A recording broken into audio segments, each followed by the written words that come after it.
ones that we've seen stick around is DualSense controller drift.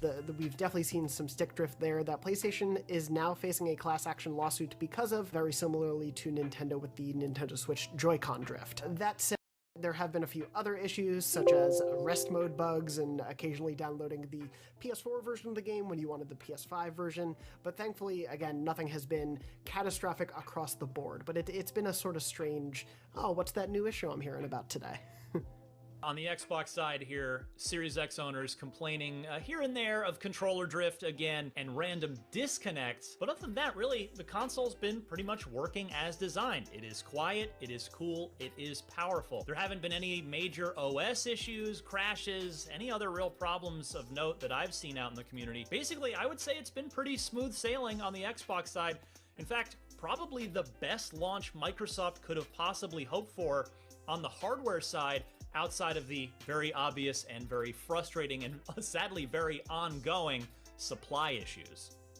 And there you have it. The first 6 months of the newest console generation are behind us. Of course, there is plenty more ahead, and we'll be covering all the latest news, releases, and more on IGN as well as on our weekly show, Next Gen Console Watch. Be sure to tune in, follow along with us as the journey of the PS5 and Xbox Series X continues, and keep it locked to IGN.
I doubt you could even imagine it.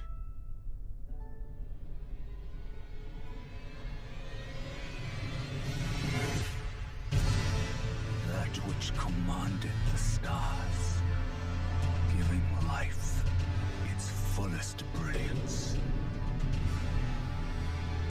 The Elden Ring. Oh, Elden Ring. Shattered by someone or something. Don't tell me you don't see it. Look up at the sky. It burns.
The world is filled with stories of legendary heroes and treacherous villains, of fantastical creatures and wondrous places where nature and magic live in perfect harmony.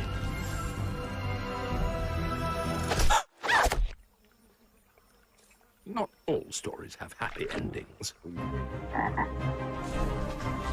But yours has yet to be written.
Just the feeling of like being in a firefight and hearing the click of the gun, throwing it down, grabbing one off the wall.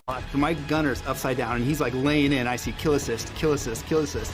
Any pistol across any of the games. Whatever gun allows me to feel the most like John Wick, I am there. Remember how excited I was with like this big combat with vehicles going all over the place. Halo means something different for everyone, right? I think that's what makes Halo great.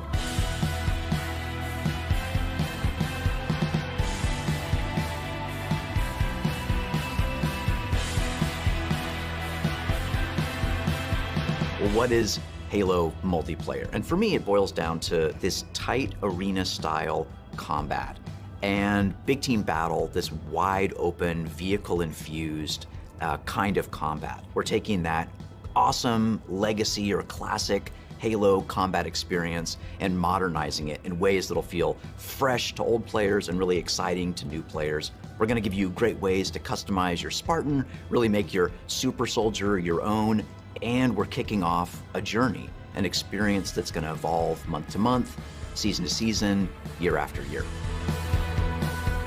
For me, working through this multiplayer of this game, and the toughest challenge I think was really about how do we respect the legacy of what came before us, but still build something that feels new.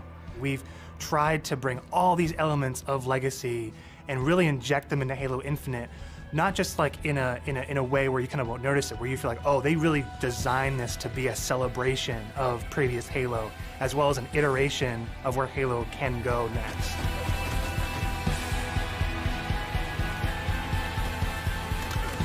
The vision of Arena was all about a tight experience. It was all about being fair. It was all about earning everything on the map, earning everything, every kill you get. Going back to like what is the core foundation of what made the great Halo multiplayer arena matches great. Halo, it's really about fair and balanced starts. So everybody's on equal footing when they come off the rip. And then once they start running around, it's about scavenging. It's about finding new toys and kind of developing your playstyle as you run through the match. What makes Halo feel like Halo? I feel like the answer to that question is the sandbox. Like, the sandbox is Halo. When we set out to look at Halo Infinite from a high level and the direction of what it is, there's lots of exciting things there because we really wanted to push what are the things that are true to Halo, but what are the things that fans haven't seen yet. Equipment is back, but equipment is kind of has a bigger voice than ever before. We ask questions to ourselves of if you could go after a power weapon to get a bunch of kills, would you do that, or could you go and get grapple to make sure that you swing yourself to the other side of a map to back cap a stronghold? We saw it as like another avenue of not just skill expression, but tactics for teams to coordinate around. The exciting combinatory nature of this toy plus this toy and how those interact with objectives is super amazing. Looking at how the power-ups play, like your classic power-ups like the overshield and the active camouflage. For this title, what we're looking at, what we're excited for, is you pick that up and you choose when you activate it. It goes into your inventory. If you haven't used it and someone kills you in multiplayer, you drop that overshield and then they could take it, use it for themselves. That to me is very legacy, but we took the equipment side of it and modernized it. When it comes to the vehicles, we went in and decided to invest a lot in the systems. When I take damage in my Warthog, my wheels can get blown off, my hood can get blown off. There's different aspects of the vehicle that change how my vehicle handles now. And that's something that's brand new. The other thing we added to that is like this doomsday mechanic. So when you hit this threshold, the vehicle catches fire, and it's very much, you've got a certain amount of health or a certain amount of time, and you gotta choose what you wanna do with the last minutes of this vehicle. We've got a cousin to the Warthog, which is the Razorback. The back has this like multi-storage compartment that you can put a lot of stuff into. So if you want to put like detached turrets, power weapons, fusion, and that is what's really making the Razorback kick a lot of butt in MP and campaign. The levels define pace for the game, how frantic it is, and they define that iconic fantasy for players as they're entering that match. What do they want to do? What type of experience are they hoping to have? What kind of combat, what kind of dance floor is there available to have that combat in? For me, BTB is all about experiencing the full extent of the sandbox of Halo in just one match, right? Like you see the vehicles, the weapons, the equipment. We really wanted to take that kind of concept, those feels you had, playing the previous games, and just turn. Vehicles are no longer just spawning at bases anymore. We have Pelicans delivering them, and we have a commander in your ear telling you that Pelicans are going to be dropping off these vehicles. Scorpion tank is inbound. We have Halo 2 style Delta Halo mission weapon pods that fall from the sky to resupply the field. That's where it makes it feel like a real battlefield, and it's very exciting. This is not just more players, this is just this certain beautiful slice of sci-fi chaos.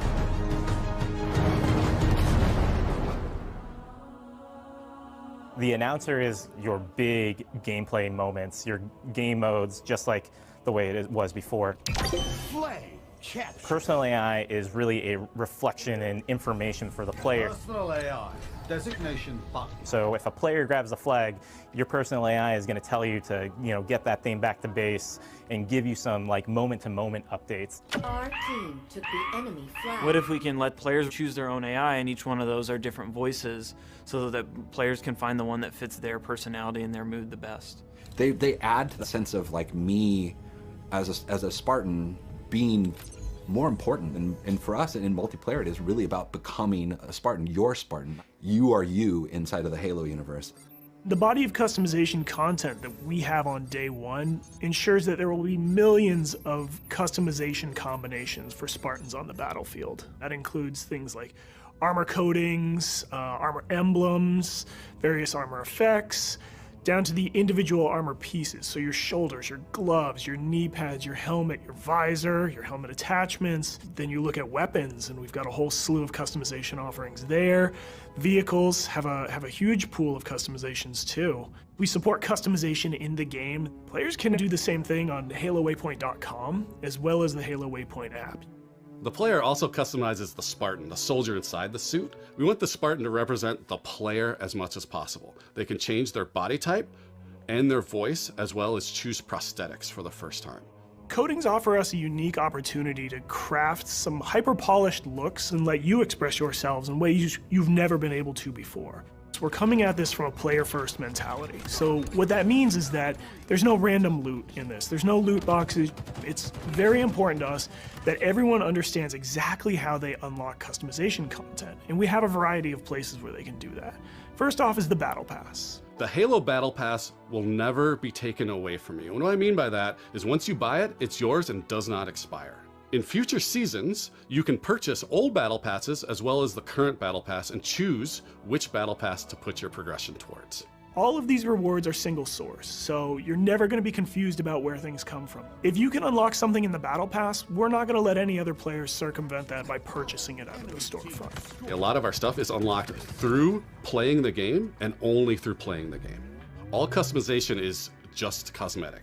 Every season will have its own theme and introduce new components, new looks, new gameplay for players, new opportunities to earn and collect cool rewards. We've seen the Samurai already. That's one of our event armor cores, and that's going to be something that players can earn through gameplay for free.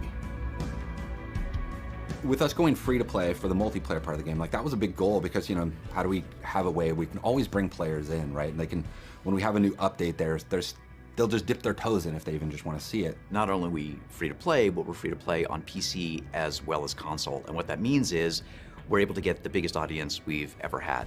Everybody gets to play with no barriers. And even better, your progression carries from one platform to the next. Getting our game to be on PC and console at the same time is an amazing chance for us to really just kind of excite new players about the game. How can we do things like make cross-play interesting, and like even in just customs, being able to just play with your friends. That like some people have PCs and some people have consoles, and like let them talk to each other, let them be friends. Why are you here? To be a Spartan. The Academy is a place that you can go with an MP to kind of onboard into the experience. It's great for newer players who are still picking up the controls and also people who want to warm up before they head into matchmaking. It's a series of experiences, both a tutorial to get started for the first time, weapon drills to practice with specific items, and also training mode that you can use to just get warm, explore the game as you want to. For players who are new to Halo, let's help them learn what this universe is about. Some of these characters, what are they about? And help them kind of know the vocabulary that people have been speaking for now almost 20 years, so that when they come in there, they don't feel like they're behind everyone else. They can kind of come in on an even footing. I mean, I'm super jazzed about bots. Our goal with bots has been to have a variety of difficulties that kind of provide a good training partner for wherever you're at in the experience. Partnering with our players on the road to launch and after launch is absolutely critical, right? I mean, Halo's always been about the community conversation. We want to make sure we hear our players, make changes where we can based on that feedback, make sure the game is ready for launch, and then even beyond launch. What I'm genuinely excited about is taking the game out of our hands and putting it into the community's hands. You know, whether it's seeing what people make in Forge or the content that they're able to create with theater, watching streamers go after the game. To get involved, you go to haloinsider.com, put in your info with your gamer tag, and we should be able to reach out to you if we want to invite you to a Halo Infinite flight. We feel like we've got a pretty good selection at launch and what's going to be there for our fans. And this isn't going to be something that is just a static set of items. We have some new stuff in the works already, and just can't wait to really get into that as soon as this game comes out. New maps, new modes, new ways to customize your Spartan. Launch is just the beginning. Now we're just going to be able to talk, interact more frequently, and that's just going to be great. That is the future of Halo Infinite multiplayer. Thank you to the community for all their feedback over the years so far, and I'm looking forward to the road to launch, launch itself, and beyond.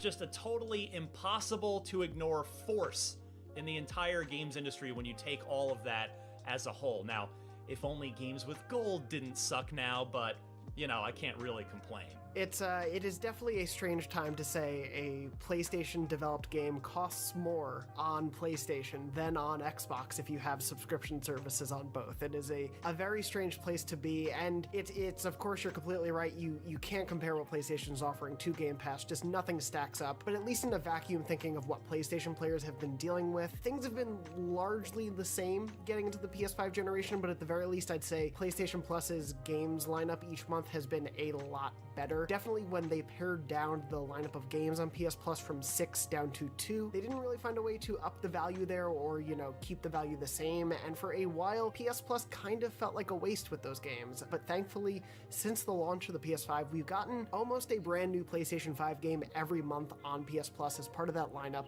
Stuff like Destruction All-Stars, Bugsnax, Oddworld Soulstorm, and Maquette. Obviously, again, it does not compare to the game after game that is coming to Game Pass, but at least taken for what PS Plus was, it's nice to see them adding a little bit of value. Of course, probably the closest thing to Game Pass that PlayStation actually does offer is PlayStation Now, but they really haven't brought that service into the generation of the PS5. You can play it on PS5, but they don't allow PlayStation 5 games yet to be a part of the service, and this really came to a head when they added Borderlands 3 and Marvel's Avengers to PlayStation Now, but only the PS4 versions. It's strange, especially to be in a place where there is a subscription service that does have a library of games and does span genres that PlayStation could really be bolstering, but it just doesn't match up to what Game Pass offers, and it's becoming painfully more clear as the months go on.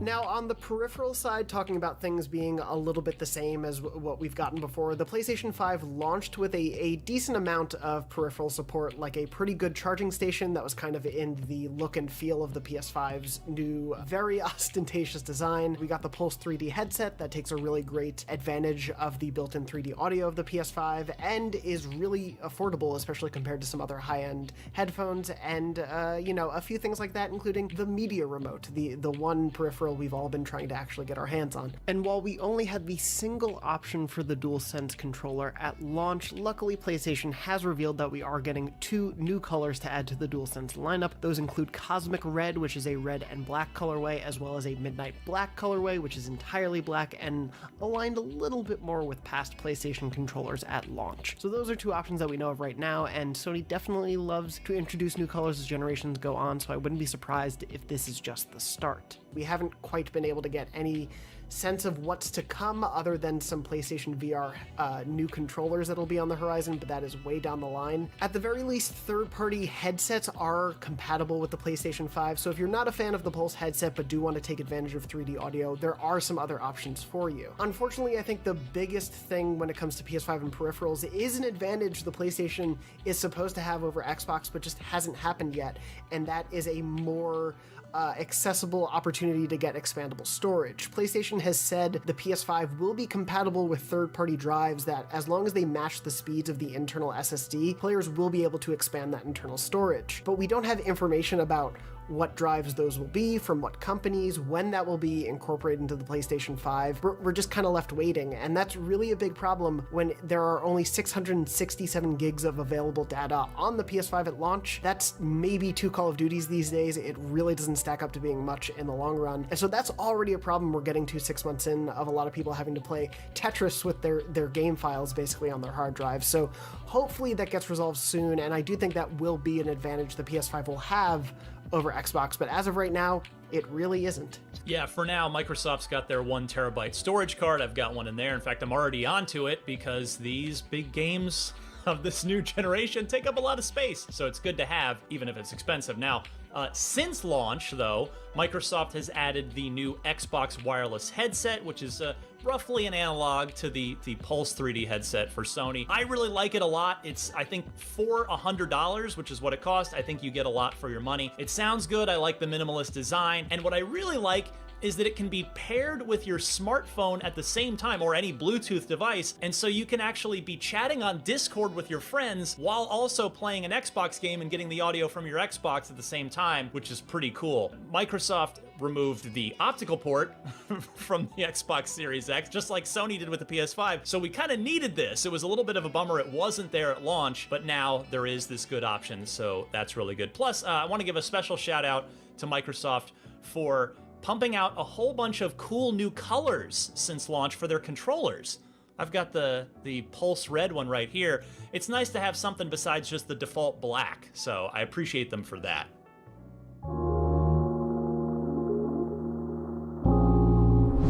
But Jonathan, controller colors aren't the only things being updated, the consoles are too. Now on the Xbox side, the Series X actually hasn't really had any major updates because it hasn't needed them. Pretty much all the functionality that was needed was right there on day one, which is great, but Microsoft still added some good stuff. Most notably, Quick Resume has been improved, and there's a new optional suspend mode that can help speed up your game downloads, which, as we talked about, these games are huge, so being able to speed those up is always appreciated. And then probably the coolest one of all is FPS Boost, the backwards compatibility team continuing to crush it at Microsoft. There are now almost 100, as we record this, almost 100 backward compatible games that are boosted up to either 60 frames per second if they were originally 30, and some games even go up to 120 frames per second, like Titanfall 2, which is one of the best games of the last 5-10 years, which rocks. We've also seen Microsoft drop the Xbox Live subscription requirement for over 50 free-to-play games, which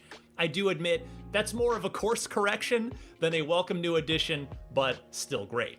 Yeah, it's always good to see advancement like that. That was definitely something that happened with PlayStation finally allowing crossplay last generation. I very much understand. Yeah, the PlayStation is in a very different place because whereas Xbox sort of unified its UI across generations and made everything very familiar for jumping into the Series X, PlayStation opted to do a brand new user interface. And while it's certainly cool to have a new nice and shiny UI to look at launch, that means some new problems come up that maybe PlayStation had fixed on the PS4 even years ago. So we're in a bit of a strange place, but we did thankfully get our first really big PS5 major software update in April, I believe it was, and with that came a few important and needed updates, such as allowing support for 120 Hz displays, and finally the ability to store PS5 games on USB expanded storage, still play it off of that, but at least you can actually put PS5 games somewhere other than the internal SSD. And there were a few other added social and interface features that really helped improve things that people have been having issues with since launch.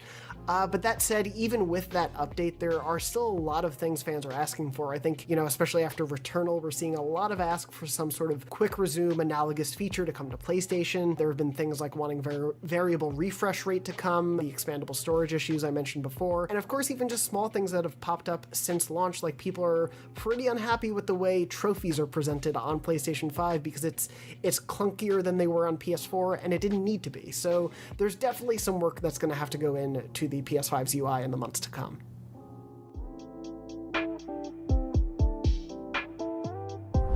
And so it's been really great to see PlayStation addressing things already with an update like that one in April and some smaller performance updates, both for the system and the DualSense since the PlayStation 5 launched in November. But that said, this whole span since that launch hasn't exactly been the smoothest for the PS5. Now, thankfully, there hasn't been anything that is as ubiquitous or widespread as the Red Ring of Death from the Xbox 360 era, but pretty much since launch day, there was sort of a whack-a-mole situation going on where a new PS5 issue seemed to crop up every few days, and so it's been hard to say what are the most proliferated issues that players have been having, how much of the player base actually saw these, but definitely one of the ones that we've seen stick around is DualSense controller drift. We've definitely seen some stick drift there that PlayStation is now facing a class action lawsuit because of, very similarly to Nintendo with the Nintendo Switch Joy-Con drift. That said, there have been a few other issues, such as rest mode bugs and occasionally downloading the PS4 version of the game when you wanted the PS5 version, but thankfully, again, nothing has been catastrophic across the board, but it's been a sort of strange, what's that new issue I'm hearing about today? On the Xbox side here, Series X owners complaining here and there of controller drift again and random disconnects. But other than that, really, the console's been pretty much working as designed. It is quiet, it is cool, it is powerful. There haven't been any major OS issues, crashes, any other real problems of note that I've seen out in the community. Basically, I would say it's been pretty smooth sailing on the Xbox side. In fact, probably the best launch Microsoft could have possibly hoped for on the hardware side outside of the very obvious and very frustrating and sadly very ongoing supply issues. And there you have it. The first 6 months of the newest console generation are behind us. Of course, there is plenty more ahead, and we'll be covering all the latest news, releases, and more on IGN as well as on our weekly show, Next Gen Console Watch. Be sure to tune in, follow along with us as the journey of the PS5 and Xbox Series X continues, and keep it locked to IGN.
I doubt you could even imagine it.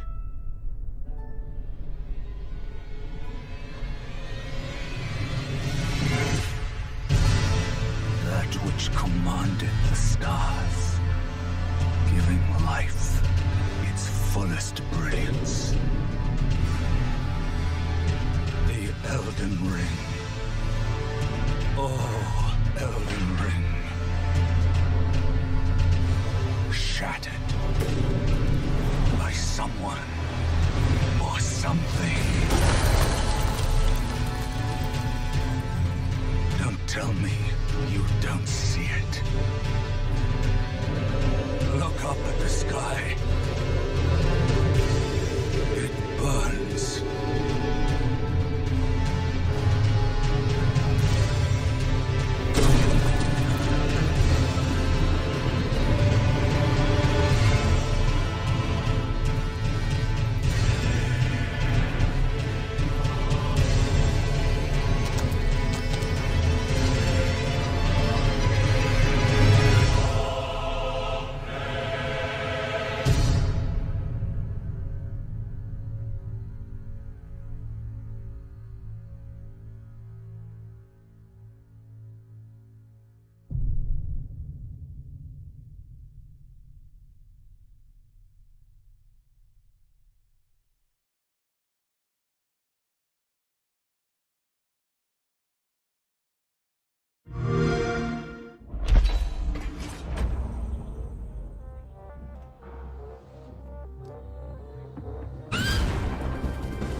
Oh, so the Motorsport reboot was real.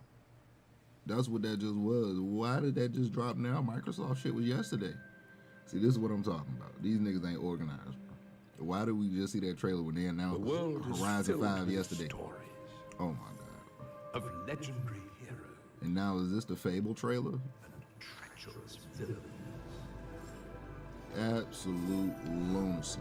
Of fantastical creatures. And wondrous places. Where nature and magic live in perfect harmony. Gotcha, bitch. Not all stories have happy endings.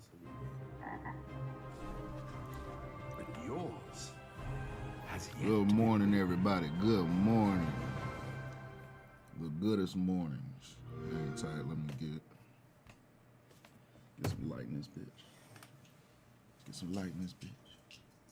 Hey, good boy. What's up, man?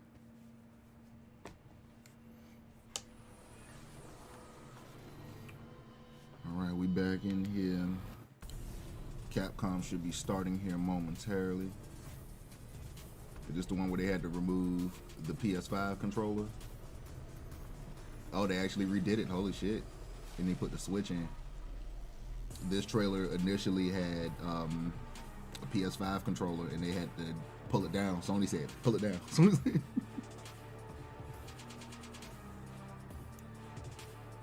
Oh, that's crazy. That's crazy.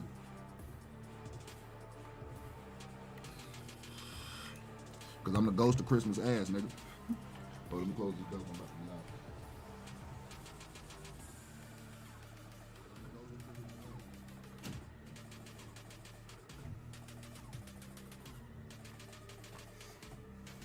loud. Oh shit. Yeah, I'm transparent so you can actually see the footage. You just really need to hear my voice more than anything. Yeah, I'm transparent so you can actually see. Let me mute that.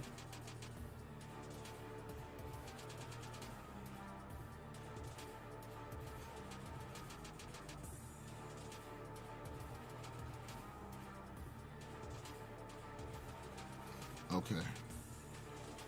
And boy, this intro long as hell. T-Pain had his own panel. You saw that? T-Pain had his own blue page. Hey everybody! Teddy. Welcome to E3 Live from Los Angeles, California.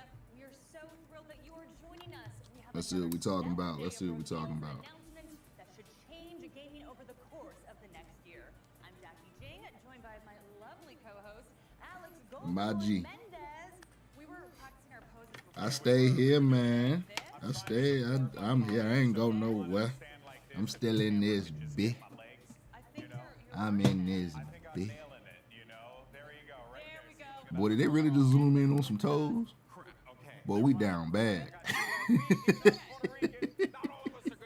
We down bad. I do need to ask you though, have you recovered from yesterday's announcements? Oh man, Halo head you? It's been a great day. Actually, we just. But hey, man, the cameraman was down bad. Y'all saw how he hit them toes real quick? Y'all saw how he hit them toes real quick? That was not it. That was bad. We were running through the gamut. I mean, from the Xbox showcase to Square Enix, the PC Gamer Show had loads of great games, future games as well. It was nuts. It was so awesome. You were just excited for him. Them boys down bad. I'm kidding. He was going ham. I'm gonna turn them up just a little bit because this, I think this should be Capcom. All the way. I'm okay with it. Yes. Anyways, we hope that you're enjoying this virtual format of E3 in 2021. We are presenting you with all the insight and live reveals from the comforts of your own home. Let me know how the audio levels are. How my audio level is. This year we are bringing the I should sound announcements to I should sound you, mad no matter clear. where you might be. From If I need to put the audio in my headphones, I can do that as well. Let me know how it sounds to y'all on the end. Exactly what that means going forward. I got Such an options. amazing experience for all those watching at home, and such a pleasure to be hosting with Jamie. I'm punching you. Yes, I can't see it, I'm but being punched off camera, but yeah, we have so many partners all over the globe covering this great event. I know it's probably doubling up. Actually, Get all of the reactions. fuck the bullshit. Everyone's excited, right? Everyone loves video I'm just gonna games. put it straight in the E3, headphones. It truly is the best time of the year. It's Super Bowl gaming, and you're always going to get some awesome reveals. And I think everyone. There we go. So now it should just be mad clear. Mad clear. That is as global as E3. That is exactly what you want. But the fun continues here because at 9 a.m. we're going to be kicking things Mad off clear. with Verizon. Then at 9:45, a blast from the past as Intellivision is going to be taken to stage. Then we have an awesome panel with Take-Two Interactive at 10:15. At 11:10, one that I'm specifically excited for is Mythical Games. We'll see what they're bringing to the table. Then at 12, we'll have the Indie Spotlight. Who doesn't like talking about more independent games? Then at 12:30, 2:30, Freedom Games will go on. We'll see what they're going to be bringing out here. Why does Verizon have a show? I'm so confused. And then at 2:30, Capcom. Everyone's looking forward to that one. Followed by one that I'm Thought Capcom was first. because I'm a big PC peripheral person. Okay, so this schedule is not what they said it was going to be. This schedule is way different than what it said on the website. So it's starting at 12. So we got another 30 minutes until it Anyway, starts. I know you're excited for Razer. You're talking about Mythical Games a little bit. This but is what else are you weird. excited for today? Well, you know, These niggas are weird, but it's okay. It is okay. You know, like I said, it's always nice to see things that We're gonna be here for the full thing. We ain't gonna miss nothing. from our past coming back to maybe and trying. Like, it's like a way for us as we get older to get a newer generation to appreciate a lot of those old school games that we all grew up playing, right? So that is going to be a really fun one. But yeah, I'm really stoked for Mythical Games. I think that's going to be a fun panel. You've been talking about it all morning. I do think all eyes are on Capcom. Resident Evil 25th anniversary, maybe a new title, definitely some reveals. I think a lot of Monster Hunter and Street Fighter fans are going to be closely watching as well. I'm wearing my Chun-Li blue, y'all. I like that. I wore Halo Green yesterday, so it makes sense. Yeah, blue. I like that. I like that. But there's so much on the schedule today, but also just want to give you all a quick reminder. If you're looking for some sweet limited edition E3 merch, do you see how good this looks, folks? Do a little spin. I did the wrong side. Okay, you do a little spin. practiced poses earlier. There we go. Okay. I'm telling you, right here. Vogue. I love it. This jacket actually, full stop, is actually really comfortable. Not gonna front. I oftentimes don't wear merch for the event that I'm working. This time around, I was like, this jacket actually is quite nice, and this bomber is very, very comfortable, and it's got the E3 logo right here. It's also got a little pocket here. Yeah, it's got the buttons. You know, it's full bomber, baby. It goes with practically anything. So yeah, do that, and then I'll probably end up stealing a dad hat at some point in time with Greg. I know. Greg was working the dad hat yesterday. He's also been working the bomber jackets as well. But speaking about Greg Miller, let's send things over to the third member of our Titan trio. I ain't even got nothing to say. That shit was so weird. That shit was too weird. How y'all feeling? We're through Actually, because of this, I'm going. Quite well, Jack. I want to fill myself back in just a little bit. What, David? You don't feel well? You're not. No, I feel quite well. Well, there's well and there's quite well, and that's the third day of E3. Of course, we have Damon Hatfield from IGN.com. Right. Michael Hyam over here. Howdy. From the one, the only GameSpot. Howdy to yourself. You know what I mean? Dan Casey from Nerdist. How are you? And quite a good morning to you as well. I'm great. And then, of course, if you want to get it here, the empty chair. From G4, not here today. Unfortunately, bit in the eyes by two snakes last night. But I hear she will make a full recovery and she will be here tomorrow. You know what I mean? They were venomous, not poisonous. Exactly. That's a fun joke. Because, you know, venomous, poisonous. Do you know the difference? What? No. Tell me. So, venomous, of course, would be if I bit you. Okay. And then I had venom in my veins, then I'm venomous. But if you licked me, I'm poisonous. Oh, okay. And that's what got you sick? That what kills you? I'm telling Jack. Roll the dice. You know what I mean? Find out what happened.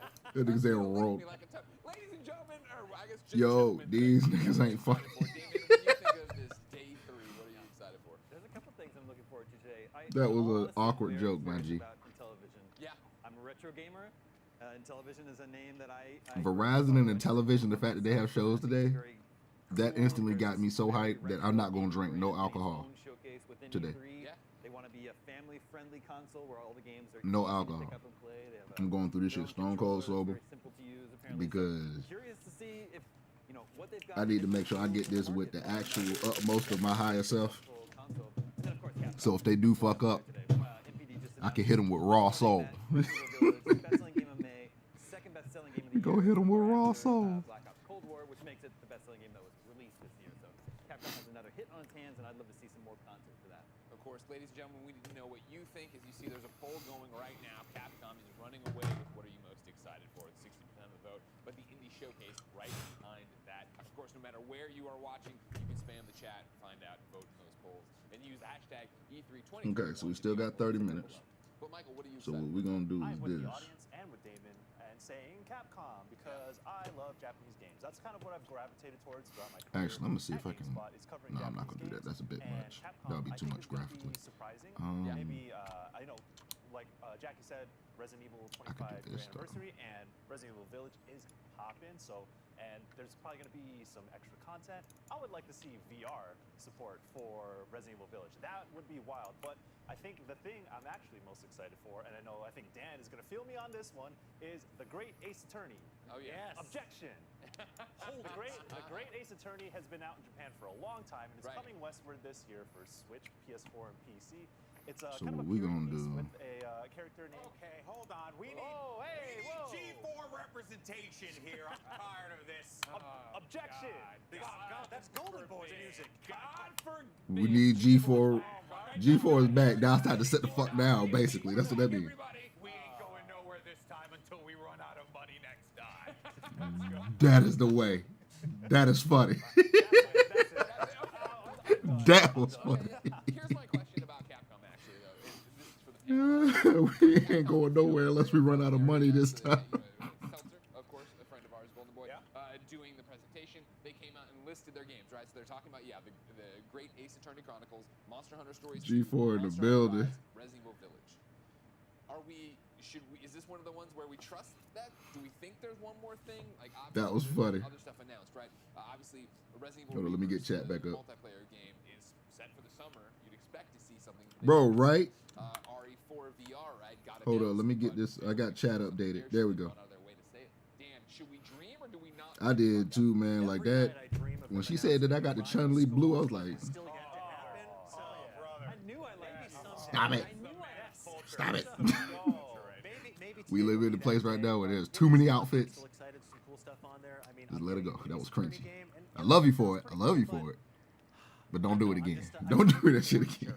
Every time they don't announce rival schools, Don't do it again. but in the meantime, I will hold out that hope and just be excited about everything else coming that way. Don't do it again. What are you excited for? Well, you know, don't say Capcom because you and I are talking about Capcom. They did. 10 minutes. I'm saving it all up.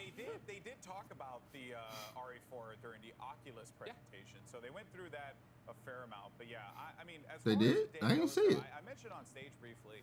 I am looking forward to Mythical because they have a very unique style of Okay. game that they do. It's focused on blockchain technology, right? Everyone's talking about the blockchain, right?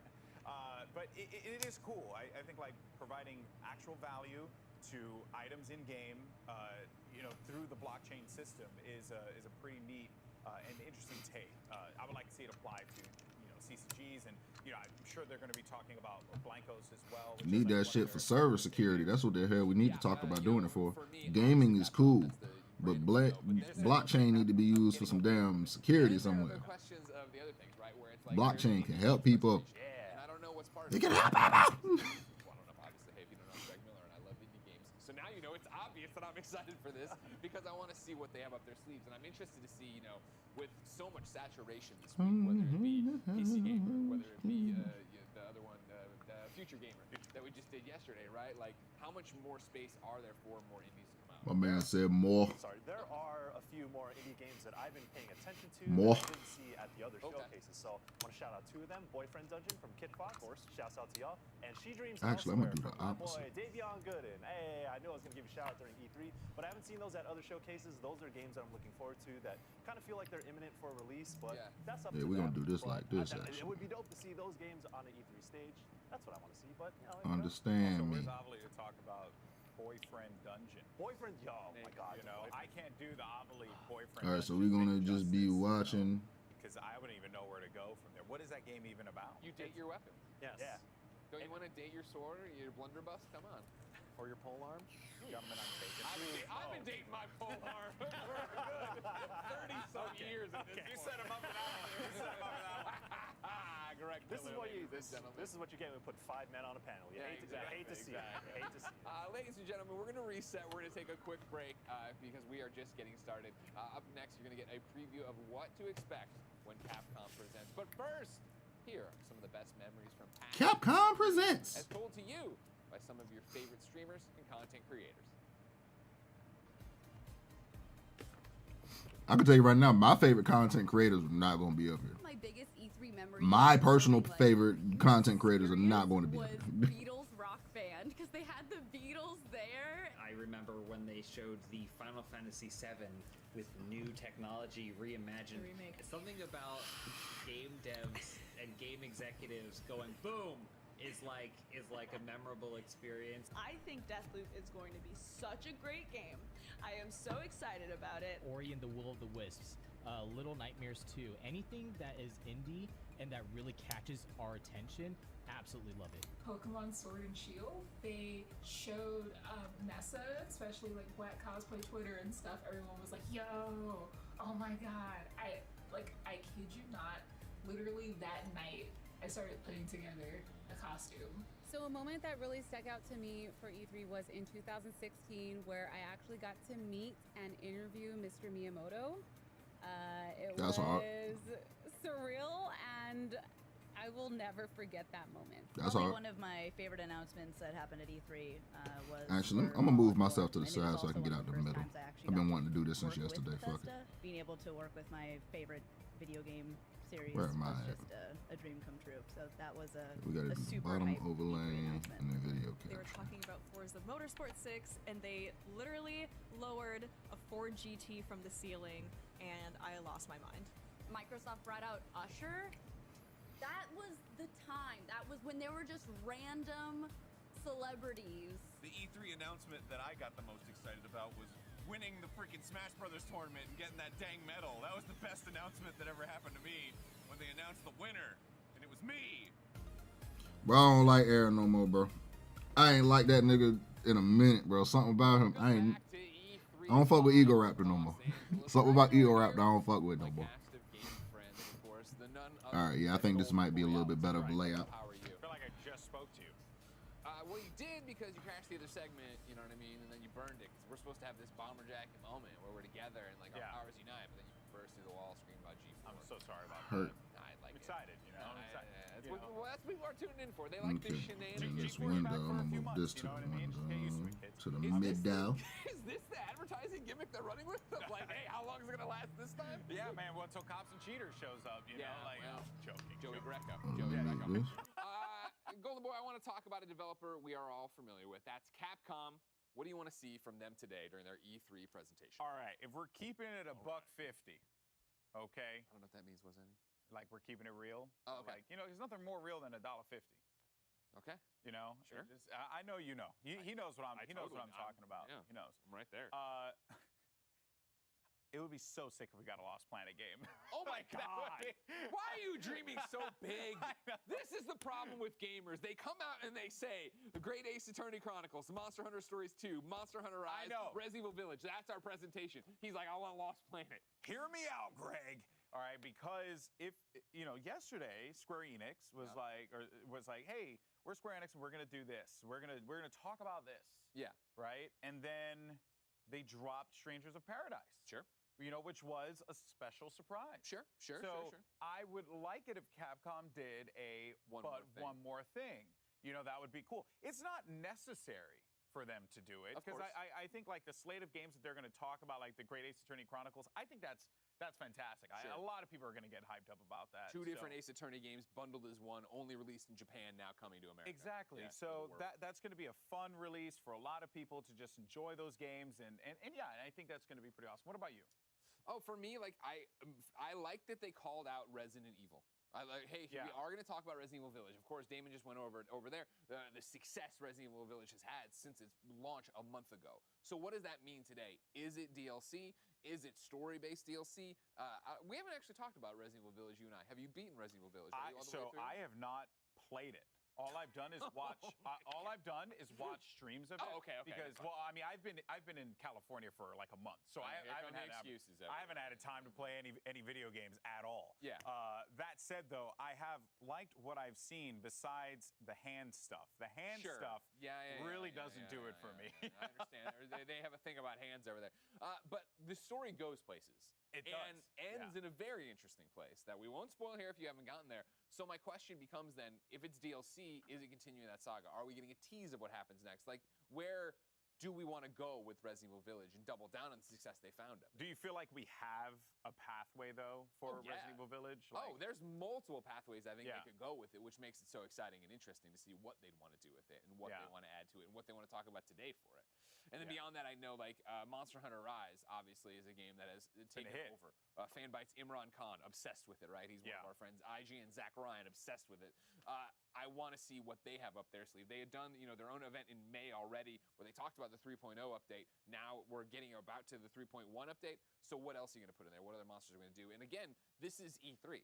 Yeah. This is when you get to tease to the largest audience, hey, here's what's coming in the fall. Here's what's coming down the line. So it doesn't even have to be the more imminent 3.1 update. It could be anything. Yeah, exactly. There's a great opportunity here for Monster Hunter, for Capcom, to just continue to establish the strength of the Monster Hunter brand. I went to Japan, and I remember going to a few of the, the toy stores and stuff like that to pick up some figurines. I mean, and just, it was everywhere. It was such a big deal. You could tell the culture around that, the game, even out here as well. And I'm glad it's really picked up steam out here because it is a fantastic franchise. So yeah, I think we're gonna get some cool little goodies with Monster Hunter for sure. Yeah, I will put a pin in all that because Monster Hunter, I'm so excited since World to see the success Western. As somebody who used to review the Monster Hunter games on PSP, to see it now be a huge phenomenon out here, it's insane. Maybe one day we will get the Monster Hunter restaurant I went to in Japan here stateside. Oh, that would be cool. It's insane. That'd be cool. Like the Gundam Cafe. Exactly. Well, the drinks weren't that great, but that's when you fall apart. Jackie, what do you want to see in an American Monster Hunter restaurant? What?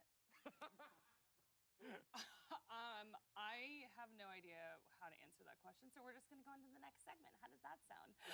Sounds great. Okay, so we all love ourselves some AAA games, but we're also putting the indie world in the spotlight today with some trailer reveals. What types of indie games do you look forward to? For me, I love when the music just hits and the animation, I just feel it in my core and my heart.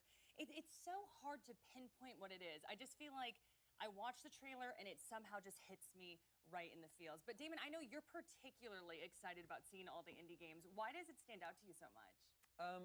There's a lot of creativity in the indie game world. They're able to take sometimes they're able to take bigger risks than a AAA game that's tens of millions of dollars in the making. It's usually a smaller team.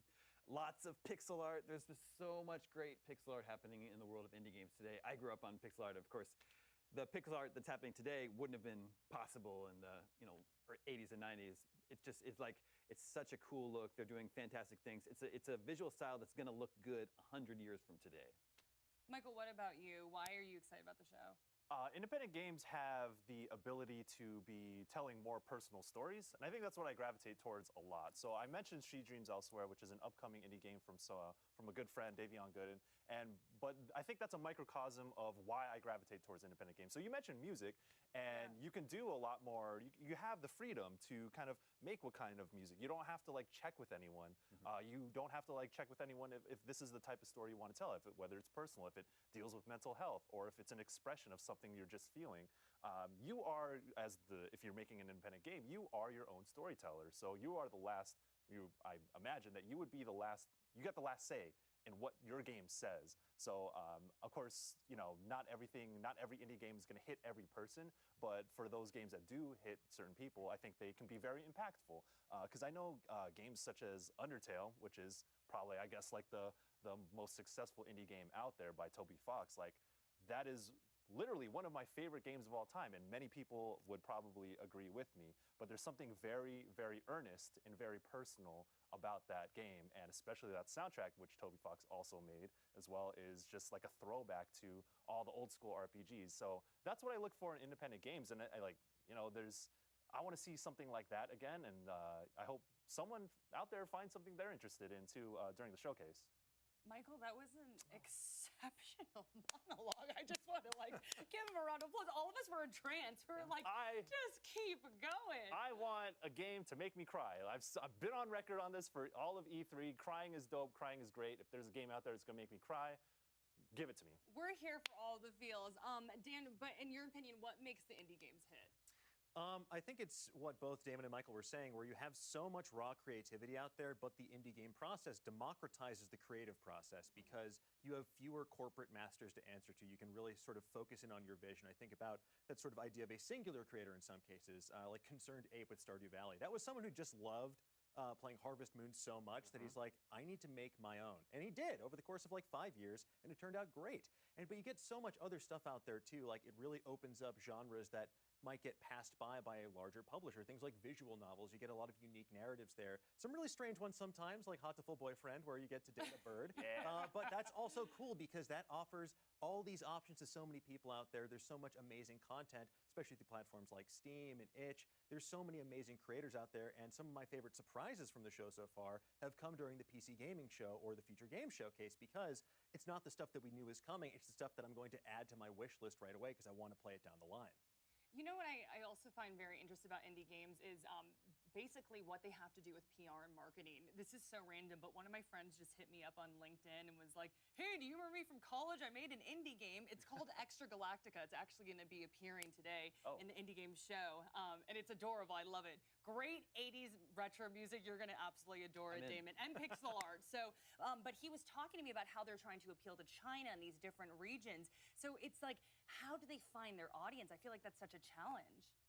It is a challenge. Yeah. Sure. I mean, think of how many great-looking indie games we've seen just during this show. There are like literally hundreds of games released every day. It is a real discoverability is a real challenge. Yeah, for sure. Well, so much to get to today, but first we're going to take a quick break. When we return, Verizon will get things going with a major update. Stay tuned. I would say GTA 5, Minecraft, those games, like, they're still around because it's super open world. I mean, Minecraft, you can build anything, break anything, which is really, really cool. GTA is just like, it's just like real life, but in a game, which is cool, and you can just go up and like punch people, and that's always fun, and you can't do that in real life, or, I mean, I guess you can. IGN Summer of Gaming 2021 is powered by Duracell, the official battery sponsor of Summer of Gaming 2021, and Army National Guard. Pursue multiple paths while you serve. Reach your greatest potential with Army National Guard.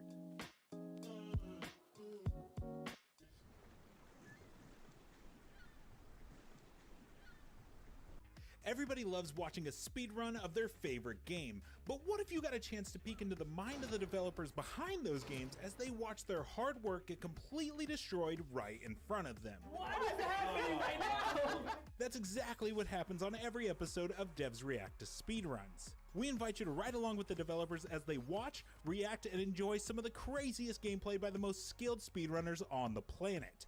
Tune in every Saturday for a brand new episode. If you're not following IGN on social media, what are you waiting for? We're constantly updating our feeds to bring you the latest news, gameplay,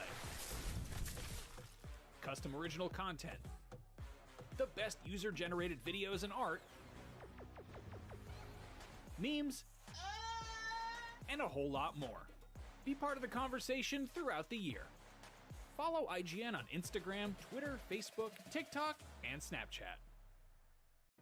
Not only is IGN the world's biggest media brand for games and entertainment, but we also have a team of some of the world's biggest fans of your favorite franchises. From breaking news and exclusives, never-before-seen looks at movies and games, to reviews, Let's Plays, and live streams, IGN brings you all the coverage you need, no matter where you are.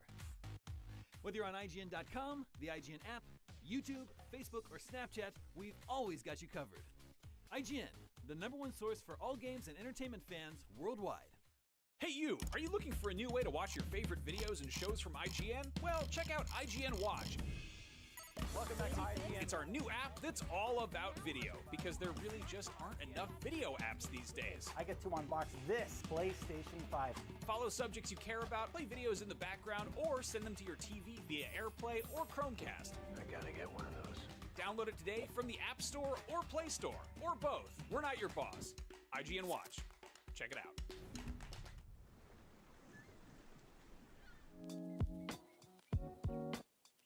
IGN Summer of Gaming 2021 is presented by USAA Insurance.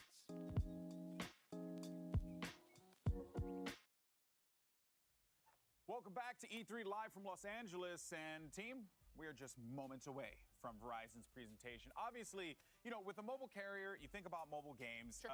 And, you know, how have you seen the mobile game scene change? Because I'm a big mobile gamer, and it has evolved exponentially over the last few years. Dude. No, you want to say the last few years, I'd go even further than that. You know, Damon and I have been very clear that we're old.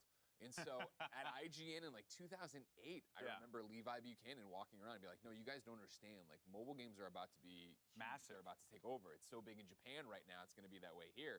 And you jump to it now, and it is that, like, as somebody who never played mobile games, I have Apple Arcade, right? I have the Backbone controller to throw onto my phone, whether it is for a mobile game, whether it is to go play something through remote play. You're seeing games I'm already excited for, stuff like Cozy Grove, go from a mobile platform to PlayStation.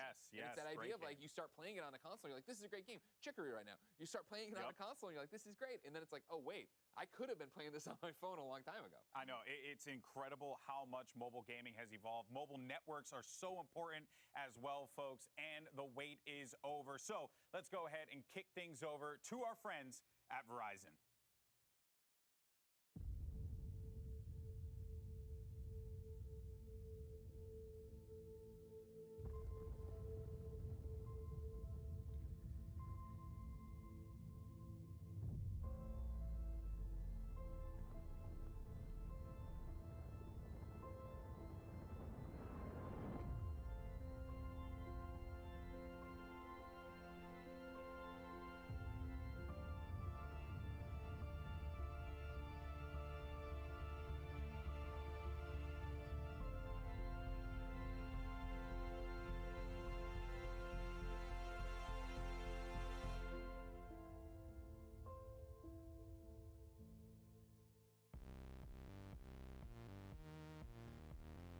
Hello everyone, I'm Diego Scotti, CMO of Verizon, and it's great to be here.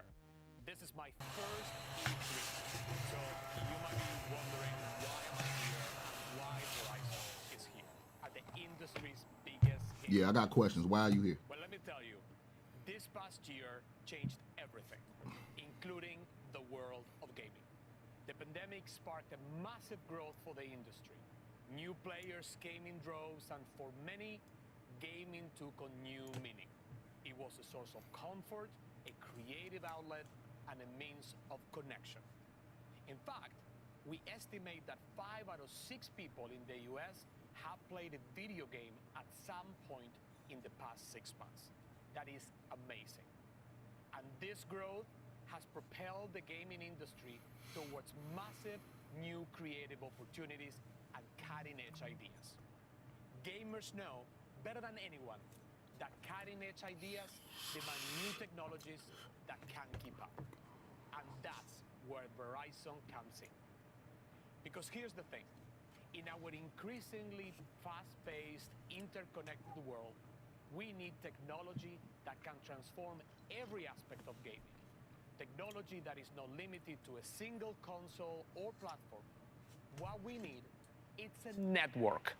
And that network is Verizon 5G Ultra Wideband. That is why we're here today, to tell you about Verizon 5G Ultra Wideband's high speed, low latency, massive capacity, and the power of mobile edge compute, or MEC. And how Verizon is powering a gaming revolution. We're going to talk about 3 gaming communities that will benefit the most. The first community is the developers who create the games. We'll see how developers can make the most graphic-rich multiplayer games ever created. And immersive gaming formats like virtual reality can come to life in whole new ways. The second community is the sports teams who play them. We will look at how players can download games in seconds, and data-intensive multiplayer games typically reserved for consoles can now be played on mobile. And third is the community of fans who engage with them. Fans can stream games on the go with no additional downloads or consoles needed. So in all these 3 areas, Verizon 5G Ultra Wideband is the innovation that makes other innovations possible. Let's take a look. Let's see what they talking about. Let's see what they talking about.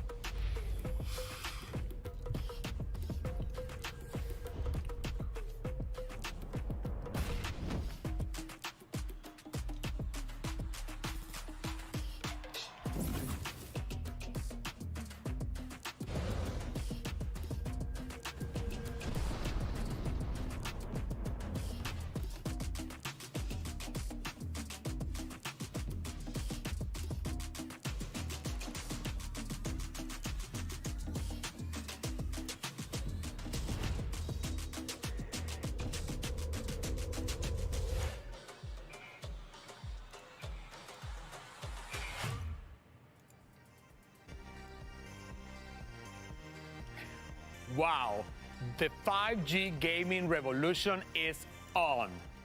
5G ultra wideband and mobile edge compute are literally game changers for this industry. And to prove it, we'll hear from friends I'm proud to have here with us today. Dignitas, EA, Team Liquid, and Riot Games. It's an amazing group.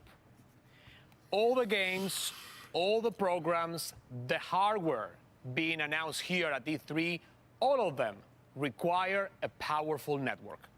And Verizon 5G will take all of them to the next level. We're talking about capabilities that include speeds that can reach up to 4 gigabits per second, latency measured in milliseconds, the potential to support more connected devices than ever before, and smaller handsets with extended battery life. It's simply incredible. I'm so excited.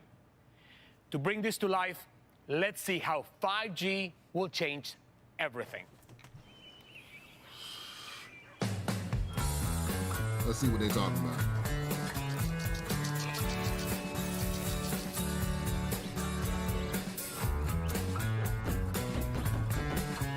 They're going to hell.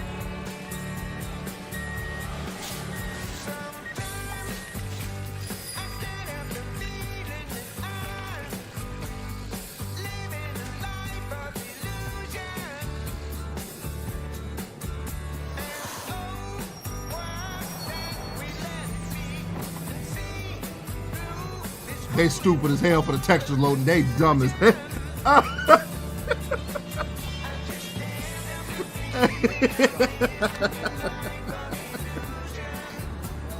They're going to hell for this. But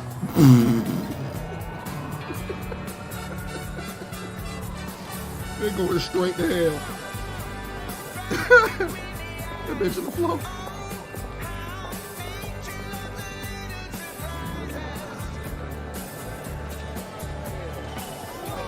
Bro, is this Cyberpunk on release? This ain't got nothing to do with network connections.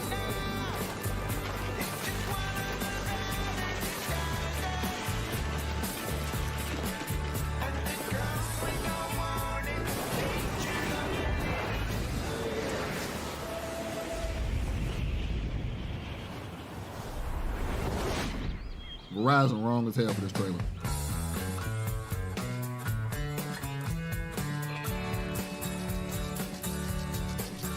Verizon should be ashamed of themselves.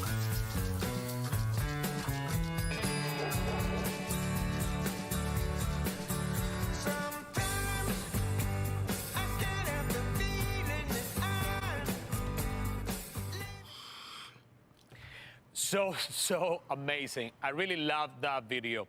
So now let's talk about the people who are using this technology to create the games, the developers, and how this new technology will change the way they create and publish games. So to do this, I want to introduce Nikki Palmer, Verizon's Chief Product and Development Officer. Take it away, Nikki. Nikki! Thank you so much, Diego. What's up, Nikki? To get an even better understanding of how Verizon 5G is making permanent transformations within gaming, I want to tell you about something called Mobile Edge Compute, or MEC. It's a technology that's having a huge impact on those game developers that Diego mentioned. MEC involves putting compute power that would have otherwise been in the cloud or on the device itself into the edge of the network, where those capabilities are most needed for low latency performance. In 2020, Verizon became the first company in the world to launch MEC. We did that with Amazon Web Services Wavelength. So far, we've deployed MEC in this fashion with AWS in 10 major metropolitan areas across the United States. AWS. We've also announced Amazon a Web Service? private MEC solution teaming with Microsoft Azure. In addition, we announced 5G Azure. Yeah, they're and trying MEC to use cloud. co-innovation They're trying to use cloud. collaborations with IBM, Cisco, SAP, and Deloitte. They talking about shit. Oh, So in Deloitte, short, hey. Verizon is where the tech superstars go. So that what- when they that's want what that was MEC for. Done right. So the Amazon So, Web Service, what this does is all what this they were mean for talking about. developers? A lot, as it turns out. Holy shit. For starters, with MEC and 5G ultra-wideband, processing can happen closer to the user, reducing the time required to upload or download a massive file or crunch a huge database. So, say goodbye to the days of high-def games bogging down the network. Not only that, truly immersive gaming in formats like virtual reality can be enabled, and that reduces the lag and the jitter in the experience that may have prevented the adoption of VR in the first place. This technology also provides a platform for hardware developers that can change the size and weight of a headset, untethering gamers from the clunky hardware of the past and unlocking the huge gaming potential of virtual reality. With augmented reality games also on the rise, there are even more implications for game developers, especially the ones who are so creative that the current platforms can't keep up. Until now. The platforms are here.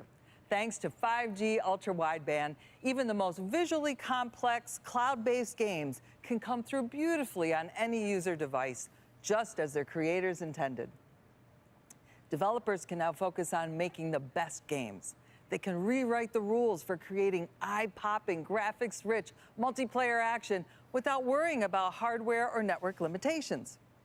So, now that we've lifted the creative limitations for developers, I want to shift gears to talk about the second community being impacted by the power of 5G, and that's esports teams. Esports has been one of the fastest growing entertainment categories in the world. With access to Verizon 5G ultra-wideband and mobile edge compute, new games can be played with higher fidelity and lower latency, creating new opportunities for esports leagues, especially mobile esports. Our 5G labs have been the perfect place for esports innovation. These 5G and MEC-enabled environments are cutting-edge incubators for forward-thinking companies that are ready to build and scale the future of gaming. In early 2020, Verizon's 5G lab right here in LA became home to the Verizon 5G Gaming Center.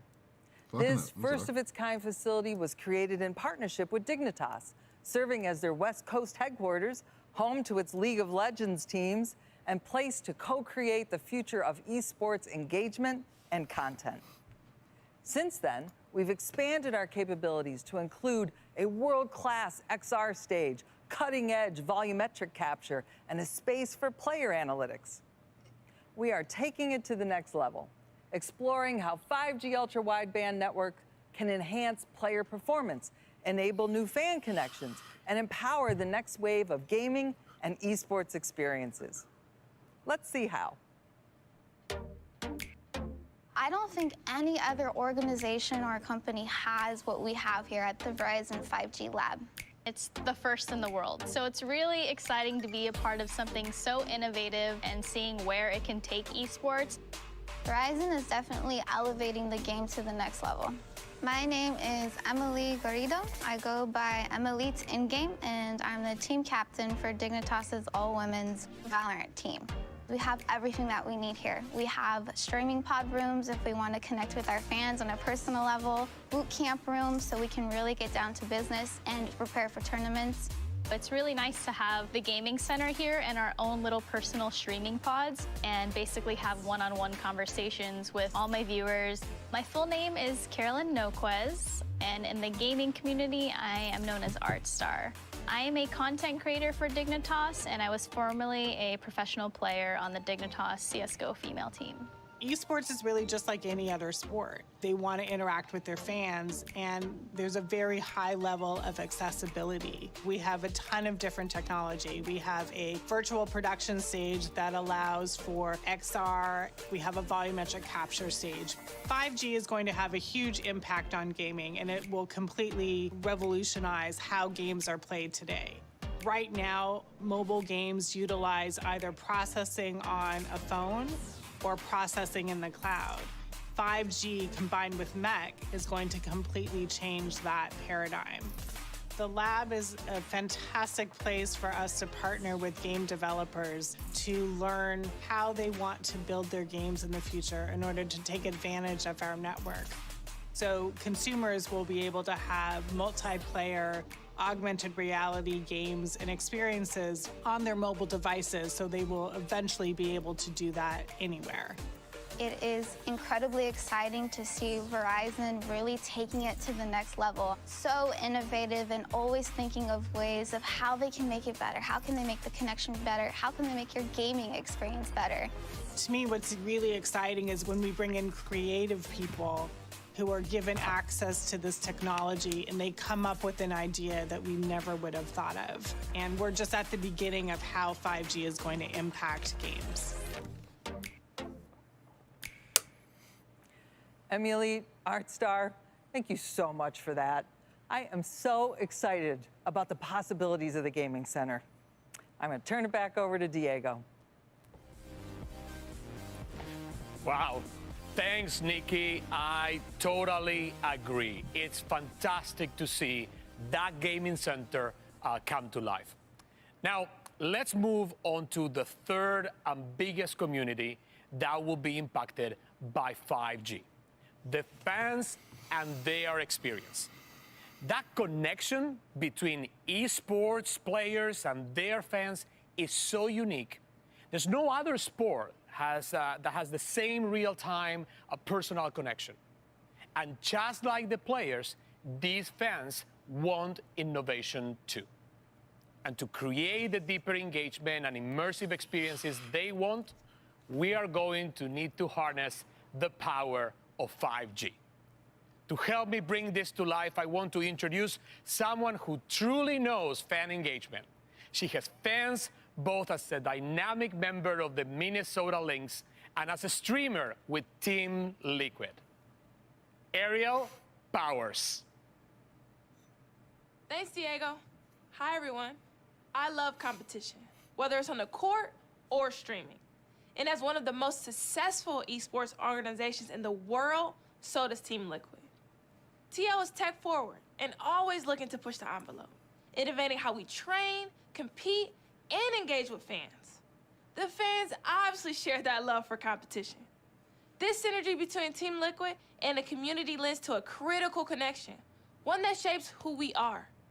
And we've only just begun to scratch the surface of what's possible when it comes to community engagement and sharing moments around competition, both in person, which we're all looking forward to getting back to, and virtually. Verizon 5G Ultra Wideband is the key to unlocking the future of these experiences.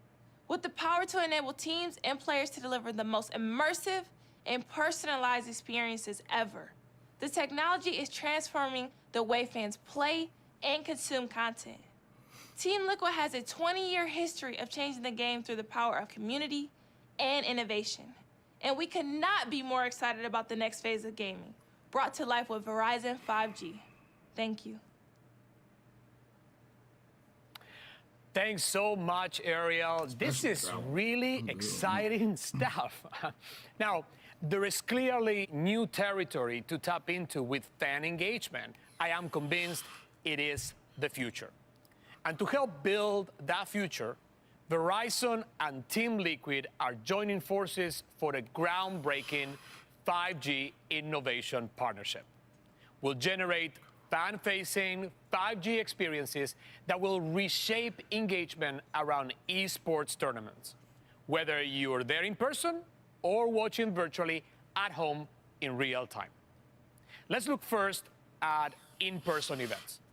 This year, as live events return, Verizon and Team Liquid will experiences at the industry's biggest events.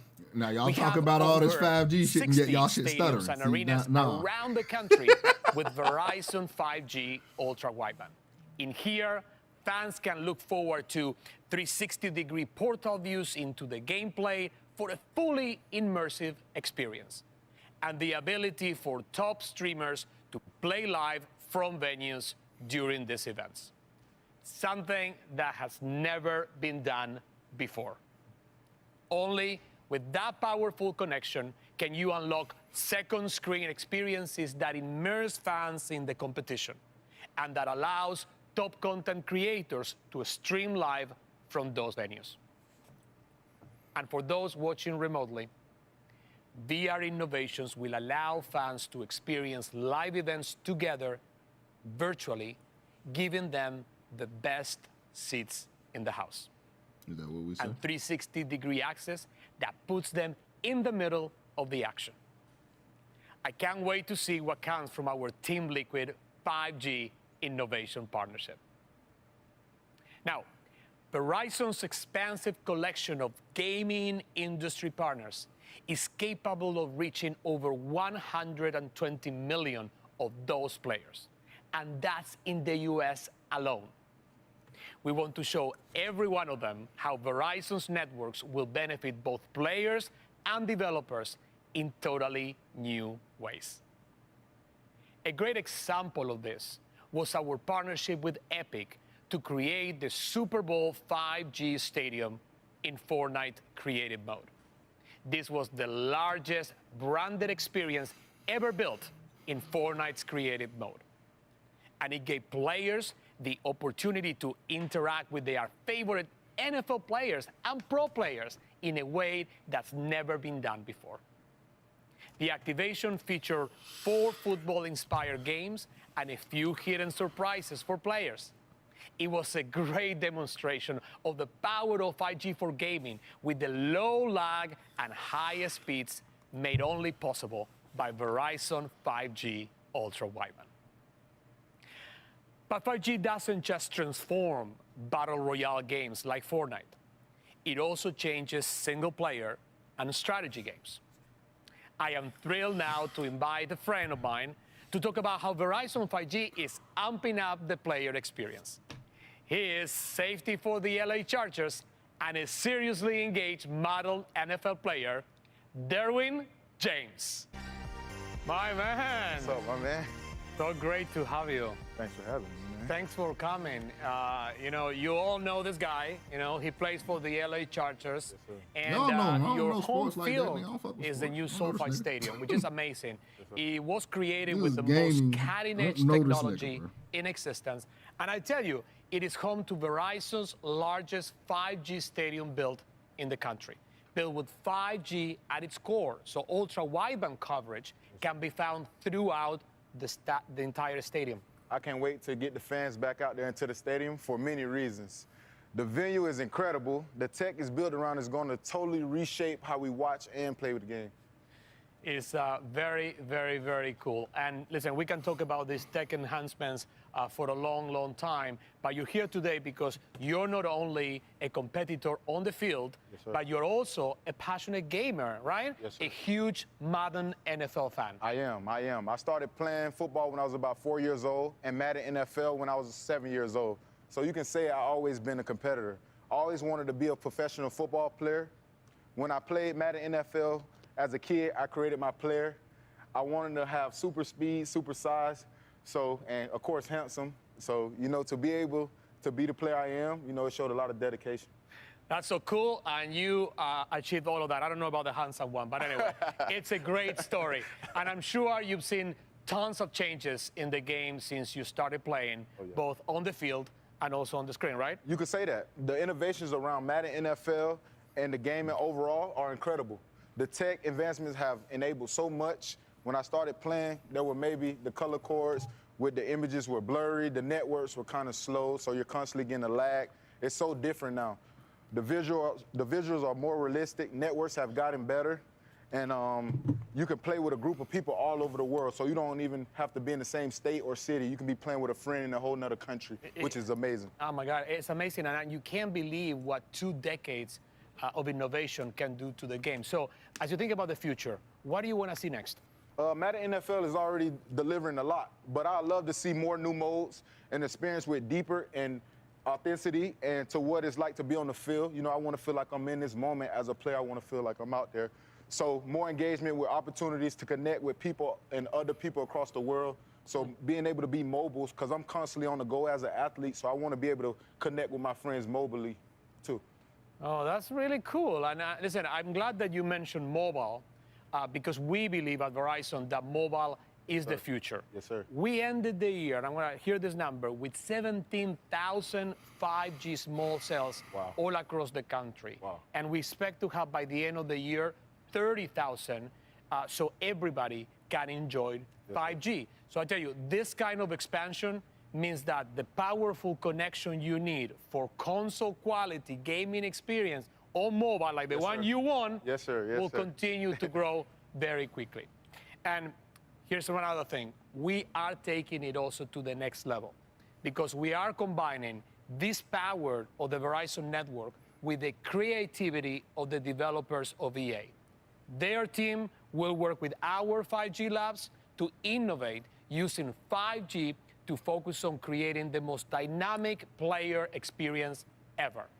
So together, our goal will be to produce optimizations for EA Sports, including your favorite Madden NFL Mobile, using low latency to develop mobile experiences, the kind of the ones that Derwin, you, my man, and so many others are craving. That's amazing. That's amazing. That's literally changing the game. Seeing the networks and improvements created over the last 20 years, I can't wait to see what the next 20 years bring with the power enhancing of 5G power. That is it, the power of 5G. So great to have you, man. Thank you. Thank you for having me. Thank you. My guy. Good to see you. Yes, sir. So it's so exciting to talk about the new technology and how it is impacting the entire gaming ecosystem across the 3 big areas of developers, esports teams, and fans, all bringing fantastic innovation to the industry. But today, there is also a 4th area that is very timely for us to talk about, and that is the importance of supporting diversity in the gaming industry. As technology stretches the boundaries of what's possible, and as the industry grows, the players and the fans are more diverse than ever. And so a different sort of innovation is required.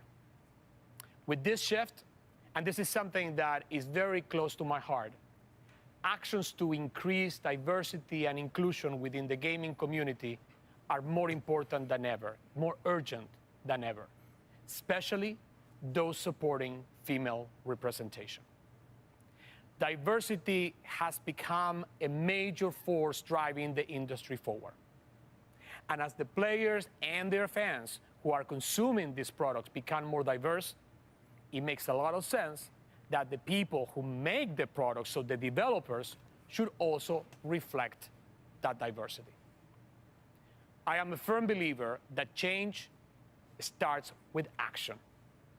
And we are taking action together with Riot Games.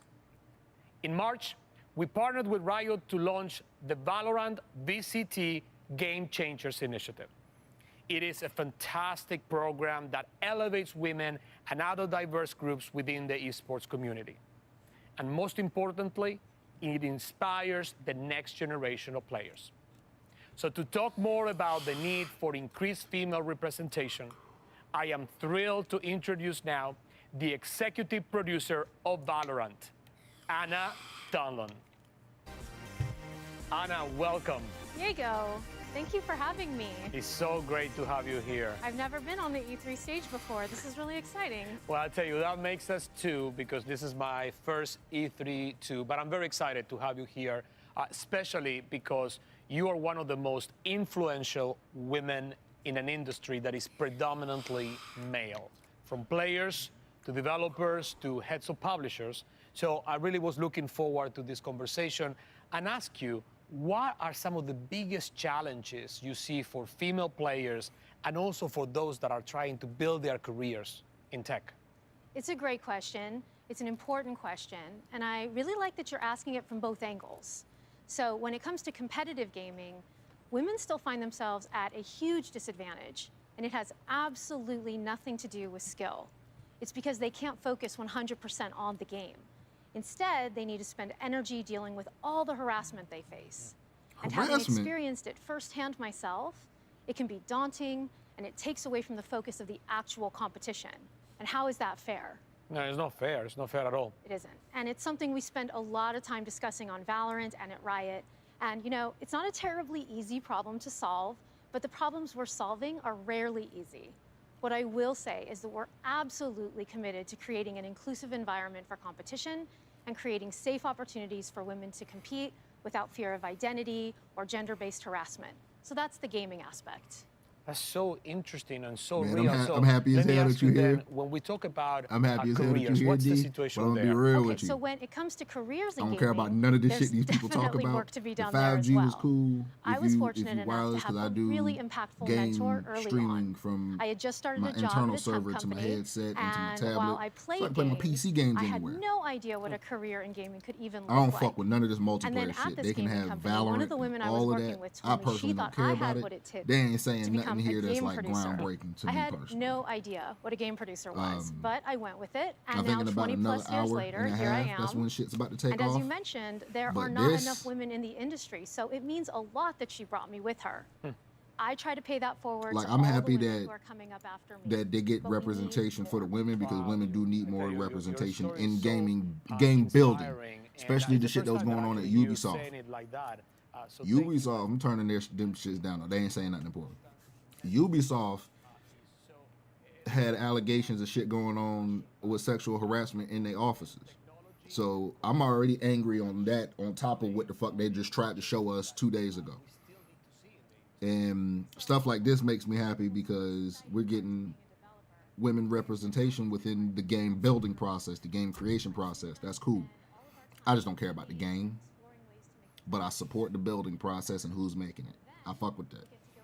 I need to make sure I say that, because I know I can say some wild shit, and I don't want it to come off the wrong way. So I got to make sure I clarify that. The people that make the game is mad cool. I fuck with all of these people, that the developers. I'm always on the developer side. I will always be on the developer side. But I can be honest and say that I don't fuck with the game. I don't like Valorant. I'm cool on it. I'm comfortable. I'm so comfortable saying that.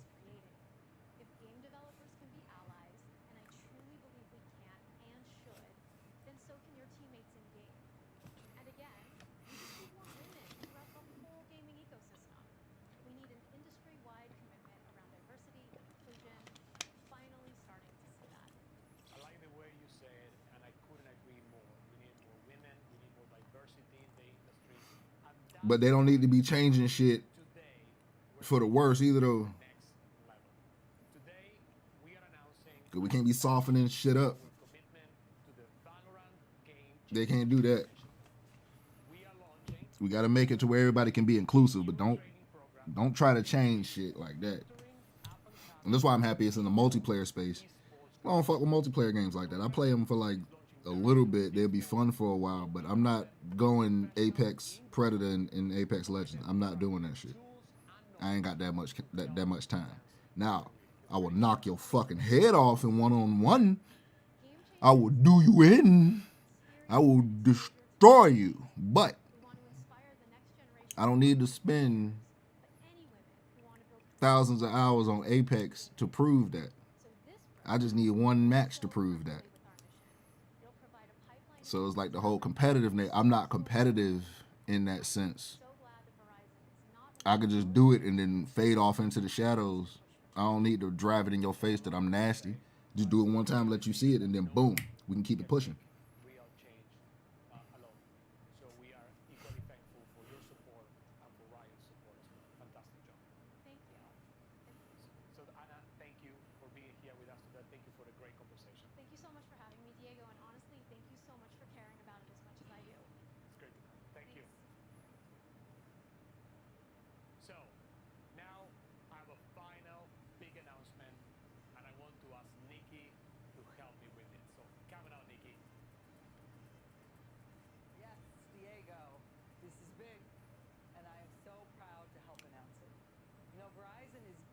committed to building a more inclusive and diverse tech sector.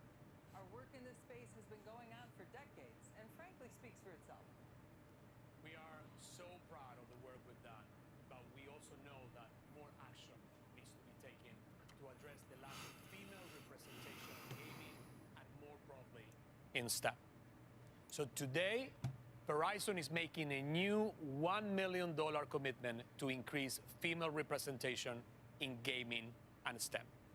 For this, we are creating the Verizon Game Forward Scholarship. The scholarship is an expansion of the Future Fund, our initiative to support emerging female talent across entertainment and technology. That's right. And you know, this fall, Verizon will partner with 5 historically black colleges and universities to provide scholarships to 5 female students at each school who are active gamers and also pursuing degrees in fields that are tied to gaming. They was reading my mind because I was like, oh, like, it better be black colleges first. And then they go, I'm an asshole for that. But no, oh, God, that's cool. I like that. Delaware State, Morgan State, Texas Southern University, and Howard. We'll build That's tech great. centers on each of these campuses that will be open That to is the great. entire student body. And we'll also provide the scholarship recipients with access to the Verizon 5G Gaming Center for training, as well as mentorship. And I tell you, here's the best part. We are guaranteeing the students internship opportunities at Verizon and with our gaming industry partners. It is these kinds of deep commitments that will help build the diverse talent pipeline the tech industry needs. We are really so proud of this and for the opportunities it will give these women. Absolutely. And you know, I just cannot wait to see what these students do.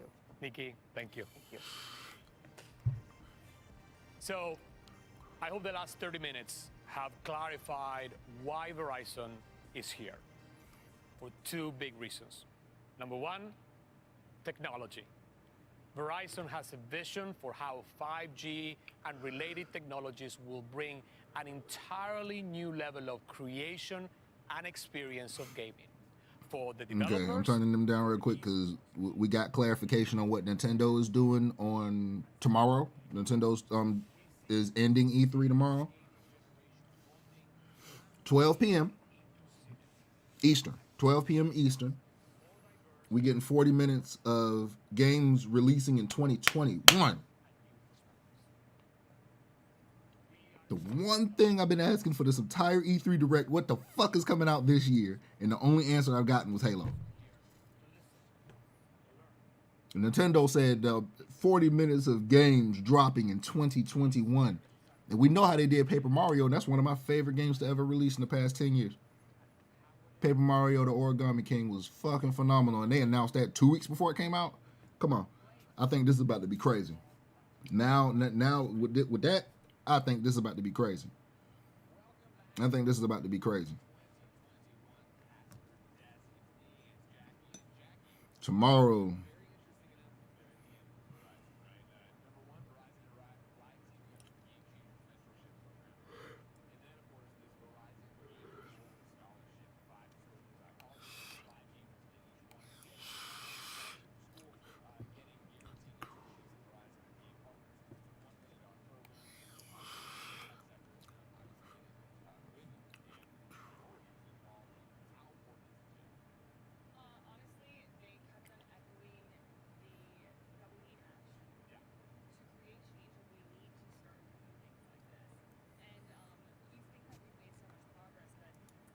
I can't even tell you how many times people come up to me and they're like, you play video games? Yeah. Really? I didn't think that you would be into that. And I'm just like, man, it's crazy.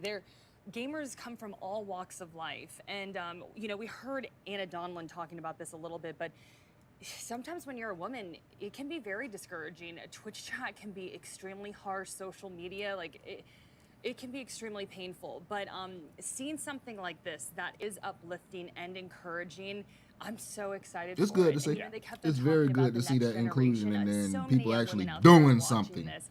That's And a big I'm sure thing. that they're like, wow, like There's scholarship money out there Yeah. for this. Someone's like, you can do this, and it really warmed my heart. So 100%. happy to yeah. see it. Really yeah. happy to see it. And yeah, one of the things in there before I toss for you, of course, is that Anna was talking in the Riot segment, right? That the gaming community needs to be better about building the community it's in. Yes. And I can't agree with that enough. If you know anything about Greg Miller and Kinda Funny, being better is a big part of what we always talk about. Is be better to each other and don't be a jerk. And I know right now on our very own Twitch page right here, a bunch of people are being jerks. And everybody who's a good person, which is the majority of gamers, need to step up, ladies and gentlemen, and of course show that the positive outshines the negative. That's my rant. Goodbye on that Thank one. you so much for that. Verizon and Riot, what a team up for the future. Let's talk about esports though, right? And speaking of esports, I want to hear from more of the voices on the scene about how esports has evolved over the years and where it's headed. More shit that I don't care about. For the longest time, I More didn't even shit tell that I my don't friends, care about. classmates Damn. in More school shit that that I don't give a whoop. Back when Ugh. Blockbuster was Oh, still shit open, that I don't and care we about. had MLG Not at events. all. People that organise tournaments, Not people at who used to all. drive around vans with computers and, Oh, and shit. off their own money just to set up these LANs so people could play, so there could be an experience of people gaming against each other. And I would go to my local Blockbuster and compete in getting the high score in different Nintendo games, and I would always win. I always compare it to like a Fight Club, underground, like super secret. And over time, it's blown up. The industry and the people in the industry who were once, made fun of for being nerds and playing video games and, the stereotypical living in their mom's basement, are now the cool kids on the block. And I think now that we, as people that are involved in gaming and esports, can actually dedicate our time properly to this, that shows me just how far we've come. Once I started to play competitively for League of Legends and realized there was an opportunity to also bring kind of my heart and my energy for the game and make it lucrative, I had to follow my heart.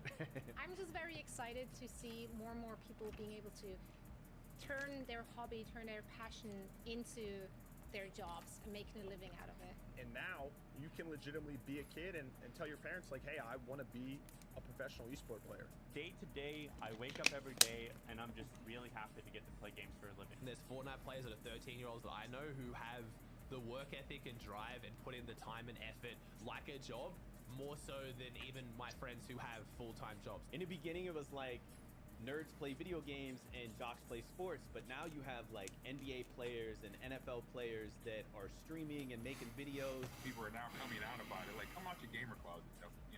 It's not, you're not a geek no more, you're not a dork, and if you are, that's cool now.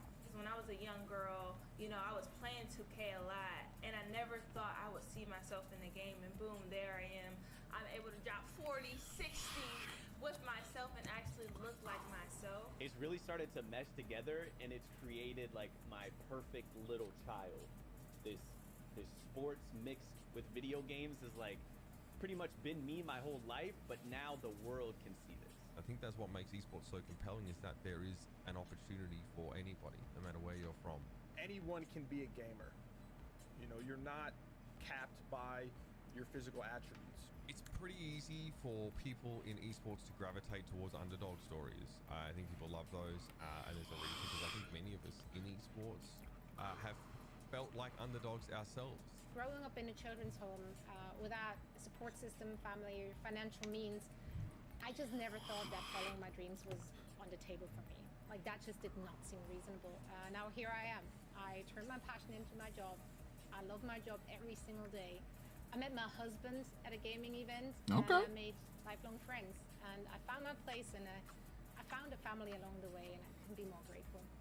I can't imagine with how far it's come to see the next couple phases, but I don't think the hype behind it is going to slow down anytime soon. It's going to keep going up for sure. It's definitely going to keep going up. Just becoming so much bigger than before. New games releasing, more esports, more involvement and acceptance. Like, I think it's going great, and I don't think it'll stop growing anytime soon.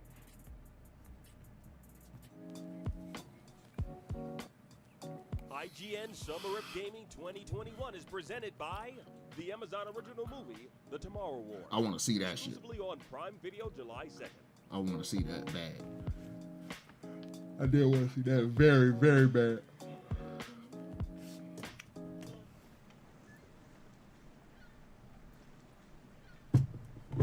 Everybody loves watching a speedrun of their favorite game. Now you're talking my language. Into the mind of the developers behind those games as they watch their hard work get completely destroyed right in front of them.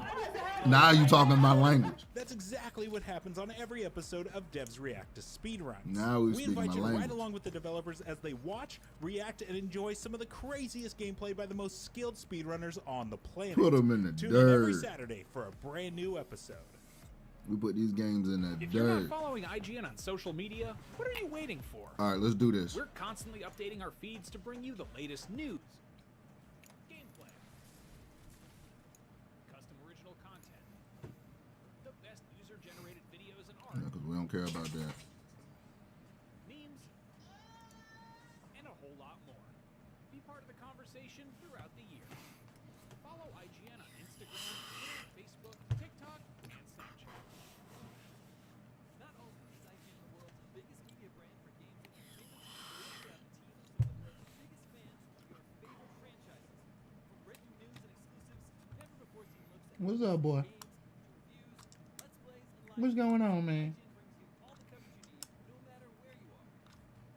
You want a treat? You want a treat? Let me get you a treat. You want to go sit outside too? Come here. Got some treats for the boy. What's this? What's this? Got some treat. Got some good treats. Got some good treats for the boy. Hold on. Ooh, what's this? There you go.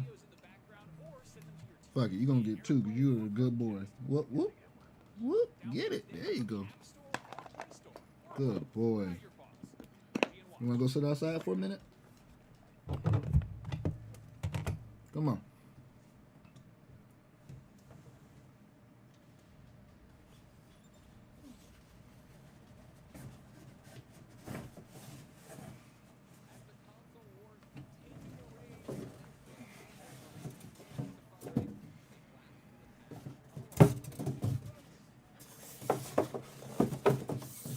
Box that the damn word.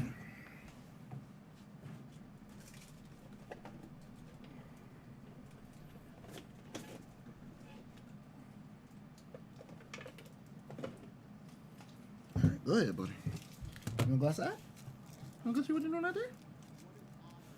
Hey, good boy.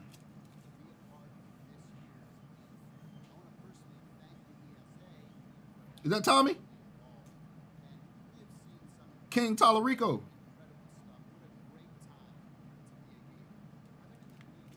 This the GOAT.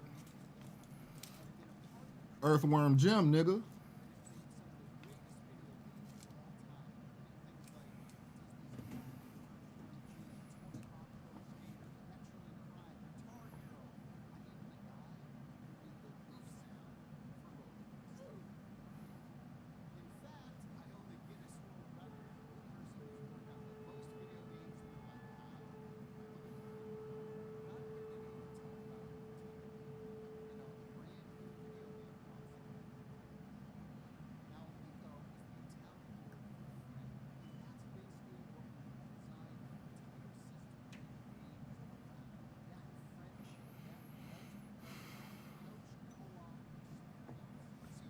You wanna go outside, buddy? You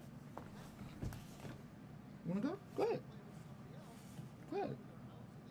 There you go.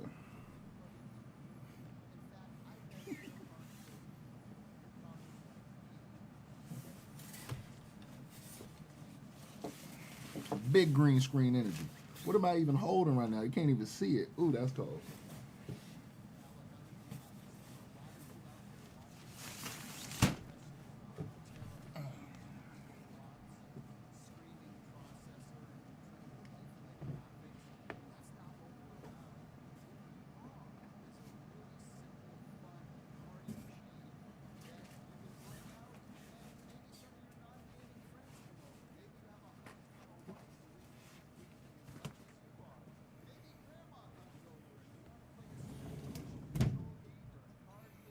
Because it's hot out there, so I ain't gonna leave it open.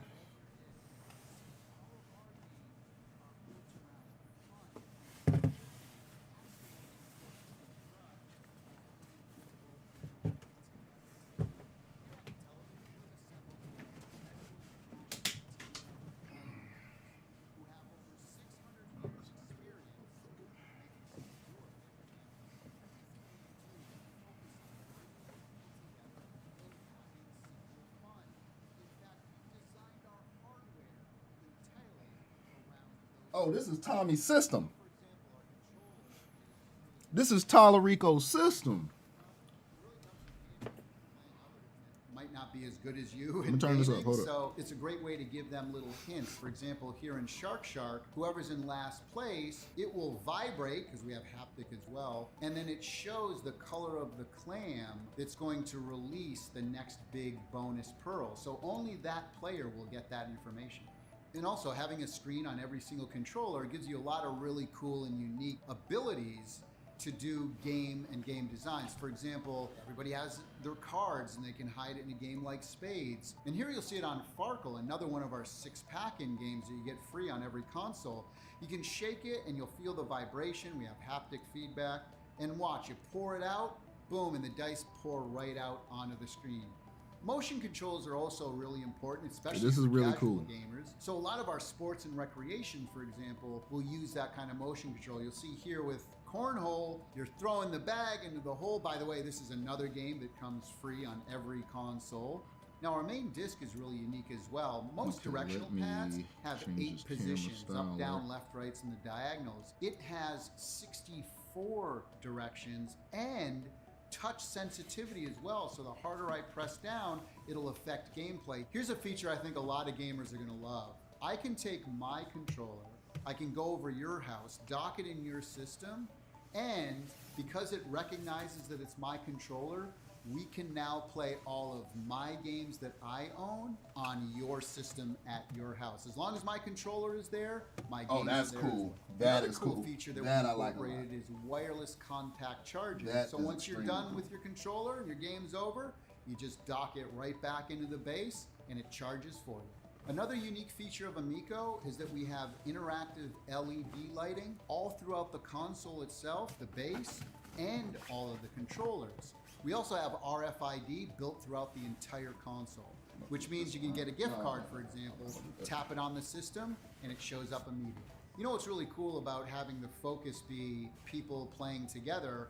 I'll give you an example. Astro Smash is a 4-player game. At any point during the game, somebody can pick up a controller and just hit the ship they want and go right into the game at any point. Now, for all you collectors out there, you'll be happy to know that not only can you download games digitally, but we also have physical media as well, and we'll be releasing more information about that later this year. Now, here's something I think a lot of gamers are going to appreciate. We don't allow any loot boxes, in-game purchases, in-app advertising, or paid downloadable content. But what we do have is an online leaderboard system for most of our games where you can go in there and check your scores against your state, your country, the world, or the month, the year, and of all time. And those scores tie into our achievements as well. So if you have the high score at the end of the month of your country, we're gonna email you a certificate that you can go print out and hang on your wall. Now, as we all know, the most important part of any video game system are the games themselves. They all have to be super fun to play. And that's where we really, really shine. In fact, all of our games it's on our not system detecting that are as highly wrong. curated. All of them contain a single and multiplayer or couch co-op mode. And all the games on our system are exclusive or contain exclusive content. Like Retro Reimagine, where we take some of the greatest classic video games of all time, give them new graphics, new audio, add multiplayer and couch co-op. Some of the things we have, for example, 12 of the best games from Atari, like Breakout, Asteroids, Yeah, see, I don't Tempest, need- Missile Command. We have games like Burger Time and Bump and Jump, and even some of the best in television games Yeah, from it's the not past, liking it. like Cloudy It's not Mountain trying and Night Stalker. Say that it's We have green? Is it edutainment trying to say that titles my for background kids is not 7 and green? under. Things like Sesame When this is the Street greenest and green I have Care ever Bears. seen? Now, our original IP category contains brand that new is so games weird. that Yeah, we've that's what I'm trying to created say, it's a lot of times around And that's 'cause my our camera's unique ass. controller. Hold on. Some of those games are platformers like Finnegan Let's Fox, shut down Chroma key. Bomb Squad, Yeah, it ain't detecting my shit. Space green, Strikers, Suck. Flying Tigers. And we even got There the we go, original that's why. Echo the Okay. Dolphin team to create our new title called Dolphin. And I knew that was gonna fall for it. It's okay. I just pulled We that down even when I take stood more up. modern Get your ass games back there. and add exclusive Get co-op your ass modes. back down Games on like that Rigid Force Redux Enhanced and Big green Dino screen Blaster. energy. Yeah, Now, this shit our kind of sports and trash. recreational category I'd not rather do the only has digital. big I'm about to sports shut this like down. Major League Baseball and Fuck it. soccer, but also recreational sports like cornhole, skiing, pool, and many more. Now, our casual category contains many party games, dice games, board games, card games, things like spades, emoji charades, and even award-winning board games like Blank Slate, Telestrations, and Ink and Gold. Now, I've already mentioned some really big partnerships let's and do licenses like Major League Time me Baseball down. and Sesame Street, but we have even more, including things like Mattel Hot Wheels, Harlem Globetrotters, and so much more. Now, we've previously announced that we're doing a brand new exclusive Earthworm Jim game for Intellivision. What? And we got the original team to be working on it. Oh, We that's wanted to do cold-blooded. something special. So we're gonna give away 3 of these new prints. All of the team members signed it. All you have to do is email cow@intellivision.com with the subject line groovy. You have till the end of June to do that, and then we'll announce 3 winners at the end of the month. Oh, that's so cool. Well, thank you for spending a little time with us here today. Hopefully, as you can see, our approach is a little different than everything else that's out there, and we really don't view others as competition. What we're doing, we view as complementary to what the video game industry is doing. It's such an exciting time to be in the industry, to be a fan of the industry, and we are fans of the video game industry. And you know, if there's something that you've seen here today that might be of interest, or maybe you're a developer who wants to make some games for us, maybe you want to place a pre-order, please go to Intellivision.com. We want to hear from you. Is it?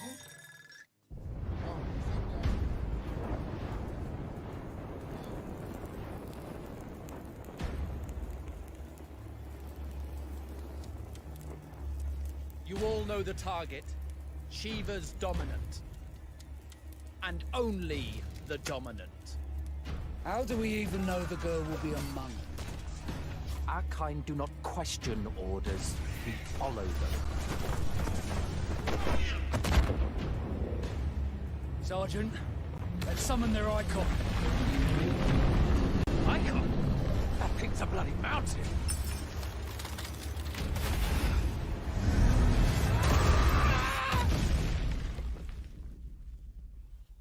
Our foe will not relinquish their mother crystal easily. This will be a bitter fight. You should not be out of doors. We have discussed this. Come, Joshua. Your father will be expecting us. I am Joshua's shield. I'm sworn to protect him.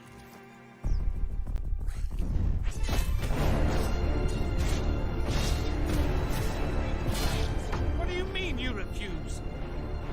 Did you not pledge your sword to our cause? What does it matter? It was the Dalmex who drove back the Crusaders in the Battle of the Twin Realms, was it not? Without the blessing of the Mother Crystal, we cannot defend our realm from the spread of the Blight.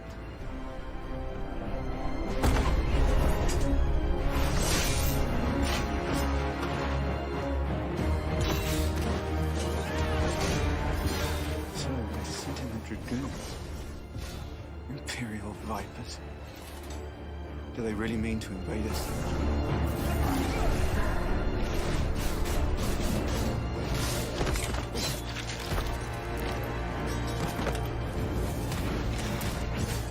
It's the Archduke's son.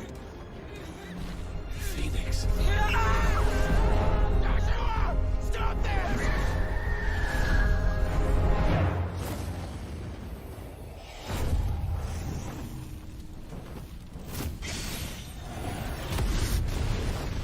Second icon of fire. But that's impossible.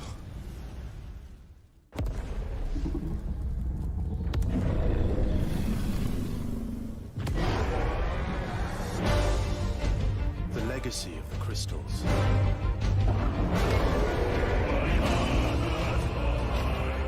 has shaped our history.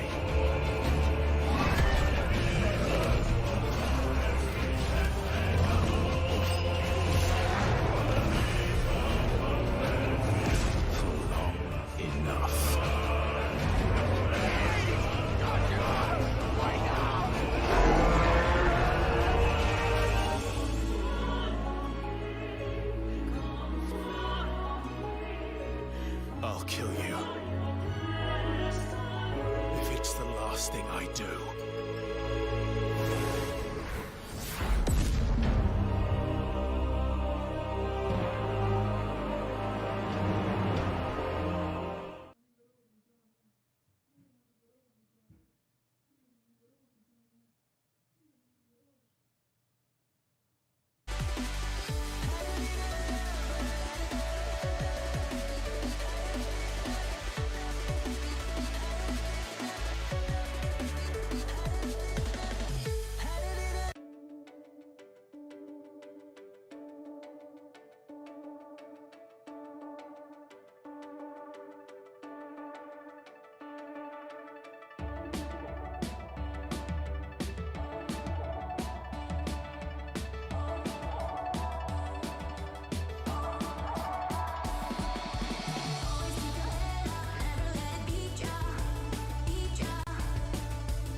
Hello, Forza fans. The wait is finally over. All the speculation finally came to an end yesterday at the Xbox and Bethesda Game Showcase when Playground Games announced Forza Horizon 5. That's right, the Horizon Festival is headed to beautiful, diverse Mexico for the 5th title in the series. You'll get to explore an epic, ever-evolving, vibrant open-world landscape full of cacti, volcanoes, tropical storms, dust storms, and hundreds of the world's greatest cars. Forza Horizon 5 is available on November 9th, and you can play it day one on Xbox Game Pass. Your ultimate Horizon adventure awaits, so let's go.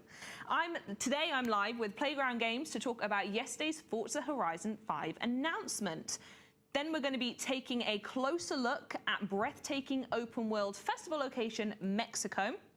After that, we're going to talk about the artistic detail that went into recreating the country's unique landscapes.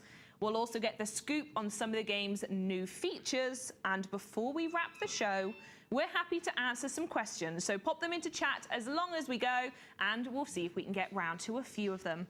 And beside me today are two of the members responsible, Playground Games Creative Director Mike Brown and I was going to say Creative Director of Playground Games, not that. Is actually the Associate Art Director, Connor Cross. Hello both, how are you? Hey Charlie, super pumped to Hello. be here. Yeah, I bet you are. Very exciting. How are you, Connor? Brilliant to be here. Yeah, it's been a big old 24 hours for you both, right? Absolutely. Yeah. It's been, barely slept, to be honest. Yeah, I was that was going to be one of my questions. How do you sleep after something like that? I think I was up at about 1:30 last night in the Forza Discord chatting with the fans. Just making sure it all happens. What was the vibes like yesterday when the show was on? Obviously, you knew it was coming up. Did you know when it was going to be on in the show? It's actually super secretive. Well, we won't go down that route then. Very, very few people know the whole show. But you basically know your bits, and you get feedback on your bits as we're doing different proposals about what we want to include in it. But you don't know what anyone else is doing. And they'll kind of say things like, oh, it works really well in the context of where it is, and the games around it. You're like, okay. Okay. Is there anything we should change to make it better? And they're just like, no, don't worry about anybody else's. It's like, okay. And then it appeared, and then that was it. The game was out in the world. So tell us more about Forza Horizon 5 then. What is it? What are we expecting here? Yeah, it's the biggest, it's the most diverse, it's the most fun Horizon. Yeah, it's the biggest open world we've ever built. It's got an incredible new suite of social features, which just make it such a fun, engaging, compelling social experience to hang out with your friends. And yeah, just couldn't be more excited to share it with the world yesterday. I can't wait to unpick it. And Connor, we're going to come to you first, actually, because one of the things that everyone on social media was talking about yesterday is about how phenomenal Forza Horizon 5 looks, with some of them even saying it's the greatest looking game of all time. And as the art director, how does that feel? Everyone's saying these lovely things about what you've been doing. Oh, great. Yeah, it's we've got such a great team here at Playground that really know their stuff. And I guess I'll just leave it capped at 30. My camera's, I'll just cap it at 30. Mexico, and just looking at all the ecotypes that we're working on, every single one is so beautiful that when you pull that together, makes such a, as Mike has said, diverse but absolutely breathtaking set of visuals there that I can't wait to show more of. Yeah, and it's sort of one of those things where it's Mexico, like it was going to be a really easy job to make it look beautiful, right? So, oh yeah, definitely. Absolutely. Yeah, we're going to unpick more of that, but let's have a look at some of the excitement you guys shared on social media yesterday, with our first tweet here being from Roby4TV, who was sort of just excited that it was true. What's that like? What's the reaction that you guys have seen of people finally getting relieved that it's happening, it's here, and it's also only in a few months as well? Yeah, I mean, even though we play the game, the game's a load of fun. We think it looks great, but I can't tell you what the anxiety is like going into that show and not knowing how people are going to react to it. And also not knowing, like, is anybody else doing an open world game in Mexico? They could be. Yeah, fair dues. You never really know, do you? So it is, the anxiety levels are crazy, but as soon as it happened, my Twitter feed fills up, my phone nearly exploded. I sent you a text and you didn't get back to me for hours. So we've got another tweet here from Slaptrain. It says, holy Forza Horizon 5, let's go. So many new things. There are indeed. We're going to talk about some of them today. But yeah, I mean, there's a lot of things to come, right? Forza Horizon 5 is huge, as you've already said. Oh, yes. Yeah. Oh, yes. Lovely. Up next, we've got Confucius Max, who says, 5 is in Mexico. Yeah, I need that ASAP. So we're going to talk about this in a moment, actually. But it seems like a lot of the excitement has actually been because it's Mexico. Is that something you're really, really happy that you've seen fans have really cottoned on to? Not the fact that it's another game, but that it's Mexico. Totally. Yeah, it's one, because we've, throughout the development of Horizon 5, have been really, really getting deep into Mexico and really kind of falling in love with that country. And it's just so exciting. The perk of the job, right? Sorry? The perk of the job. And it's just so exciting to see other people feel that love as well. As soon as they've seen it, I think everybody certainly every reaction I saw was super pumped, thought it looked great. And it's just really reassuring to know that other people love Mexico as much as we do. Brilliant, lovely. And our last tweet is from Hugo, who says, I'll read the bottom one, the most beautiful graphics ever in the history of the gaming world. I'm guessing you both agree, right? You have to, right, Connor? Otherwise, there's a lot of question marks on you, really. I'll nod. Yeah. No, I completely agree. The trailer was absolutely stunning, and what a perfect time. Why don't we have a look at the trailer we've all been talking about? Here is the Forza Horizon 5 announcement trailer. Baby girl up there in a full regalia. God damn.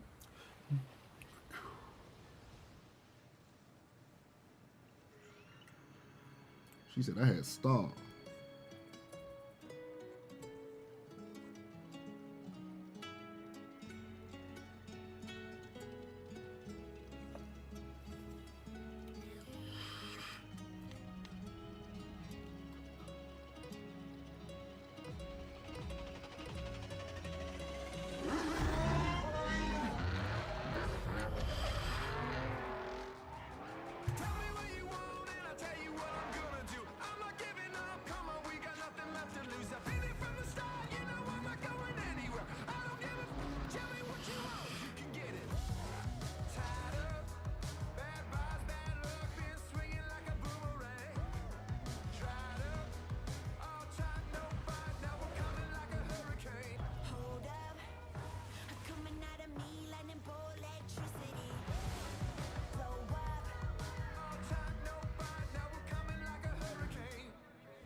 I'm not gonna get it though. At least not day one.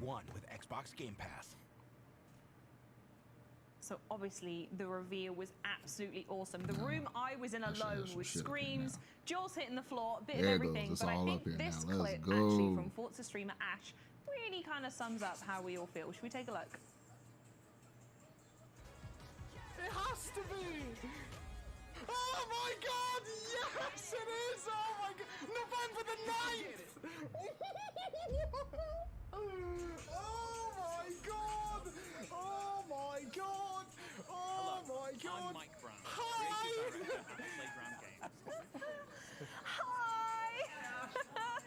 Thank you. That was so fun to watch. The hype is so real. Mike, we're going to go to you first. So fans have been hoping for a new Horizon game, and the fact that it's imminent is even better. The big question really is, and we picked a little bit on it before, but why Mexico? Why are we going to Mexico? Yeah, so it's the question that we deliberate on the most. Like, what Nothing kind of location been up is deep up the in the Horizon bunker Festival going to of go to my for each mind. game? We start thinking about it right at the start of development of a new Horizon title, and we spend a really long time making that call. Oh, I can imagine it's not the quickest decision you'll ever make, really. Well, it has all these kind of trickle-down effects for the rest of the game, like the cars that you'll pick, the type of racing that you do, the type of music that you go with. So it has really far-reaching ramifications. So you need to make sure you make the absolute right decision. Right from the start, we knew that we wanted to make the biggest Horizon ever.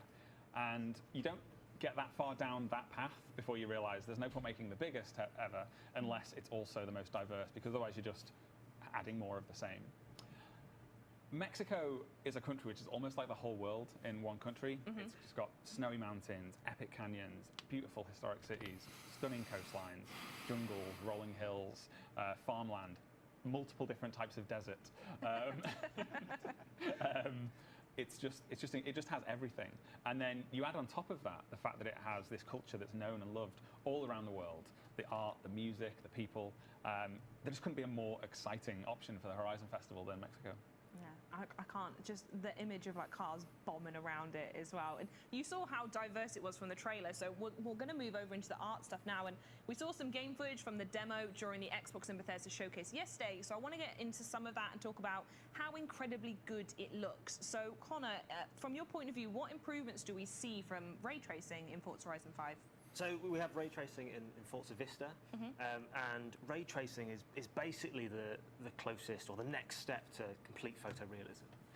It's a way in which light's calculated and reflections are calculated that is pretty much, you might as well be there looking at it. Yeah. You know, if you look there, you can see the thin as the Project One, even the letters reflected perfectly, the same resolution and everything. So yeah, it's you know, I can't wait for everyone to go check out all their favourite cars and you know, their setups in ray tracing. It's going to be amazing. And having spent time talking to some of the community that takes so many pictures in Horizon, it feels like that is going to be a mode for them to really dive into. But also in the trailer, you mentioned how diverse it is. We saw a rainforest that was in there as well. And I don't know if it's the UK weather at the moment being so hot, but you can actually feel the humidity in that clip. How did you do that? You know, as with everything, we looked at tons and tons of reference, and you know, we really want to be as true to that place as possible to make it feel like you're really there. And you know, you're absolutely correct. It's super humid, and the way we did that is by introducing lots of volumetric light, which is a great big volume of basically particles that light scatters through and reacts in the way that humid and fog and all that stuff would. Yeah.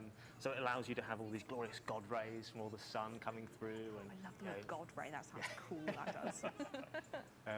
And all the light diffusion, to give it more technical, it's close to how that would work in real life as well. That was one of the things I really enjoyed from the trailer, actually, was that you would see an image that looked like it was just a picture, but then you would actually sort of like cheekily, the gameplay would then come in off the corner of it, and it was just this like clout image of, yeah, the game actually looks this good. But I'm going to test you now, actually, Connor. So of all of the beautiful greenery that we do see in the game, I want to ask you, if you've done your research, how many needles are there actually on a cactus? On the Choya cactus, so I know the actual number. Okay. Do you know it, Mike? I have been told the number. I don't know if I can recall it right now. Okay. So I'm not going to give the actual number out because there's probably bragging rights on Twitter or something. But the one person that doesn't actually go and count. Someone will do it after this now, yeah. But do you want to take a stab? Do you want to take a guess? I mean, I absolutely have no clue, but a number that feels big to me, I'm going to consider a couple hundred, maybe 1,000 at a push or something. That's a lot. I mean, I was, my immediate reaction when I was, told the exact number from our great foliage team was, no chance. Right. But there is 42,000, and give or take, wow, each of those Choya cactus. Yeah, they are all. Each Choya cactus itself is unique, so it's not exactly 42,000. No, it's exact. Give or take a couple thousand. It's fine. Wow. Okay. And I mean, talking about cactus and looking at this clip here, the desert is significantly greener than at least what I thought it was going to be. Is this a feature of Mexico that you've brought into the game? Definitely. Like I've said, we try to be as true and honest to the location as possible. We've got several different deserts for all of you desert nuts out there. So we've got your community as well. We have got your classic sand dune desert, and then we've got the Baja type desert you've seen there. That is lush. We actually call it the living desert in game. Okay. And what you're looking at there is actually in the wet season, which is summer, where everything's in full bloom. You get the pink flowers come out, the San Verbana, all the Encelia flowers are out as well.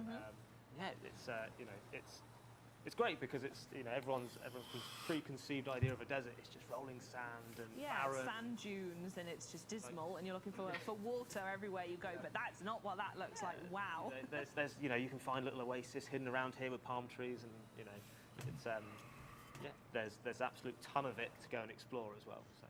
Lovely. Now, obviously, I know what photogrammetry is, but for anyone listening, obviously, but for anyone listening at home who may not have heard that term yet, could you let us know what that is and how it comes into play in Forza Horizon 5? Sure. So photogrammetry is basically the process of taking hundreds, or if not thousands, of photos of a thing you want to recreate from every single angle, and then we basically compile all of that in some software and just put it in the game. And we do that for a lot of things. So, like all these rocks here. Yeah, that bit there, that was the bit I was talking about in the trailer. Ridiculous scenes, wow. we do it for everything, all the way down to roads, just to try and capture it as honestly. And as authentic as it was when you found it. Yeah. It's gorgeous. I do have to ask though. I know you guys take your research very seriously. So, who had to climb up the volcano to get the data on that one? So we've got a brilliant team of photographers actually, and we even got some help from some Mexican photographers as well that took that team to some great spots and even provided what would be the best most honest representation of that area. And they do all the photogrammetry, they take all the stuff back, they distribute all the reference to the team. They're very fit now. Yeah, I bet they are. Yeah. Yeah, lovely. I mean, we're looking at the city here as well. This sounds really silly. Is it actually that colourful? It looks incredible. I've never been there, but would you look at that? It definitely is. It definitely is. Lovely. Yeah. We've sampled all of the colour from real life locations as well. But one of the other cities we've got in the game is Guanajuato, and we've done exactly the same thing there, where we've sampled every single colour. We've even got beautiful red terracotta roofs that you can see. Gorgeous. There's a fun little tidbit. Ooh, I love a fun fact. Discover that might be true. Yes. So yeah, one of our team came back and said, hey, when we're looking at these buildings, they're actually all slightly, they are slightly different colours. But the law, apparently, may be a rule, don't quote me on it, is that you can paint your house whatever colour you want, as long as it's not the same as your neighbour's house. Oh, I love that. So that's resulted in some, really brilliant pinks and zany Such greens. a diverse city as well, and just looks so gorgeous to drive. It makes me think of Balamory. I won't lie, but a bit nicer than that though. Anyway, you've sold me, and I now do need to go to Mexico. But before I get my ticket, let's get talking about some of the new features that we mentioned were coming up. So, what is Forza Link? That's the first one I'm going to talk about. What is it, and how does it work? Sure, yeah, so Where's the Forza Link schedule? is a new AI assistant that tracks the current status of you and everybody else in the world, as well as your current progress, like through the campaign and festival playlist activities. And the job of Forza Link is to try and just remove any friction and barriers between you joining up and playing with other people that you might meet online. So it'll track the things that I like to do, and it'll track the things I have and haven't done, and it might do the same for you as well. And if it knows, for example, that we both love to do the trial, Yeah, bro, but this haven't yet ain't. done it this week, We supposed to have a then it might Take-Two prompt me to panel, go, bro. "Hey, What the Charles, hell we're is gonna do it, the bro? If I trial." missed that And shit, then I you'd swear to go, God. Yeah, cool. If we doing this And then it because, groups us together. oh my starts God, bro, I'm matchmaking, gonna be and then so we go angry. through the activity Wow. together. Okay. In that scenario, we might not know each other, we might not have microphones, but the game's kind of try and just join the dots between people and help them Make play it a bit together. more social. Exactly. Oh, I love it. And one of the other things I loved as well, actually, is we saw in the trailer Pinatas, and that's in the Horizon Arcade. So can you give us the lowdown on what the arcade is? Yeah, so the arcade is a suite of really, really fun, engaging mini games that you'll all play in a collaborative or cooperative way. yeah, these guys fucking suck. About to give a fuck about that shit. Okay, we backed up on the Take-Two Interactive. I knew there was a Take-Two Interactive. There was no way that we could be just focused on that shit. Oh, that irritated the dog hell out of me. I'm mad.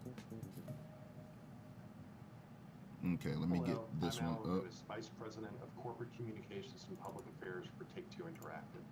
Thank you for joining us today, and welcome to Virtual E3 2021. Take-Two, like many organizations, is deeply committed to and actively involved in numerous initiatives to enhance diversity, equity, and inclusion within our society and industry. Affecting meaningful, sustainable change is a continuous process, and there is no one solution that can achieve that goal. We believe that to enact change, especially for those in underserved and underrepresented communities, there needs to be a continuum of activism and engagement with educational programs serving as its core foundation. Beginning with children in elementary school, we have the ability to light a spark of creativity, intellectual curiosity, and wonder that can last a lifetime. Continuing through middle and high school, we can support and nurture students during their formative years and increase the depth of their skills that can provide a pathway to attending one of the 400 plus colleges and universities within the United States that offer degrees in game design. Providing opportunities to attend these academic institutions, including need-based financial support, is also a critical component to helping end generational cycles of inequality. And while pursuing their creative and technical degrees, students can learn firsthand from industry leaders that share their experience, acumen, and passion through one-on-one mentoring and internships at our organization. Together, if our industry can execute this continuum, we will have invested meaningfully in the lives of the youth from these communities for more than a decade before they begin their professional journey. Diversity and inclusion make us a better industry for today, and most importantly, for tomorrow. It allows us to make better entertainment experiences that are authentic, culturally relevant, and reflective of the audiences that enjoy them. Okay. Today, we have brought together a few of our important partners who will share their organization's mission and role in this endeavor, as well as their insights on how we as an industry can continue to take these important steps together for the future. We hope that you find their work as inspiring as we do. It is now my pleasure to turn things over to my colleague, Tony Lagans, Director of Diversity and Inclusion for 2K, who will be the moderator for today's discussion. Thanks, Alan. It's my pleasure to be your moderator for today's session. Before we begin, I'd like to introduce my esteemed panelists today. We're going to start off with Jim Huntley. Jim Huntley is currently the professor and head of marketing at USC. Jim is a faculty advisor, and he's an executive producer for USC Games Expo and a co-founding partner of PathView Gaming. Next, we have Susanna Pollock. Susanna is the president of Games for Change, which is a nonprofit that empowers game creators and social innovators to drive real-world impact through games and immersive media. Next to Susanna, we have Gordon Bellamy. Gordon is a professor of practice of cinematographic arts at USC. He is also the head of USC Bridge Incubator, which is a program that helps to cultivate the next generation of leaders in the video game industry. And last, next to Gordon, we have Layla Shabir. Layla is the founder of Girls Make Games, which offers a series of summer camps, workshops, and game jams designed to inspire the next generation of designers, creators, and engineers. Welcome to all of you, great panelists, and thank you so much for joining our important discussion today. Now, I'd like to dive right in here, and Jim, I'm going to start with you. In Alan's opening, he mentioned something that was so important, and it was really just talking about the increasing role that diversity, equity, and inclusion it is playing in the video game industry today. So before we get into the big concepts that we're talking about here, let's just break some things down for our viewers. Jim, can you help us understand and talk about equity and diversity and why it's so important in the conversation about the video game industry today? Absolutely. Equity and diversity has been a challenge for the gaming industry since its inception.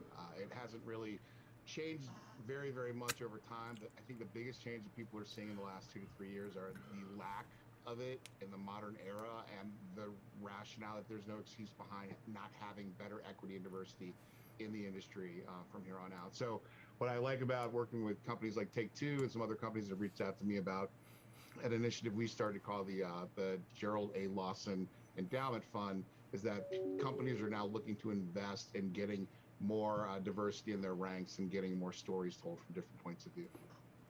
I appreciate that. That's great conversation there. So let's talk about just kind of the inequities and why is it so important to have these conversations, talk about that whole aspect and just getting people in the right mindset to understand what's available for them as majors in this industry. Okay. Jim, just talk to us a little bit about that. Absolutely. So a lot of what we've been focusing on from a USC Games perspective is making sure that students of color, Black and Indigenous students in particular, because they have the least amount of representation within our industry out of all the various demographic groups. We've been focusing on scholarships, but the challenge that we have, and I think the challenge that society and the industry has, is it starts earlier than that. There's a phrase from, I can't remember who to attribute it to, but there's a phrase that he used that I remember saying, the inequities of our past pay dividends into the future. And that sticks with me because the reality is if you don't have a great opportunity or access to computer science labs and specialized education in grade school and high school and junior high school, the odds of you having a great portfolio piece when it comes time to apply to a program like ours puts you at a deficit. And if that deficit keeps rolling on into the future, generation after generation, the gap between the ability to get into some of these slots in game design and not being able to get them gets wider and wider. So we need to do a better job as a society, and we are willing to do our part and help work with companies like Take-Two to lead the vanguard on how do we get students some opportunity from grade school? Like, how do we make sure they can see this as an option? Because when I, as a black man, get in front of a small group of, grade school students and I say I work in the video game industry, you can see the eyes just, their minds explode because they've never seen anyone like me and the videos they see on YouTube or other visitors to their classes, to their seminars. So it's important to show that we have presence here, but it's also important to make sure that the students who look like us, who are 20 years, 30 years, 40 years behind us, also have the opportunities that we didn't in some cases to get a job in this industry. Yes, thank you so much for your insights. So important there. Susanna, that really kind of speaks to a lot of the great work that you're doing in helping to reach this underserved community. Can you talk about the work that Games for Change is doing? Sure. So, our mission, as you said earlier, is to empower game designers and social innovators, right? To use games for social change. And we see our work with younger people as really inspiring the next generation, right? And so just what Jim was saying, like we're going as young as 6th grade, sometimes 5th grade. But Okay, that's what I like to hear. Give young people, and mostly in Title I schools, so those are schools that qualify for free lunches, which often are representing the underserved communities, an opportunity to dive in deeply into this gaming industry, this experience they all love to do, and help them become creators of this content, not just consumers. And we've been finding that the program that we've been running called the Games for Change Student Challenge. We've been running it for the past 6 years. We've reached over 30,000 young people in middle and high school. And we not only give them an opportunity to learn how to make games, but we also combine that with civic engagement. So they have to think about how games can help make their communities better. So right from the start, we want to empower them to think about this really important medium, not only as something they love to do, but they actually can make. They're learning important 21st century and STEM skills that can help them regardless of what career path.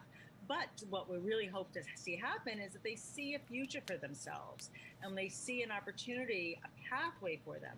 And part of our program, an important part of it, is this idea of mentoring, and mentoring from near peers and also from people from the community. So as Jim says, it's so important they see themselves in the people that are coming to speak to them. So when we're in Los Angeles, for example, we can reach out to USC Games for game design students to come and speak to the kids, that we can bring people in from Riot or Activision or from Take-Two to come in and say, yes, this is what I do and this is something for you. And we do the same thing in New York and working in Atlanta and Detroit.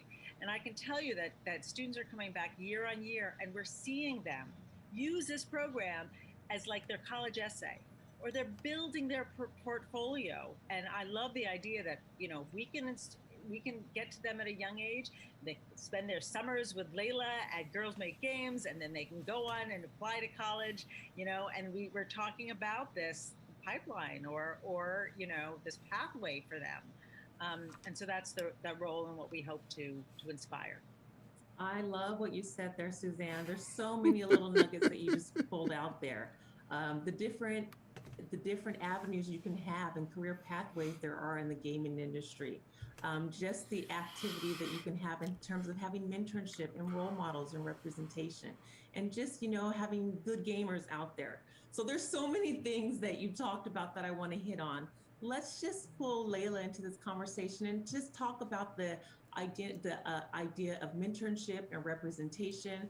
Layla, talk about the workshops and the summer programs that you offer to girls. How does that help to increase the representation and the mentorship aspects that we've talked about? Thanks so much for having me. I was on mute. This is 2021 still going on for you. But like Susanna said, I think it's really important to kind of pass that baton on. And I think we see this summer after summer, having created a place that's, you know, for girls. We get this question a lot. Why do you need a space that's just for girls? There's so many programs out there that are open to everyone.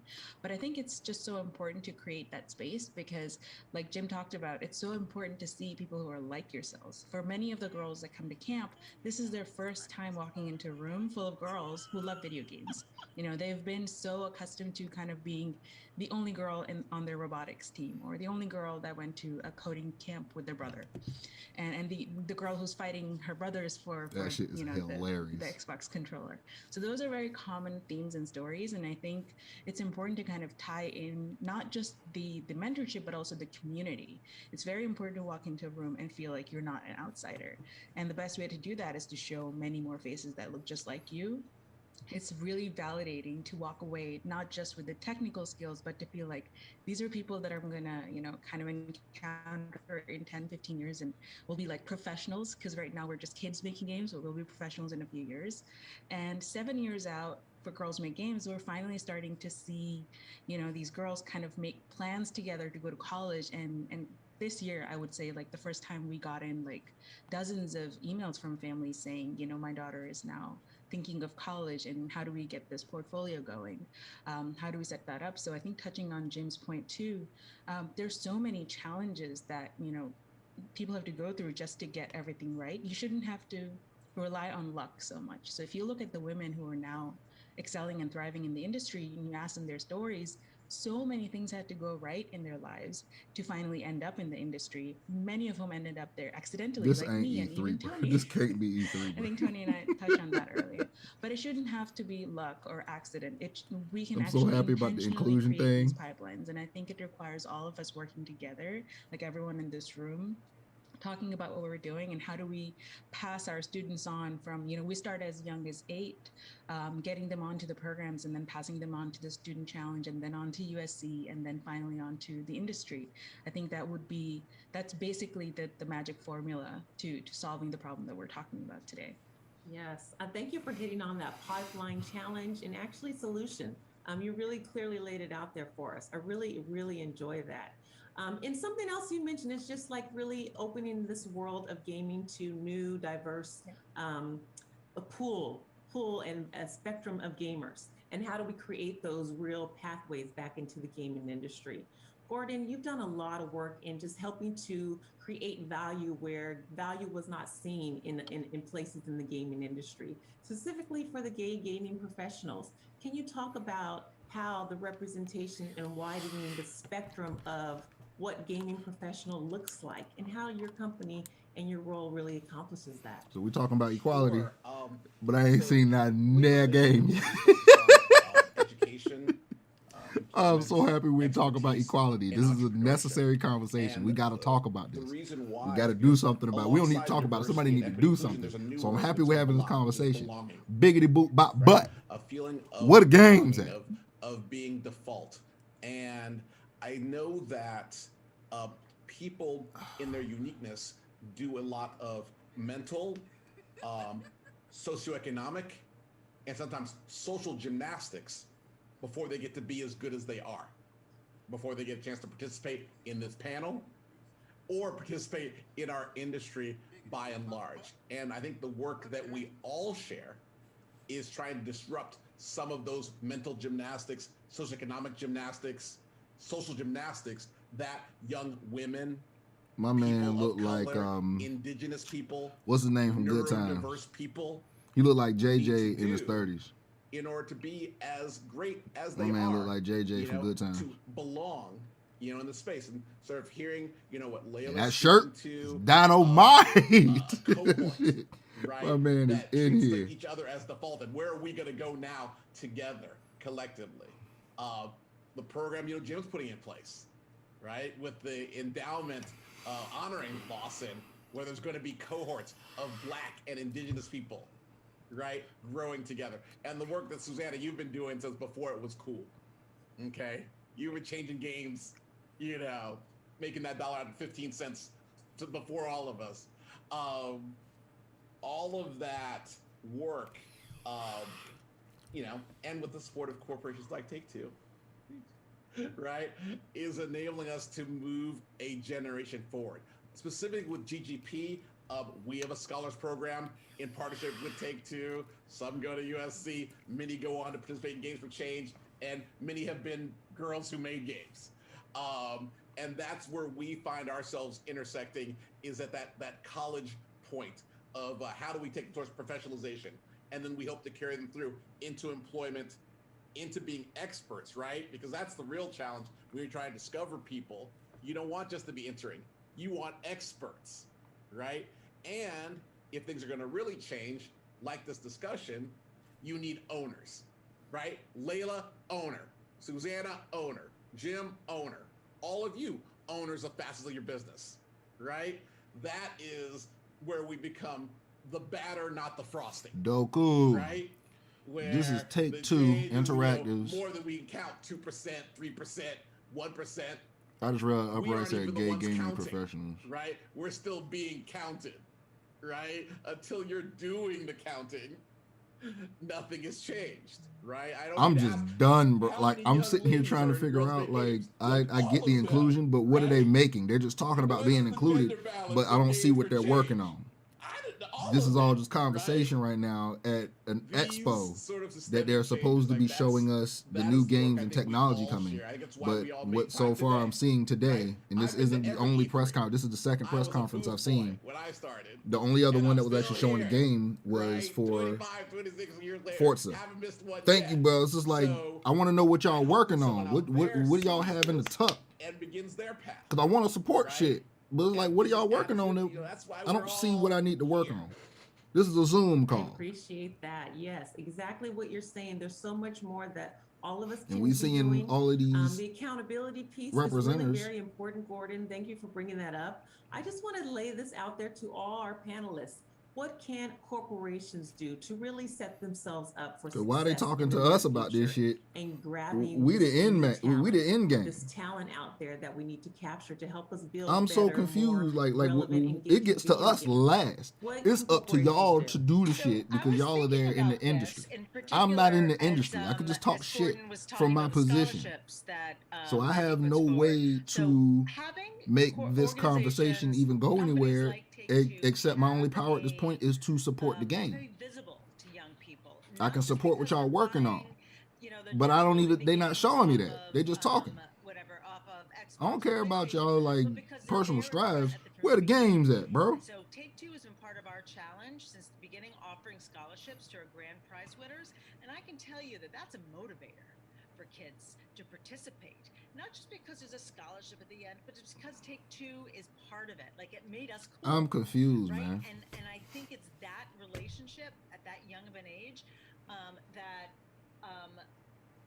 And this is the problem. like, yeah, they want to hear what I have to These say. specific human beings are trying to change things, and I commend them for the attempt.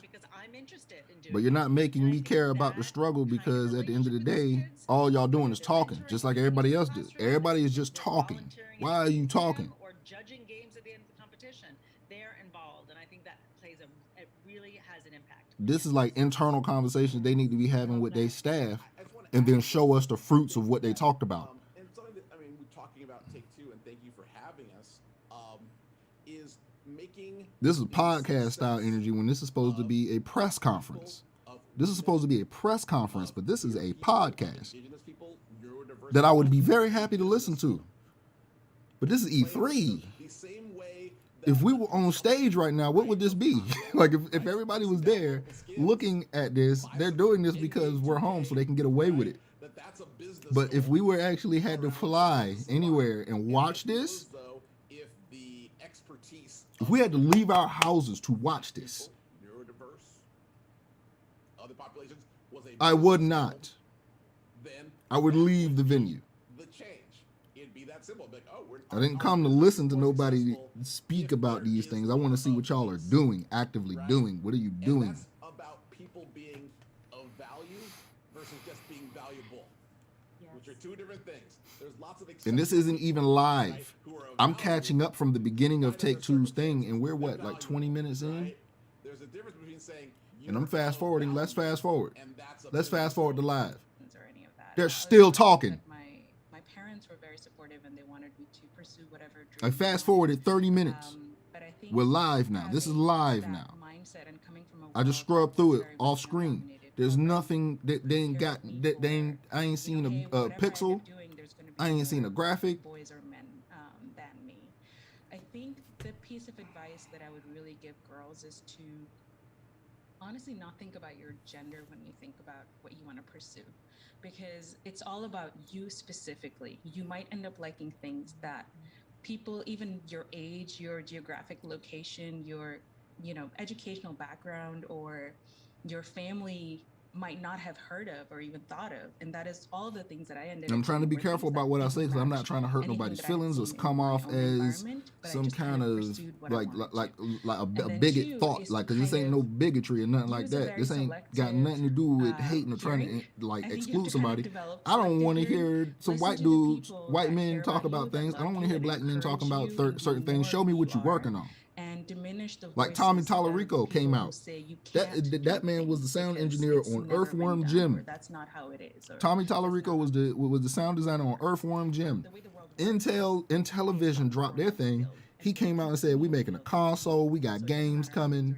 If you take your controller to someone else's house." and you can be part of building that world. So those would be like my two Facts. This is facts. 100%. Look at the Ubisoft stream. It's 100% facts. Because I'm not saying nothing different.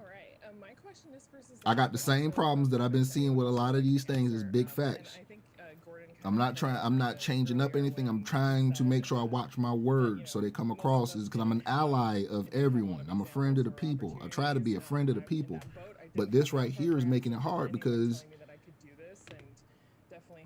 it's just the same thing as everybody saying that hey, you can't do this because you're you.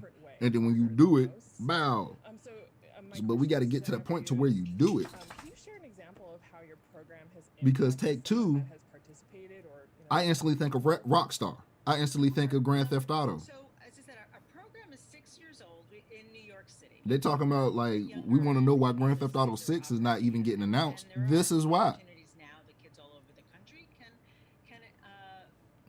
participate. This is why. We saw in New York a very particularly strong cohort. We're actually in over 125 schools right now in New York City, and there are some Rockstar teachers that have encouraged their kids to participate, their participants year on year and year.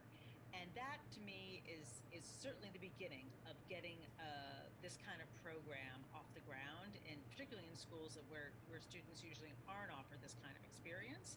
So one, having the teachers find value and really and work to and making it a part of an annual program within their school system has also allowed students to continue with the program year on year. There's one young woman in particular who won, I think she won the our theme category the first time round when she participated as a sophomore. The junior year she won again, and by the senior year she was a grand prize winner in New York City. And I hear that she then followed on with a full scholarship to NYU Game Center, right? And it was just amazing. And I just remember she was invited to speak at the Games for Change Festival after she won. It must have been the second year. I don't think it was the third year. And she came, and we were having a panel, a conversation about the program. And she was invited to speak on it, and her father came with her and followed her around the entire 2 days she was there with a camera recording her experience in this professional environment, not only when she was speaking but when she was sitting and watching the other people on stage. And it was so awesome to see that kind of support within her family. I'm like, all right, you've got educators supporting this young woman, this pathway. You've got her family, and actually, since she graduated, I've seen other kids in her family come through the program. But it takes that kind of multiple supports from different directions to really support this young woman who is a woman of color from Brooklyn, who found her path, right? And she got the right supports, and she got there. And now I also understand that she's launched her own studio and is raising money, on Kickstarter. She's remarkable. That's awesome. Thanks for sharing that story. That's so cool. Mir, do you have a question for our panelists? Yeah, hi, I do. So my question is to Gordon. I'm looking at LGBTQ representation in gaming. I've been in gaming for more than 12 years, and feels to me that representation is a bit low than what you would expect, what I see in tech in other sectors. Do you have some data or some thoughts about that? Is that the fair estimation? And if so, why is that? And what are the main challenges that LGBTQ individuals face in this industry? Sure. Well, I'll tell you a little history here. So when we started GGP about 15 years ago, which is not that long ago in corporate times, queer people only existed on an anonymous mailing list, anonymous to each other. Okay? Because This is like we literally have 20 plus years of history to look at on what to do and what not to do. We literally have 20 plus years on what to do and what not to do for these press conferences. And so far, in my personal opinion, the only companies that have snapped, like truly snapped, has been Devolver Digital, Nintendo when Iwata was alive, and Sony when they announced the prices of their consoles. When Sony comes out on that stage, when Sony used to come out on that stage and announce the price points of their consoles, that's when it was like, yeah, PlayStation was the $199 for the PlayStation 1, hardest announcement in the history of gaming.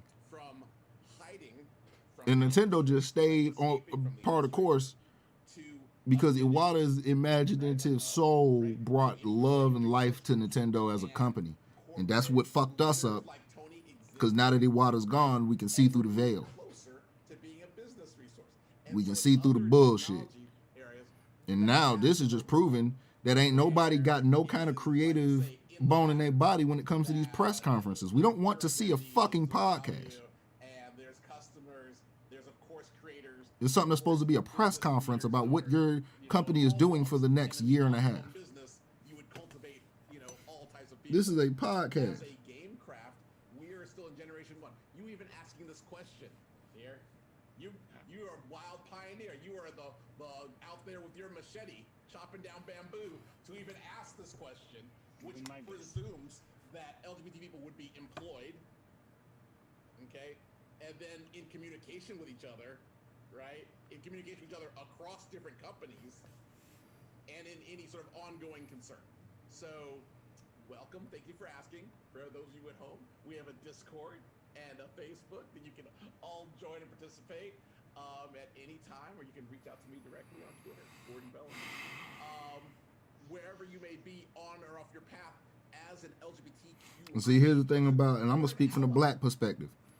Notice that if we come out there and trying to represent on some black shit, we're gonna have the whole fam with us on the stage. Number one, it's gonna be an event. And look at motherfucking, we just coming with the game. Look at Deathloop. Deathloop was so hard when it first came out, you ain't even know a brother made it until the third trailer.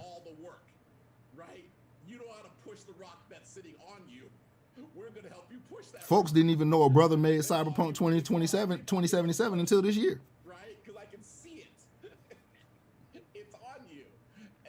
And it, like, that's what my thing is just like, when it comes to the creators, it's like, what are you creating? What are you creating? What is it that you're putting in front of us? And right now, all I see is talking. I don't see no action. I can tell you more. And anyone out there who's watching, like, we can tell you more in greater detail. Gordon, I know your company has some things going on in the few months. Oh, Can you talk about some of the activities you guys have? Sure. Let's see what they're talking about. So we have most of our content now, in addition to our Scholars Program and our community service that we do with Take-Two, is streaming. So we stream front page of Twitch and we bring it to YouTube, content around equity, inclusion, belonging. And not just LGBT, we just had our second Indigenous Game Creators panel yesterday. Big hit, because you know what? Indigenous creation has always been here. Always been here. In August, we're going to be doing our first GGP Honors, which is going to be honoring the best in diversity, equity, inclusion, and belonging in our craft. So we're going to be lifting up the people who do the work, right? Every day in our ERGs, in our executive suites, like Dr. Liggins, right? These people need to be cultivated as well, right? The same way that we cultivate engineers, artists, and other things that we value, right? I don't Things like that this, we bro. value need to be cultivated. So we're going to begin to do that work. I don't Tune like in, this, bro. front page of Twitch. I'm It's not going a to be a fan of this mood. shit. Hope you're all there. Awesome. Thank you. We probably have time for one more question, so let's go for it. Who's got their last burning question for our panelists? Oh, I have several questions. Burn. If Burn. it's one, well, just speak. I have to come from the affinity group, ERG, BRG perspective. So, Gordon, thank you for touching on that. So this question is for both Jim and Gordon, as someone that represents a member of an ERG as well as a leader of an ERG. What advice would you give ERGs, affinity groups, BRGs that are either just starting out or those that are established in organizations that are looking for ways to further embed themselves into the business, so that better versus the pacing that you're talking about? Also, I mean, to add to that, I think the something that a few of us have touched on earlier is an old adage from the business world: you can't manage what you can't measure. If you don't have a way to see how your progress is evolving over a continuum, you're kind of just going, well, I think something's working, let's just keep doing that. And business people, myself being one of them, don't respond well to that. It's just okay, let's just keep investing in a thing that I don't know the results of. You need to be able to go back and say, Bro, hey, Capcom, this year we were here. save us. God damn. Not only have we seen a positive impact on the investment or good ROI, but we also recognize the fact that the partner and partners that we're working with are making moves and making investments into the future that they're saying that they want to see. The positive feedback loop of being able to say, here's data that shows that what we're doing is having an impact on our objectives, and rewarding that partner or those partners for that investment and for that support. That's really key to building a positive feedback loop around investing in diversity, equity, and inclusion. Yeah, what Jim said, but I'd still say make it mobile. God, if you could move that needle like 0.2%, anything, you can't get cut. You can't get cut then, right? There's no way, no one can say budget's tight when you're moving that needle 0.2%, right? No, the scale at which we all operate, it's pretty staggering when you think about it. When you aggregate how much revenue and profit goes and gross profit goes in the games business, for a meaningful moving of the needle of DEI, comparatively speaking, it's not a huge amount of money. It's to have a really big demonstrable impact, measurable impact. If we aggregate our dollars and really focus on some key objectives, we can really move the needle in a way that's going to. Frankly, when you start seeing things work, people get excited. It worked. Let's keep doing it. Let's keep doing it. And it gets bigger and bigger and bigger. And that's why the Lawson Fund is what it is. It's an endowment because we want to see it have an impact in the aggregate over time, over generations, and support students for decades to come. Not just have it be this fiscal year, what can we do? Awesome. Thank you. One more thing, just to let it go, is just keep saying Black out loud. Right? Let's get back to Black is beautiful. We've been residing in Black Lives Matter for a long time, and we need to be back to like Black and proud and Black and beautiful. And so your existence, right? And saying it and saying positive outcomes after the word Black is meaningful each and every day that you can do it in your ERG. Mm-hmm. I love that. Thank you. Good question. We've got time for more. What else do we have? All right, I'll go if we have time for more. Layla, how have you been able to actually connect with the people in the community to bring awareness for your programs? Like, how do you actually gather people, to participate, and especially like in the very beginning? Oh my gosh. So the first camp in 2014, we literally barged into a maker fair with flyers and we were just going around and being like, you look like you would love video games because you're playing with robots right now. So come to our camp. But I think it's pretty much primarily been word of mouth originally, but then when we ended up partnering with the game studios, Everybody got a Discord. Everybody got a group that they want to get grips for. Everybody want to go. Everybody want to try to find a way to be a part of it. Everybody want to be cool. Bitch, shit. What you think, nigga? Me too. Make a game at Xbox. I might get me too, Nintendo, but I didn't do nothing. You can go into their offices, meet the developers, and make these they games. ain't even rhyme. There wasn't even real word. Kind of really helped us out. This whole show shitty. People who want to mentor and be involved, Full that's been a turds. lot easier because a lot of our teachers end up being college students themselves, and they come back and they'll say things like, "I wish this program existed when I was younger. It sucks I couldn't go to it, but at least I get to be a part of it and give back to the kids." And then same thing for mentors and speakers. There's so much interest in wanting to give back and wanting to welcome new voices into the industry. We haven't really had to do a lot of pushing. In fact, we get pulled in a lot of directions. I was talking to my team the other day. I was like, this is a very fortunate problem to have where we're getting pulled in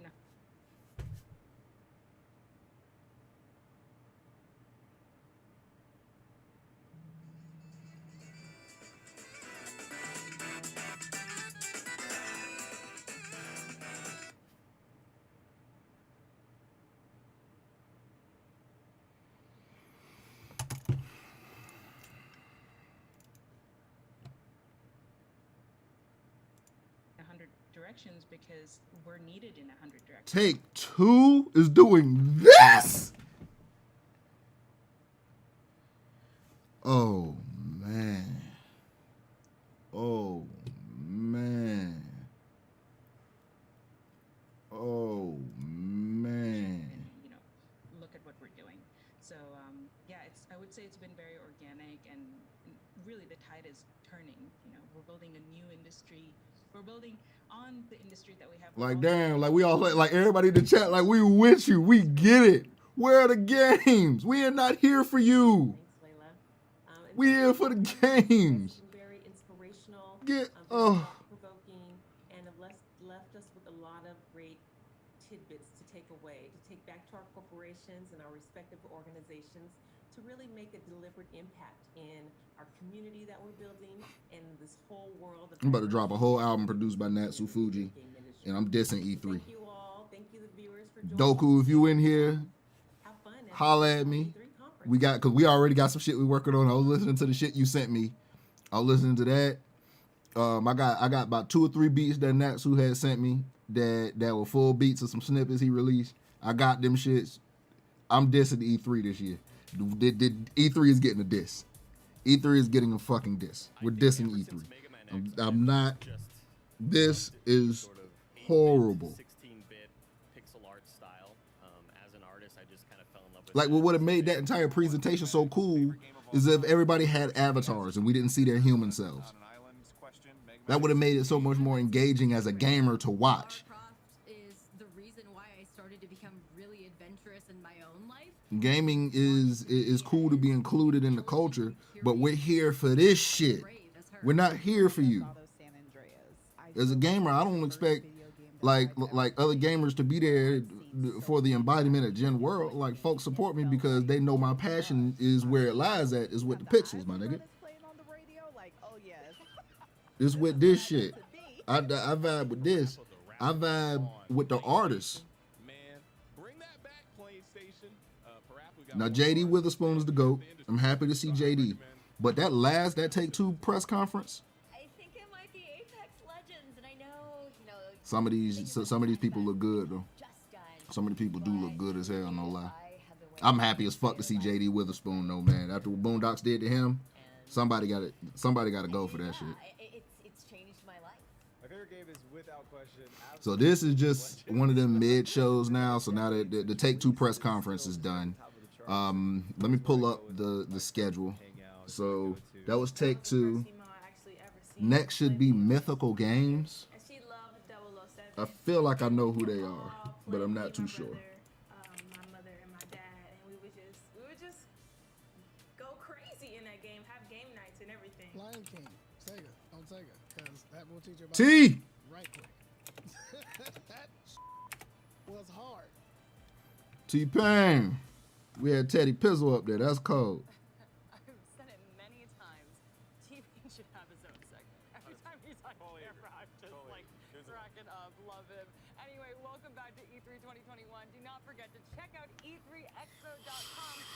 Shop for your E3 2021 needs. Look like this. Don't you want to look like this, young man? They want to look just like me. You want to look like a schlub like me? I'm in a bomber jacket. Nobody likes me. Or do you want to be in an E3 bomber jacket and everybody likes him? All the kids want to look. Okay, yeah, so in about 5 minutes, we should have mythical games. We should have mythical games next. Oh. I was really expecting something from Take-Two regarding their franchises and not their personal inclusions in the culture. I really was hoping that we didn't see that, and we did. They did that. They really did that. Once again, niggas making shit about themselves and ain't got nothing to do with you. That was some selfish shit I just seen, boy.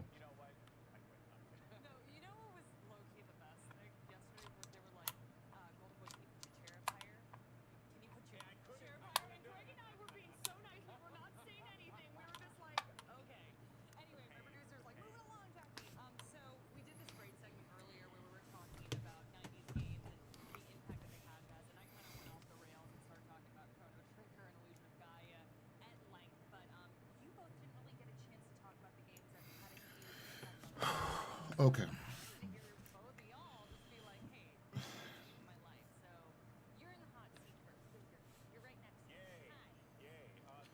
easy answer for me would have been Halo. I will just give a mention of one that brought me and my brother together. We were always, big green brothers, right? It's just how it is with siblings. But both of us sitting down playing that campaign, it was great. But for myself personally, one of the games that had a profound impact on me was, funny enough, Final Fantasy VII. It was the first RPG that I had ever played, and it began this infatuation with RPGs. And there was a point in time, folks, where the PlayStation, I swear to God, just had nothing but RPG games. I feel like every other month there was like a new RPG coming out, but that just started. Okay, hold up.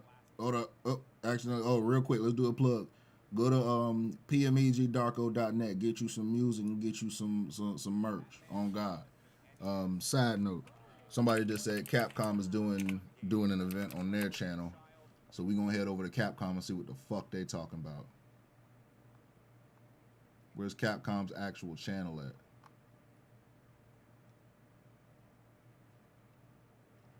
Where's the Capcom channel? Damn, I can't type. Here we go. What they doing? What they doing over here? Okay, so it ain't this page. What is it? Capcom official?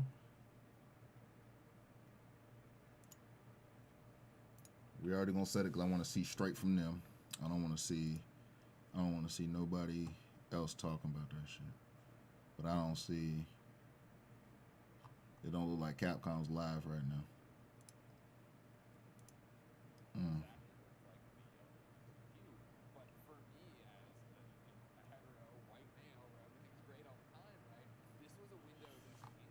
I'm gonna be 100% real with you. Let me turn this down. I'm about to talk some shit right quick. These motherfuckers that we are seeing are game journalists and activists and probably insiders in the industry. But they not us. These niggas don't play games. If they work for the companies, that's cool. But they don't play games like that. I can assure you that. A lot of these motherfuckers just talk. A lot of these folks just talk. That's number one. And we already know how game journalists been. They want easy modes for a game that was actually developed to be difficult. And they're really mad about that. Then that's going to continue to get pushed on the streamline and get blended into society because folks don't want to hurt nobody's feelings. Don't nobody want to hurt nobody's feelings, but everybody want to be right. Everybody want to be right, But everybody don't want to hurt nobody's feelings, and everybody want to be included in everything. Everything ain't for everybody, but everybody want to be included in some shit. And it's like, cool, come on, what you got? They ain't even bring nothing to the show.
Because honestly, you want to know who I would like to see on E3 talking some shit?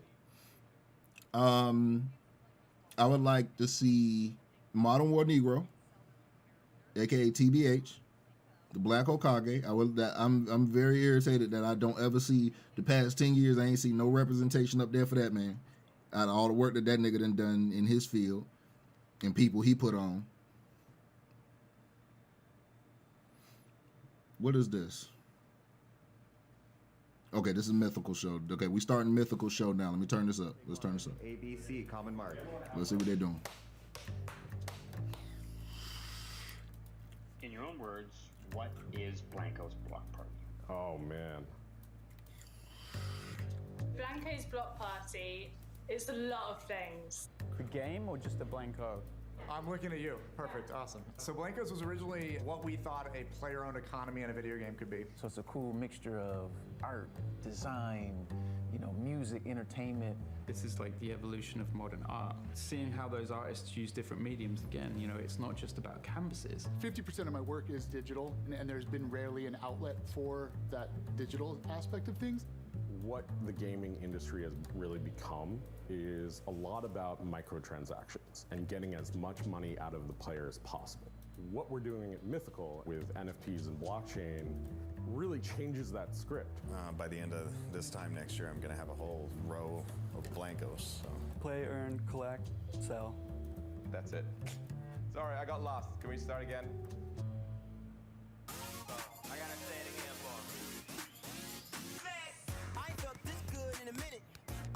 These niggas talking about NFTs, that this game, the character you create in the game will be an NFT that you can actually sell.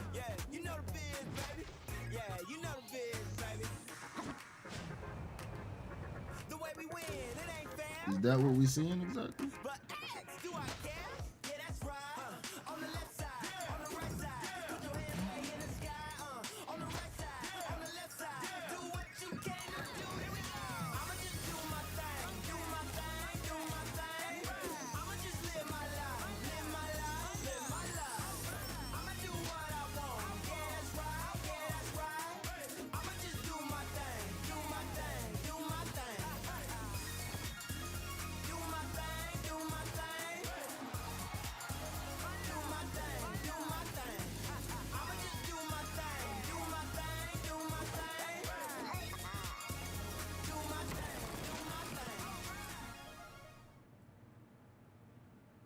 I just had a quadruple espresso. Is that a problem? Hi, my name is John Linden. I'm the CEO of Mythical. So working with Rudy and Jamie have really been a lot of fun because we really have kind of merged three different industries into one. So we have kind of obviously deep experience in gaming, but we also have teams from blockchain and we have teams in marketplace technology. And bringing these three worlds together, it's been a challenge at times, but also it's really helped us explore how to make this work. And I think that's been the intersection of those three industries together has really made Mythical special. I hope that players within Blancos can really kind of be what they want to be. You know, it's kind of a safe place that people can come. It's a great, strong community. And meanwhile, they have this economy behind the scenes that they can earn. They can really transact and be part of the world themselves. And that's really what they need to know. It really has become a great community, and we really encourage people to be part of that community. When you're building a game at the moment, if you want to move from 10,000 users to 10 million users, what you really need to do is have really, really epic gameplay. Blankos is a game that's all about what we imagine vinyl toys do when we're not watching. What happens when we go to sleep and these toys are left to their own devices, and an exploration of that whole fun world of creativity that these toys escape to. Every single Blanko has a story and have their own inspiration and their own flavor and their own style. And I think that players are going to find that they'll go, oh, I like this toy because it speaks to me. You are playing, building, and collecting. But then outside of that, you are also upgrading and selling. You don't need to understand NFTs or blockchain at all to play Blankos Block Party. All you need to know is how to play a game, and we teach you that. The Junction is an amazing place where the Blankos go to express their creativity. Players are going to have a role in helping to bring that world online. It's just this city full of tons of different designs and colors and patterns. But the point is that you are meeting up with your friends, you're practicing your new skills out together, and then you're jumping into mini parties. Yeah, okay. Players can build their levels using our Blanko build tool. They can make whatever level they want. They can set the terrain, and then they could set the win conditions, and they could set the game type. So you can make this level into a shooter, or you can make this level into a race. There are things that we didn't even think was possible with our level editor that they've been able to do. I've seen levels that recreate a particular science fiction movie that I might not be able to say. I wanted things that felt like beautiful pieces of art. We're just continually adding to this huge library of buildings and houses and vehicles and that kind of stuff. Things that you can throw together into to make your own block party. In the open beta, we've seen over 20,000 block parties. Once they're done playing it, there's a rating system, 1 through 5. So you can really get that feedback from the players. There's over 70,000 NFTs that have already been purchased in our open beta, and where we've been seeing just tons and tons of people jump in. Now that NFTs are moving into the mainstream, the most important thing for games, for gaming studios that want to focus on NFTs is to really ensure that their gameplay, their player experience is on par or exceeds anything else in the mainstream market today. We're putting the fun in non-fungible tokens. That's what we're doing. It's going to be really exciting to see the game, the community grow over the next few months. What we're building here with NFTs and blockchain really changes that script, because then it's players that can actually benefit and profit off of all the money they spend. Part of my art exists in the fine art world, and in that world, I could create a painting and sell a painting, and then that painting goes off to a collector, and then I get paid once, right? And then I have no idea, no control over who gets the painting, no idea if 20 people sell it down the road for exponential amount of money. I never see a dime of that. I have no idea what to think. So one of the cool things about NFTs is that smart contract that's locked in, and you're able to just not only track who gets it, but share that profit forever. While one will collect for love, the other side that you want to collect from is also from a perspective of capital appreciation. You know, when we look at the collector world today, vinyl toys are on a tear, right? Just the very fact that Blankos Block Party created a platform where you could not only collect digital vinyl toys created by epic vinyl toy artists, but at the same time use those vinyl toys to battle other people in games. I truly believe that it's a magic formula for, you know, not only epic capital appreciation on the assets themselves, but also, you know, immense amount of enjoyment in playing the game. Today's gamers are used to having a lot of control over customizing the experience that they have. We've seen that in the trend of games coming out over the last 10 years. players spend a lot of time online, they spend a lot of time in digital space. That's where they want to express themselves, through skins, through cosmetics, through the things that they buy through games. I think that's where, you know, Blankos really shines and what we can bring to the table, but also where I think NFTs play a huge role, right? Like, because it gives you a chance to really own the world around you, the universe that you're customizing, you're creating. You've got a greater stake in this thing now. Rudy Koch, SVP Business Development. Am I just supposed to say that? Just my name? Title? All right. I'm a big-time collector. I collect vinyl toys. I have a whole wall of them at home. I'm a nerd. We're all nerds. We all collect. I love collecting. I actually started my career in comic books. I collect sneakers. I loved Magic the Gathering. I had hundreds. These concepts as collectors ourselves, like the box opening, you know, opening a box for your Blanko, or the serial numbers on each of the NFTs that you buy. These are concepts that live in the physical collector's world that we love so much, and we wanted to bring that and translate that into the digital world. And what's amazing is that with the players that we've seen so far and the people engaging with the economy, they are getting these concepts, and it's been a lot of fun to see that all unfold. With real toys in real life, right? When the way to keep their value is you put them in the box, you put them on the shelf, you leave them there. But with Blankos, as you play with them, they get better. You can customize them. You can make them the way that you want them to be, but also increase their rarity and increase their scarcity by playing with them. Our leveling up process, it's called Grade Up. It draws from real toy and collectible culture.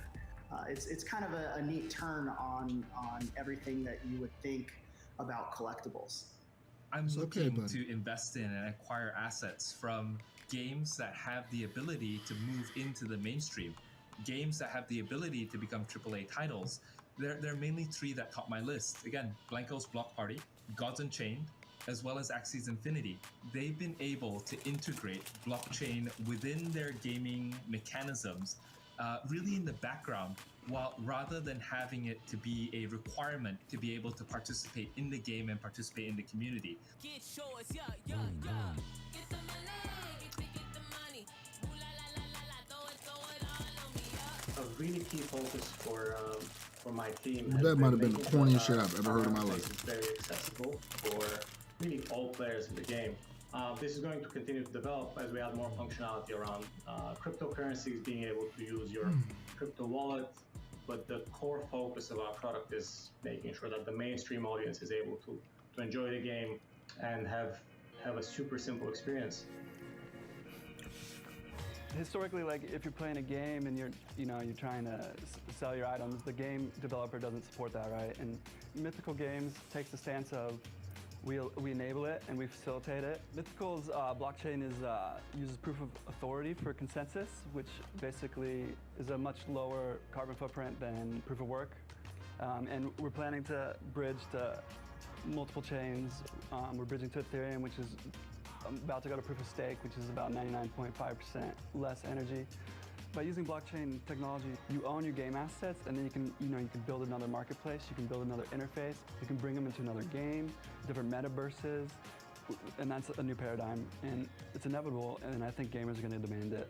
Traditionally, like when you're participating in a marketplace, you're relying on trust in the company to keep the database accurate, where Mythical Games is using a blockchain where our smart contracts are publicly accessible, so you have confidence and trust that you're getting what you're buying and your true ownership, and you have it forever. Because traditionally, game companies can just say there are 1,000 of them, but who knows if there are 1,000, right? With Mythical Games, we have provable scarcity. And with provable scarcity, as an investor, a collector, a gamer, that's really what you want. I've been drawing since I could hold a pen or a pencil. My granddad taught me how to do an engineer drawing when I was 4. You know, I've just fell in love with the idea of drawing and creating. It's just something that gives me a ton of joy. As I started to look around at art, it always really appealed to me, but I was always really appealed by graffiti art and the music that I listened to. To have a favorite, that's like asking me what my favorite child is. It's currently my daughter, by the way, if anyone was asking. So for me, it just evolved over time as I started to learn a bit more about street artists and see the evolution of street artists, see an artist go from kind of painting an illegal wall to having a gallery showing or something like that. Seeing how those artists use different mediums again, you know, it's not just about canvases, it's about sculpture. It's about taking these shapes and these 3D canvases and expressing their desires, their needs, whatever it is they're trying to say on a different canvas. We know where we sit now compared to 20 odd years ago when all these artists were still just street artists getting arrested for doing throw-ups on trains. And now, you know, a couple of $1 million at Sotheby's, I'm like, it's pretty cool. Where should our hands be? Just do this. Oh, okay. I'm super, super excited to talk to you guys about some of the artists that we're bringing into the game, some of the first collaborators, and I think it's appropriate to start with Michael Lau. Michael Lau is a legend in the space. He's definitely known as the godfather of vinyl toys. He has this really awesome quote, which is, all art are toys and all toys are art. And I think like that is perfect for Blankos. And so I think we're really excited to see his style come alive in our realm. 點解想合作？咁其實一路以嚟都好想自己啲 character 可以喐啦，好似可以做一啲 animation 啊或者 game。咁今次真係有機會同一個咁配合到 figure 個 game 合作，所以係好開心。Another artist and designer that we're super excited to talk about is Quix. And what I love about Quix is that one, he's a graffiti artist, but two, he's super hip hop culture. Love his designs, love the samurai. You know, he has this really iconic, like Japanese mech warrior style. So, you know, I think we are all just excited to see that come alive in the Blankos universe. My artwork and the style of toys that I do now are pretty much rooted from the stuff that I've loved since I was a kid. I grew up in the 80s, so I was heavily influenced by a lot of Japanese robot shows. Texas history is like my Mickey Mouse. He represents Japanese robots, hip-hop, and graffiti, all rolled into one character. This brand that we're going to reveal now is near and dear to my heart. I'm actually wearing some sneakers that represent them. I will let my friend Nicole here tee it up.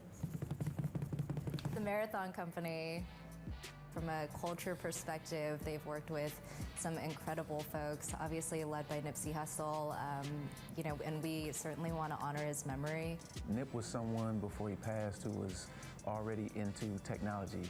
It's such an honor to be able to carry on his legacy in a sense and bring them into the world of Blankos.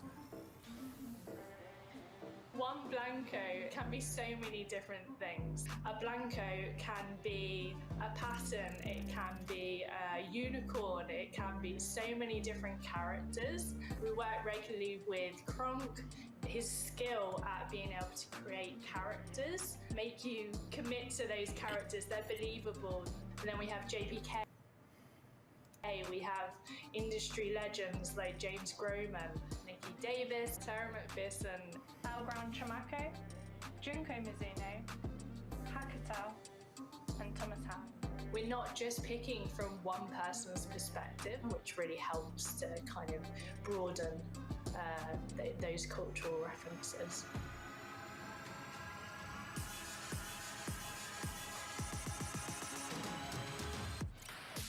I am an avid vinyl toy collector. I have just a house, floor to ceiling, vinyl toys. To find a game that did such a really great crossover between that kind of tangible good and have that element in the game, no doubt by the end of this time next year, I'm gonna have a whole row of Blankos. So. It's art in a 3D form. I think it's a really great online safe haven for, you know, street art where it keeps its integrity and it isn't bastardized. Whether it's on geometry or it's sculpted or it's just, you know, tagged home walls and stuff like that. I like that. I just like exploring the space. And then you still see this coalescence of cohesion as opposed to a random vomit. Art exhibit games like Blankos, I think it's a really great like bridge between, you know, the traditional mediums of creating art, digital art, or, you know, street art or stuff like that, and then into the gaming. And that's cool because, I mean, all the elements that are familiar to the Deadmau5 fan were really well executed in these skins.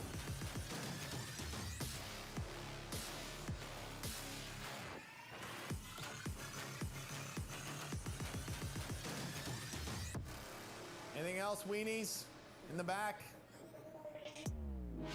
So now that the video is coming to a close, download Blankos, blankos.com, bring your vinyl toys to life, build your own levels, buy all the designs from your favorite brands, artists, and designers, share it with all your friends so they download and play it together. And we look forward to seeing you within the world of Blankos. But wait, we're partnering with the fashion industry's most coveted brands to bring you their style, Blanko style. And our first collab is a name you'll recognize. They're known worldwide for their signature plaids and heritage prints. I'm incredibly excited to announce that Burberry will be partnering with Mythical Games to launch a limited edition Blanko in their game Blanko's Block Party. Pushing boundaries and discovering new innovative opportunities have always been at the heart of what we do as a brand. Being a part of this creative and pioneering community with Mythical Games is an incredible synergy for us and a perfect evolution of our existing engagement with the gaming communities. This partnership presents Burberry's first exploration into the world of NFTs. This opens up a whole new platform of possibilities, and it empowers digital natives and gamers to own a piece of our brand and actively engage and participate with our house codes. We can't wait to embark on this pioneering journey with Mythical Games as we explore the future of digital ownership in gaming, whilst discovering new environments and a myriad of possibilities within this community. Oh my God. NFTs and You got the last blockchain. word. Make it count. That's a good question. Here, let me give me 5 seconds here to think about it. All right, guys, let's cut on the cameras. Thank God. If you're ready to start building, playing, and earning, you can download and join Blanko's Block Party now in early access on PC. Like, share, and subscribe. Also, watch your favorite content creators on Twitch this week for a chance to get an exclusive new Blanko, only available through Twitch. Thank you. Appreciate it. On behalf of all of us at Mythical, thanks for joining. I feel like you nailed it.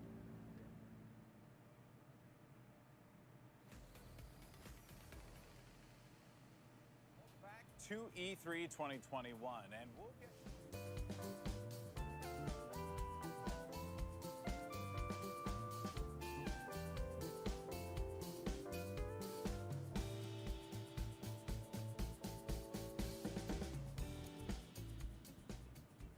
Welcome back to GameSpot's coverage of E3 2021. I am once again joined by Dave Jewett.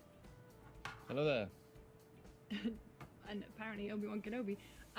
And Timur Hussein. Hello there. Do you have to roast me that bad immediately after that? My man Timur. 90 seconds to get- Timur's the realest nigga that's been on this E3 floor on this presentation for the past 2 days. I'm actually about to follow this nigga Timur because he real as hell. We're here. Look at his shirt, all bro. Day, all week. Timur to real. celebrate E3 and go over the big announcements and reveals. Obviously, we just had a bunch of panels. Not necessarily game announcements.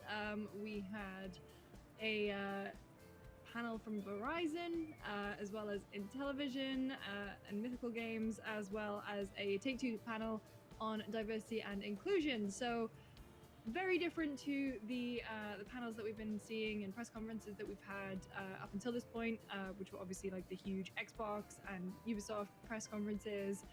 This seems very like it's taken it kind of down a peg in terms of excitement levels, and it's just kind of talking about things that are directly affecting the industry and also NFTs.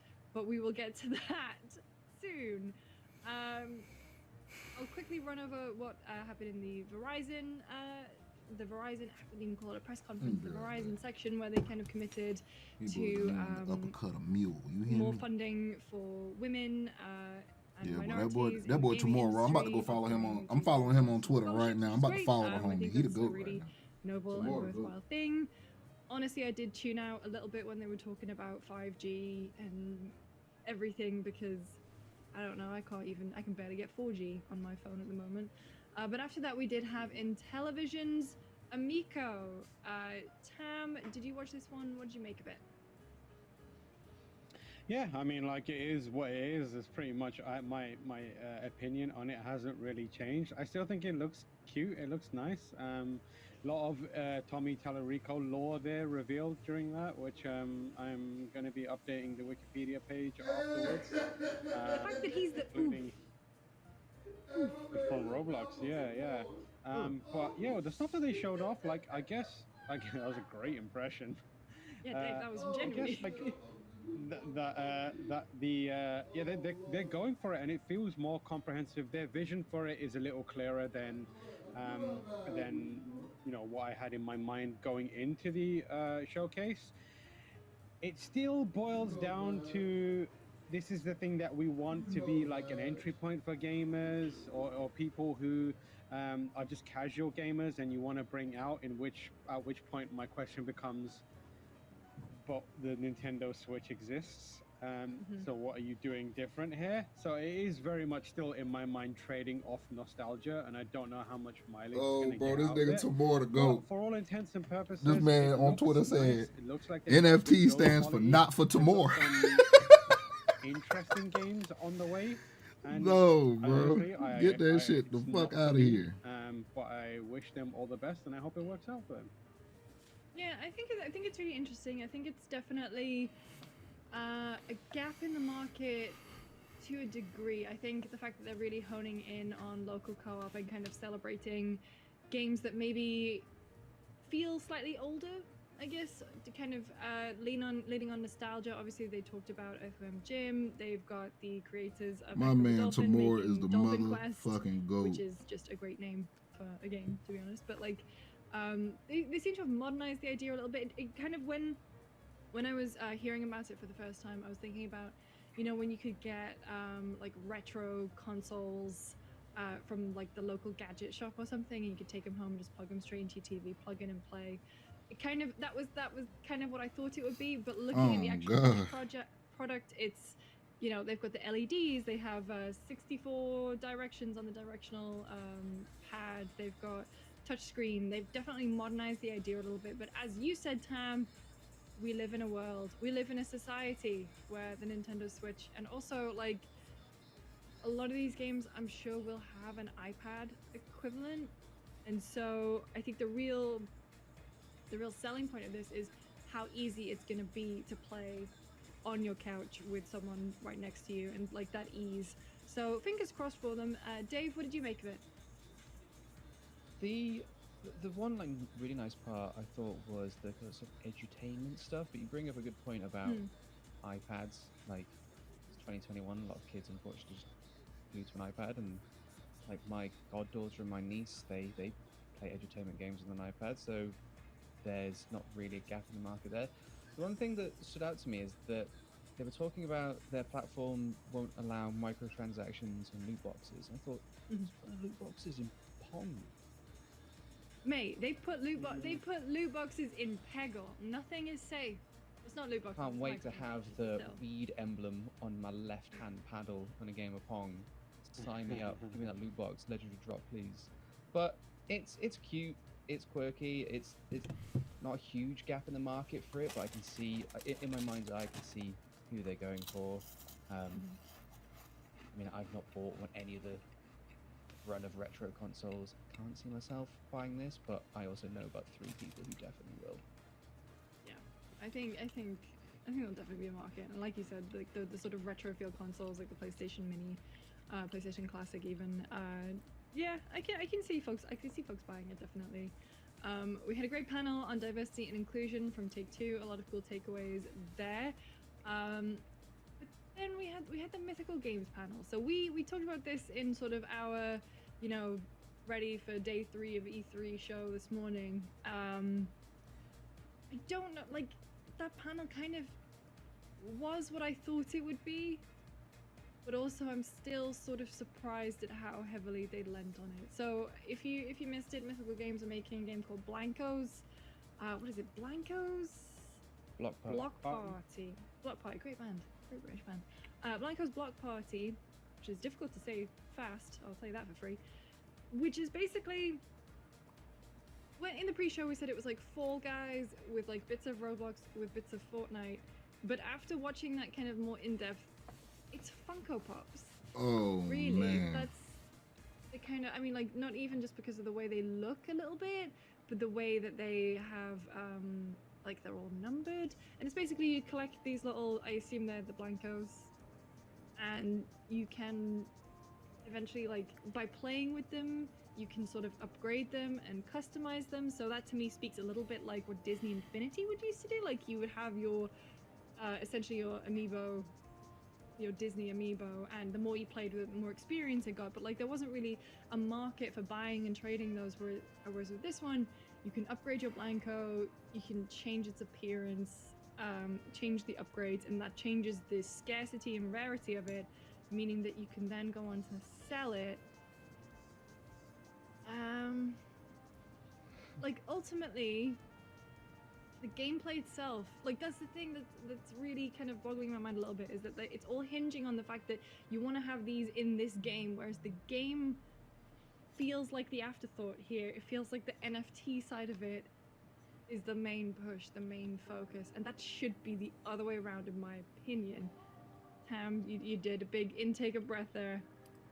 What did you think of that presentation? I mean, like, that intake of breath was like, I just cannot bring myself to care even one small amount iota about it.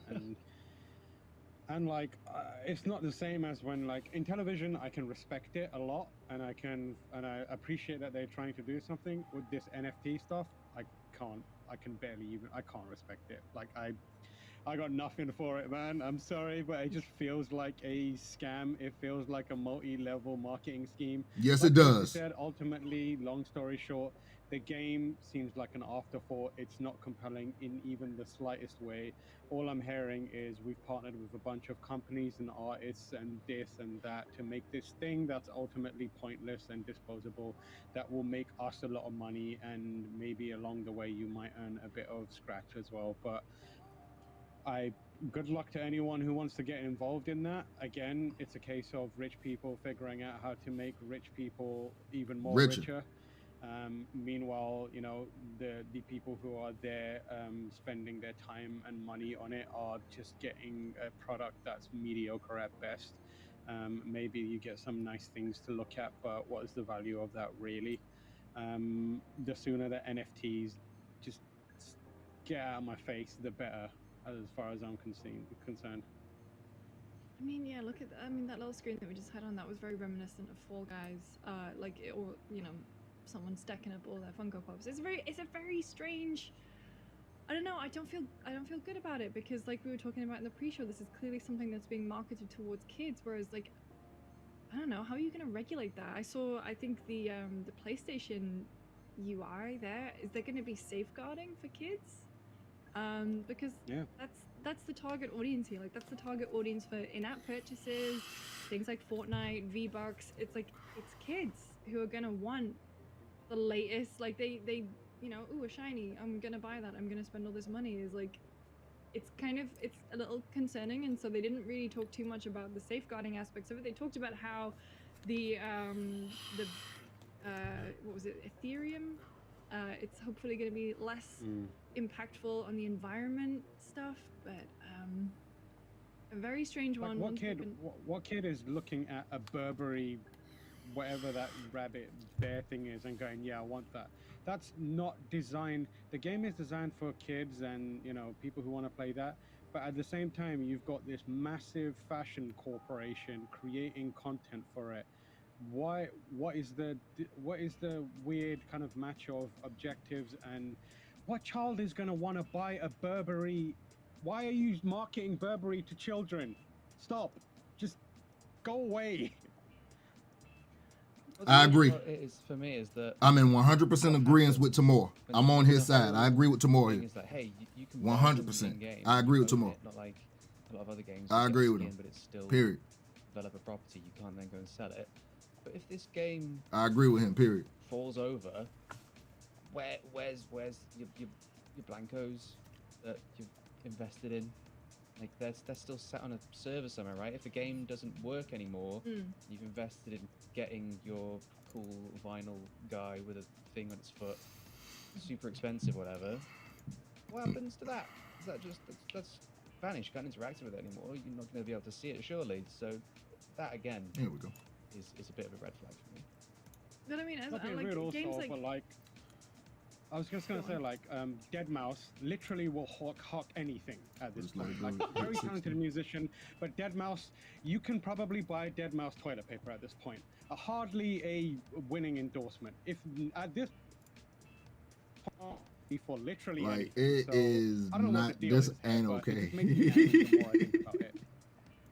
Please. I mean, it's not I was gonna okay. say, it's not like we haven't seen games with this sort of in-game economy before. Like I'm pretty sure Neopets None of back this in the is day okay. had something similar. Like you could. Oh God, like, Neopets.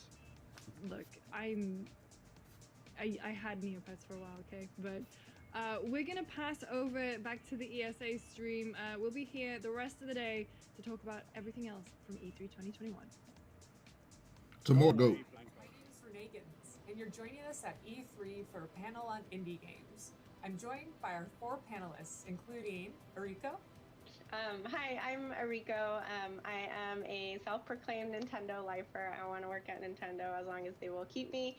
I am head of indies, and I'm probably one of the handful of people who have worked in all 3 major regions, so Nintendo of Japan, Europe, and currently I work at Nintendo of America. I am super honored and excited to be here today. Thank you. Hello, I'm Mike Micah. I'm studio head for Other Ocean and Digital Eclipse. I've been making games for far too long, but my favorite games these days happen to be these really fun small games called indie games. I'm Michelle Branstetter, Director of Business Development for Freedom Games. I started in games long ago, PS1, Brew, even earlier than that. Love it, excited to be here. Thank you for having me, and excited to announce more games too. Hi, I'm Edmund McMillan, creator of Super Meat Boy, Binding of Isaac, and a bunch of other games. I'm an indie game developer. You may know me from Indie Game the Movie. Well, maybe not, it's 10 years old, but I'm here. Hi, thanks for having me. So in recent years, and particularly over this last year, we've seen more and more people playing games. Indie games have filled the void of social and activities in the day-to-day life just as much as AAA titles. Do you believe that this line between indie games and larger publisher games is becoming blurred in the eyes of gamers?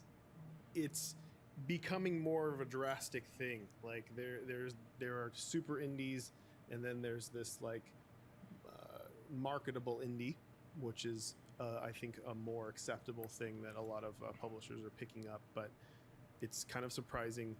The real breakout hits tend to be the ones that aren't even being looked at by a publisher, that are just being picked up by, going viral, essentially. It's right to say that like indie seems to be the in thing right now. A lot of people are like, indie games, go here. It's like a category. Go to the indie games category. But I do like the idea of blurring the lines, because when I was a kid, buying software or downloading software, whatever you were doing back then, I would not disassociate what Jeff Minter was doing from, say, an Activision game at the time. And right now, when I'm sitting there like going through a storefront, I'm not looking for like specific things. Things catch my eye, and I see all these smaller games. There's so many of them now. But like, I'm actually looking for something that appeals to me. It's like when I used to go to the music store and go to different sections in the store. I wasn't really looking for a specific artist. I was trying to find that artist that spoke to me and take a gamble on it. I love that part of this right now. I love that somebody can still in their garage, with all the engines we have now and all the help that you can get online, and create a vision and then put it out there for people to either come en masse and enjoy, or just come to take a look, and maybe you don't sell that many games, or maybe you don't like get that many downloads. But to me, that is what Edmund's saying is the quintessential indie in my mind. I want to add to that, because at Nintendo we're definitely seeing that. I think there's such a ease to access. There's more accessibility to tools and technology now, and so a lot of the smaller developers are able to self-express and really create unique experiences that they want to do. And at Nintendo, we definitely discussed about, okay, how do we define indies? Like, what does that mean? And ultimately, we decided, let the indies, let our partners decide if they identify as indies, and how do they want to represent indies? And we're just here to really support and amplify their message. And if you look at our Indie World showcases, it's really intentional, where we let the developers talk. They're like the superstars of our showcases. And they're the ones who are on camera, and they're the stars of the show, and they get to tell their stories with their own voices. Do you feel that having the Nintendo Switch and the graphic style that's popular in the games, and just the wealth of indie titles that are available on the platform, is due to the platform itself, or to the audience that you have, or your connection with those developers? Yeah, I think we want our content to reflect our audience, and our audience is all genders, all ages. They have all the different tastes in games, and they're from all over the world. And so at Nintendo, we always talk about diversity and innovation. Like those two words come out all the time. And we have indie teams based in Europe and Japan and the US and elsewhere. And we all have an equal voice. It's truly global when we think about, okay, what do we want to showcase through our campaigns? And so we want to make sure that that our global teams have equal voices and the content reflect our audience. Absolutely. Michelle, I know that Freedom Games publishes many games from small developers. Do you see those developers, though you're publishing them, as indies, and do they identify as indies themselves? Yeah, most of our developers really do identify as indie. And then I want to say the indie space has evolved a lot over the years. There's a lot of competition in that space now, too. But yeah, we have our developers all over the world. They're in Europe, they're in Southeast Asia, a little bit all over the place, and they're very passionate about their games. And we find them kind of everywhere. They're not really, you can't find them in a specific place anymore. They're just the kid you met at the grocery store that has this amazing game you never heard about until now, or whichever. It's everywhere now. And like Eriko said, it's so easy to make games now. Great games. So there's a lot more competition. There's a lot more great games coming out, and it's interesting to see where the space will continue to go over the years. But yeah, we are focusing on that. We have a robust catalog coming out over the next year and a half and going forward as well. Awesome. Well, I certainly look forward to that. Edmund, I know that many people consider Binding of Isaac to be a genre-defining success. Do you see indies in their role to explore new mechanics, genres, and storytelling approaches as, something that truly defines indies and their freedoms? For me, the thing that really defines indies is the ability to take complete, financial risk when it comes to themes and topics and gameplay and everything. Like doing something that a large company wouldn't be able to do because they couldn't invest multi-millions of dollars in a project that wasn't comparable to something that exists. And that's boring. The way big business works. It's stupid to take a risk with that much money. So it makes perfect sense. It's like, no, it's just the way it works. Man. But if you're a small team of a handful of people and your budget's basically your rent, you can do whatever you'd like to do. And you could make a new genre, like Among Us. It's like you Among Us is not a new genre. It just got popular, bro. It ain't nothing but fucking that's the like a whodunit type thing. It's not a new genre of game. You can try to avoid the urge to appeal to a majority. Ed Catmull speaks of the concept of the ugly baby and the hungry beast, and the hungry beast being a large company that needs to keep churning and making money in order to employ all of the people that it has working at it, whereas the ugly baby is a brand new idea that's strange and unpolished, and it needs to be protected to see if it can grow into a beautiful swan or a beautiful indie game. Do you feel like indie studios are particularly good at taking care of ugly babies? And do you have any advice for someone who might have this idea of their own and how to initially vet that idea to see if it's worth bringing into production? I think one thing that indie games do really well, again, we let our partners identify, but they put their heart and soul into it, right? They have a vision, they have a story they want to tell. They don't really care. It's about what they want to create. They have a vision, and that's what creates a magic. And for Nintendo, as long as that puts a smile on someone's face, for us, we're really excited about that. For me, recently, it was a short hike. I am a mom of two, and I'm super busy all the time and exhausted at the end of the day.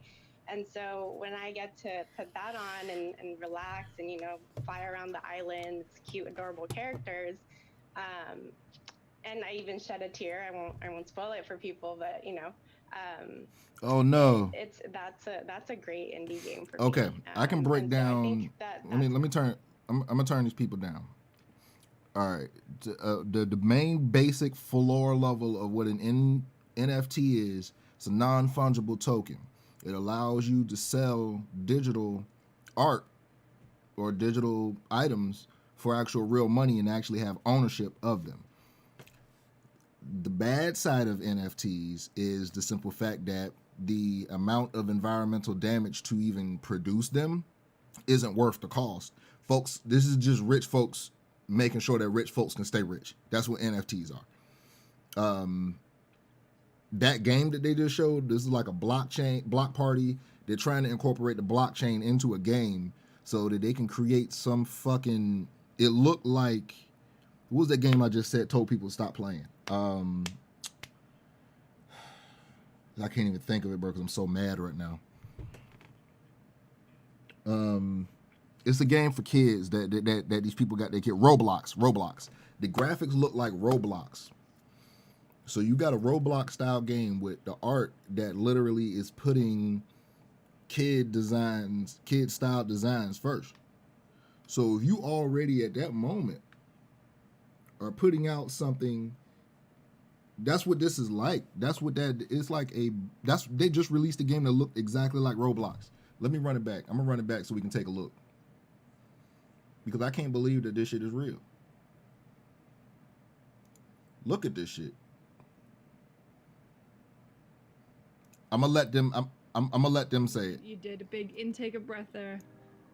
What did you think? I'm gonna mute my mic. I mean, like that intake of breath was like, I just cannot bring myself to care even one small amount iota about it, and like it's not the same as when, like, in television I can respect it a lot, and I appreciate that they're trying to do something. With this NFT stuff, I can't respect it. Like I got nothing for it, man. I'm sorry, but it just feels like a scam. It feels like a multi-level marketing scheme. Like Lucy said, ultimately, long story short, the game seems like an afterthought. It's not compelling in even the slightest way. All I'm hearing is we've partnered with a bunch of companies and artists and this and that to make this thing that's ultimately pointless and disposable, that will make us a lot of money, and maybe along the way you might earn a bit of scratch as well. But good luck to anyone who wants to get involved in that. Again, it's a case of rich people figuring out how to make rich people even more richer. Meanwhile, you know, the people who are there spending their time and money on it are just getting a product that's mediocre at best. Maybe you get some nice things to look at, but what is the value of that really? The sooner the NFTs just get out of my face, the better, as far as I'm concerned. I mean, yeah, look at that little screen that we just had on. That was very reminiscent of Fall Guys, or you know, someone stacking up all their Funko Pops. It's a very strange. I don't know. I don't feel good about it, because, like we were talking about in the pre-show, this is clearly something that's being marketed towards kids. Whereas, like, I don't know, how are you going to regulate that? I think the PlayStation UI there, is there going to be safeguarding for kids? Because that's the target audience here. Like, that's the target audience for in-app purchases, things like Fortnite, V-Bucks. It's like, it's kids who are gonna want. So I'm gonna pause this entire bullshit right now. Basically, exactly what Mans just said. He broke it down very well. And Tamora Hussein, he been irritated the past 2 days. We've been on the same energy. I've been scoping homie. I actually just followed him on Twitter. And this entire situation right now is actually showing us that whoever is running these shows aren't checking who the fuck they get letting these people fill these slots. They're not getting checked at all. So instantly, we able to see through the bullshit. Something wrong with that. That don't look like that's not an ecosystem for an artist to make money, because he's able to create a skin for a little character, and then this character gets put into a game, and then they can level him up and make him worth more. But then at the end of the day, when you're putting in that kind of resources, who is getting the money on the in-between? Who's handling those transactions? Don't nobody know enough about NFTs right now to even be doing nothing like this. And we already got reports on how bad NFTs are going to be destroying the environment. So The question here is, what is their end goal outside of the scheme? Because there is one. There's a scheme there. The game is free to play. So anybody can access it. You just got to go to the website. My first thought, children. We got a fucking problem. This is a problem. I'm disgusted by what I'm seeing right now from this. This is an evil industry, full blown, and we're seeing it in real time right now.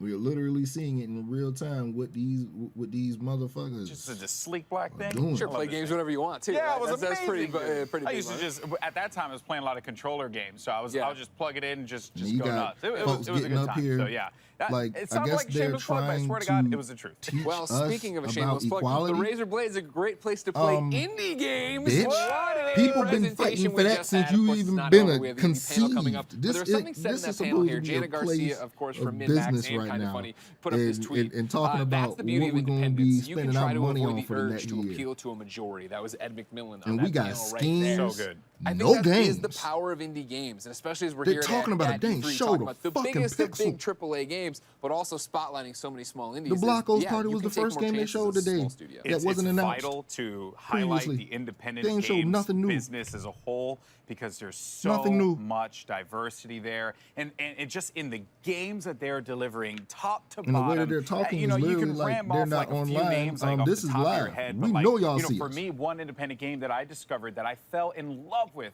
was Moonlighter. Oh Big my facts, God, big yes. facts. Loved that game so much, and I found it out on a Let me turn them down actually, because I don't need them up. They're not saying anything I give a fuck about. They're not talking about anything right now. And honestly, I'm about to run Streets of Rage 4 in the background while this is playing. It's very interesting. It's very interesting to me on how we got rating systems, and the guys that make the rating systems are now allowing games to go by with worse things than the rating system was even created for. They created the rating system to try to regulate Mortal Kombat. And what was the other one? Motherfucking the Night Trap. So Night Trap and Mortal Kombat. Night Trap don't even have blood in it. Let alone, I don't even think nobody even curses in the shit. It's weird. It's a dark game, but it's not like there are worse games that's being released today that are teen than what they considered back then. We're letting so much more fly under the radar because people think, oh, it's all right, they'll be okay. No, that's not okay. Roblox is not okay. And folks think it's cool and think it's all right. It's not okay. None of this shit is okay. Instantly, my instant thought, I like it when I see free-to-play games. But now that entire market has literally become overridden with all kinds of potential schemes just because they're free. Once you're able to download the game and play it, if it's an online component to the game, them folks can do whatever the fuck they want because the game itself is free. So they already flying under a radar. Now they'll have to get rated and regulated to get released on Steam and shit, but the cost of entry is non-existent. Anybody could download it. What, you gonna be on Steam and they gonna ask you for your identification right there? No, they just gonna ask for your fucking birthday, nigga. We was lying when we was 12, saying we was 18. And even then, like the worst kind of shit we've seen on the internet, faces of death, fucking actual porn shit, like nasty shit that we should not have been fucking seeing.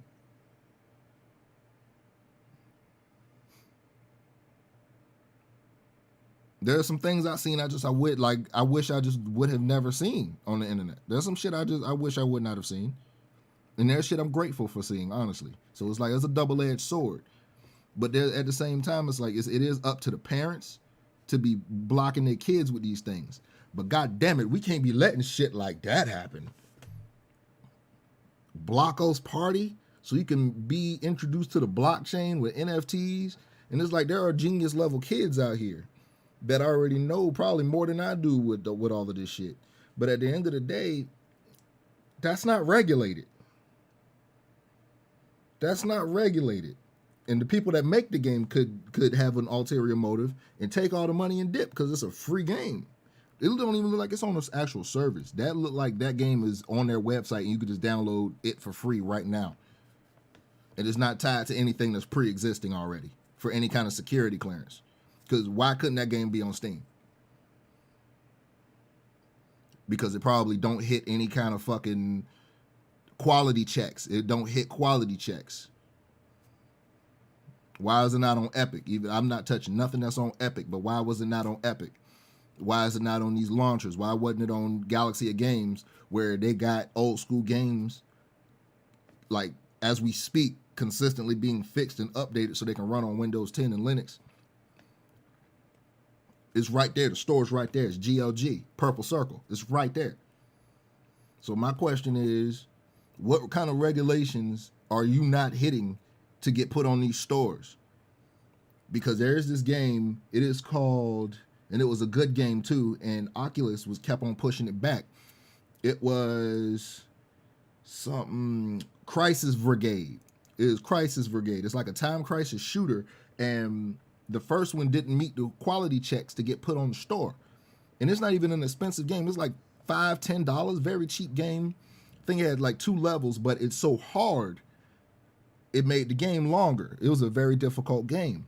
But Oculus would not push the game to their store for quality reasons. And they told us, they said, hey, we're trying to fix this game. This is the first game we've seen all fucking day, and I'm irritated. This is the first game we've seen all day. And I really like how this looks. Here we go. Yeah. Yes.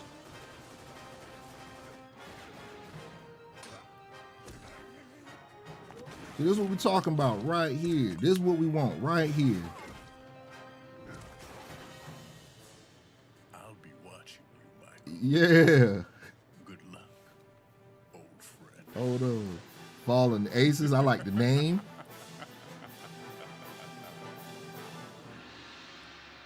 Doom Noir. Doom Noir. I like the name. That's exactly what it is. Now let's see what they got. Why they should? Where is their certification? What's going on with them? Okay, now this is VR shit. I could tell by that movement of the gun. Yeah, it's called. I'm hitting that website right now. Doom Noir. Let's see what this look like. Good. Now take it to the uplink.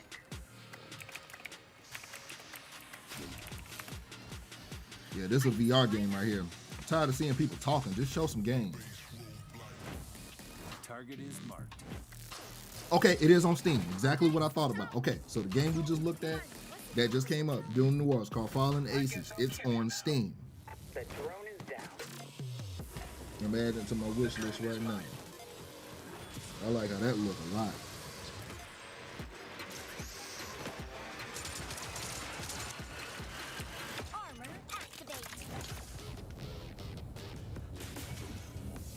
Oh, we got a new retro art version?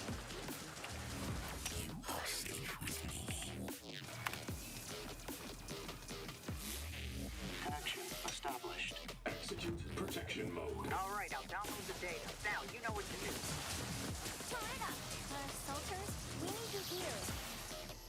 I really like how that looks. All right, I got, yeah, we got that Fallen Aces.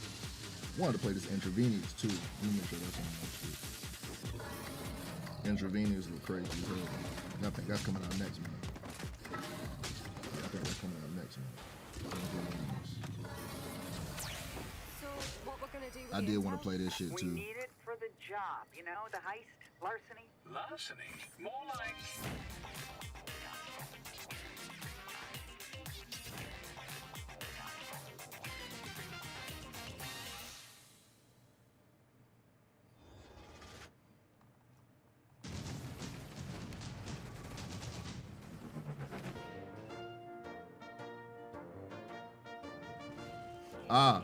It is the same team that made Ultra Kill, Dusk, and A Medieval, which are 3 fucking amazing games.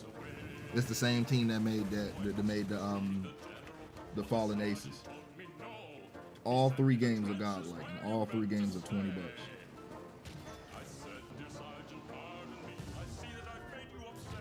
New Blood Interactive. Trey Powell and Jason Bourne. Yeah, I'll be playing Fallen Aces day one. Whenever that comes out, I'm playing Fallen Aces day one. Day one. I like how that looked a lot. Toy Soldiers. I guess we lost the Army Men license. They can't use Army Men no more. That's upsetting. I miss Sarge, man.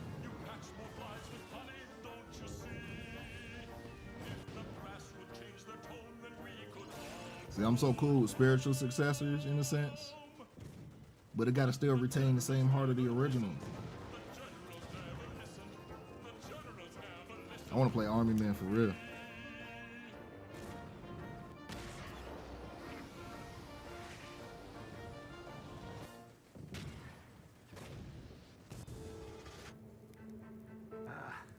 That was tough. Hamilton, some beast is looking at us. Whoa, would you look at that? Mars is one heck of a planet. So green and beautiful. Let's just be careful, sir.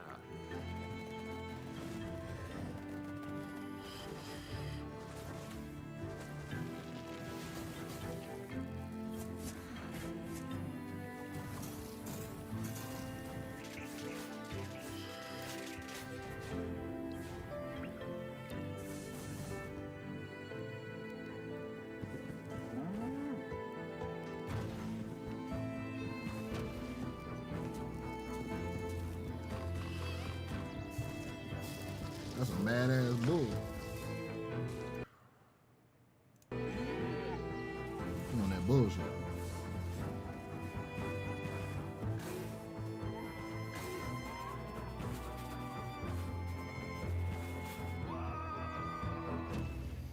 Okay. It's got some trying type energy to it. Trying to figure out what the fuck it is. A lot of badass cows. Mulant.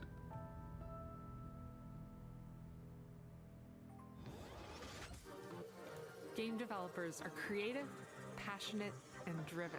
Moolander. We tackle new technologies and overcome many challenges in the pursuit of our creative vision. At the IGDA, it is our mission to support and empower all game developers around the world. We provide community, mentorship, research, knowledge, and best practices. We're here for you when you need it, so you can advance your career while keeping your health. Moolander. Join us and help make our industry a better place Moolander is for all of us, now and in the future. The more I think about that, the funnier that get. And join the IGDA.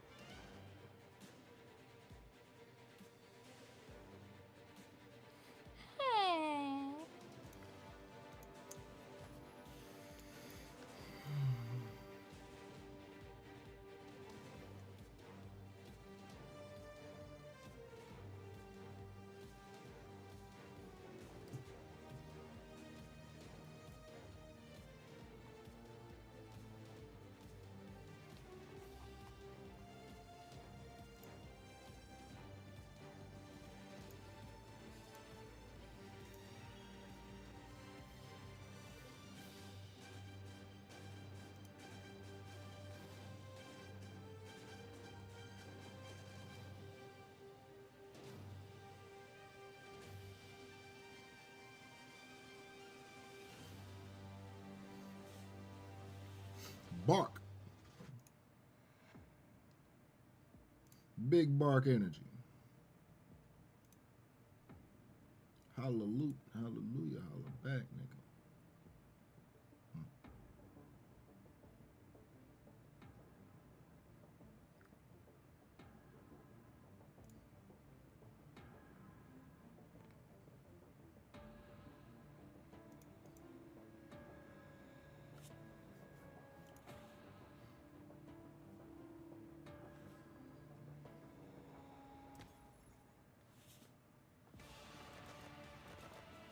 Nigga, was that in Russian?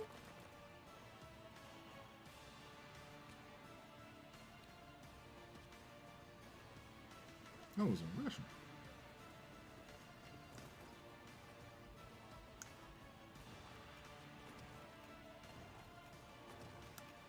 There was this game on PC years ago called Alien Shooter. This looked like that, but Alien Shooter looked more fun.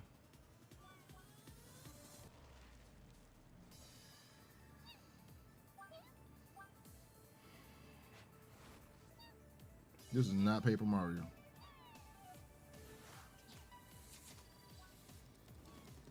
Very cute though, I will say that.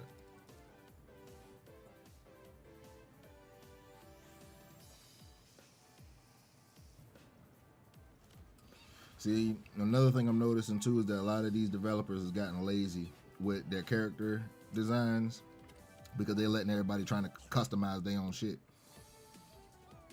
We still need good character design, default designs, you motherfuckers. Like, that's still a big thing that is a necessity for how you need your characters to look.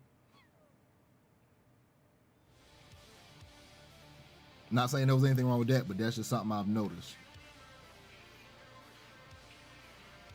I think fighting games does it the best to where the default costumes are still OP, but they got all these custom costumes coming out and custom outfits that make sense. That I like. Apex system, like a lot of the default customs look decent, but a lot of the ones that get unlocked look godlike. And the weapon skins can change the functionality of some shit if you know what you're doing. It's interesting. Hold up, I missed that chat real quick. Hang tight. I like this. I like how this looks.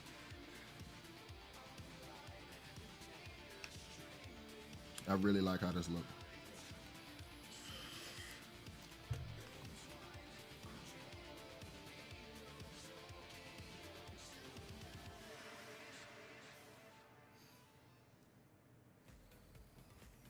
Please don't tell me we're about to get back to talking. We was doing so good. We were doing so good. I was like, okay, I'm here for it. Anyway, we just looked at the indie game presentation, and I wrote down a bunch of titles there. Extra Galactica is the one that we just saw, and I was earlier, my friend was a part of that project, so very cool there. But that was just one of many games that had a very retro feel. Fallen Aces was another one that I wrote down on my list. So yeah, I just feel like I'm getting all these retro vibes this year. Damon, I'm sure you're loving it. Yeah, for sure. And I liked Extra Galactica. First of all, I love the pixel art style, so that appeals to me. It looks like the gameplay is a mix of shooter and 2D action platform. I don't know, do you even have any more information about what that game actually is? To be honest, he sent me like a 2-page email, so I'll make sure to pass it along to you, Damon, for sure. But honestly, So next should be Freedom Games. this is gonna be in the show, and I was like, what? Like that was. I don't know who they are, but we about to find out together. I also got chat up too, so now I can see everything. We good, we locked in. Yeah, that totally vibed. It was amazing. But Fallen Ace is another one that I put down there. Very Doom inspired, and we saw something from the same studio or creator yesterday. Yeah, we saw Dave Oshry from New Blood during the PC Gaming Show before he was unceremoniously cut off by Gabe Newell talking about Steam Next Fest. Yeah. Look, they have a bunch of cool stuff coming out. I also love all the Big URLs facts. they have for each of their games, very tongue-in-cheek. This one is literally Doom Noir. Yeah. It does feel like a throwback to the FPS of yesteryear with that stylized sort of 1920s gangster flair. It looks like a lot of fun. Oh my goodness, I love the narration, right? I was just like, that villain, that voice is just haunting me. I'm sure it really spoke to you, Michael. Yeah, yeah. The whole trailer was like, yo, Michael, I know you. I'm watching you. Like, oh, you're watching me. Oh, I appreciate that because I'm on the E3 stage. You know the vibe. Oh man, and Michael, I want to talk to you about Fallen Frontier Alliance of Salt Sons? Sacred Sons. Sacred Sons. I can't read my own handwriting here, guys. And then Terran Victa. Yeah. And you and Dan were kind of having some crosstalk about how these indie games, they're keeping dead genres alive. Yeah, the genres that have been of yesteryear, especially for that aren't really popular. You can't really get a AAA RTS anymore. You can't really get, I mean, other than we have Humankind and we have Civilization, but if you want a different 4X strategy game, that's what Alliance of the Sacred Sons is kind of covering. And Terra Invicta, a grand strategy game. Of course, we have Total War, but maybe you want a little bit of variety. So the thing about independent games that I really like is that you can revitalize those genres of the past. And you can be experimental. I think this is a also look at a lot of independent games that they have experimental games. I think that that can go stuff.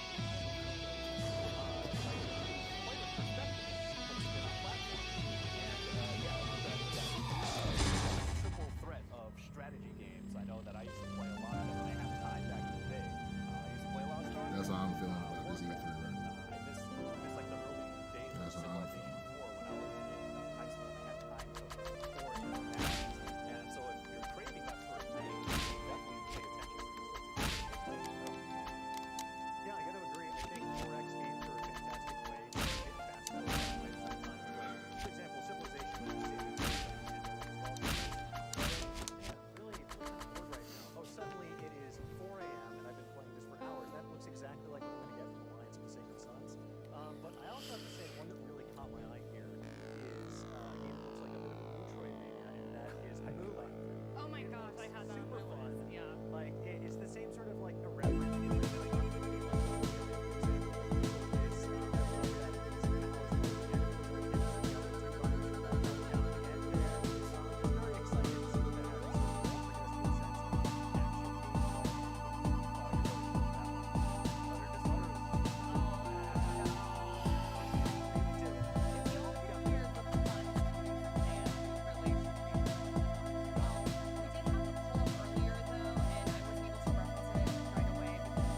Feel me?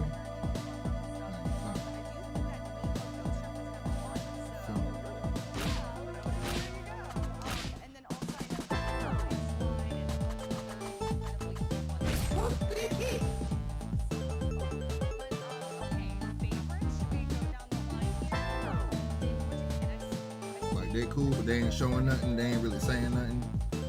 I got the voice still in the back. I'm gonna keep them full screen. But you know what the fuck I'm doing at the same time, basically. You know what's going on. I'm actually gonna switch this so we can just see a little bit better.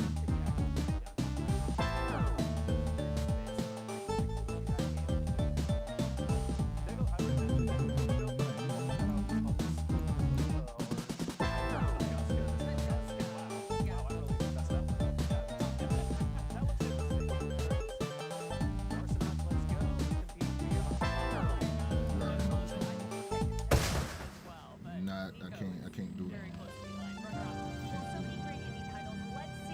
Can't sit here and listen to them talk about themselves and do it.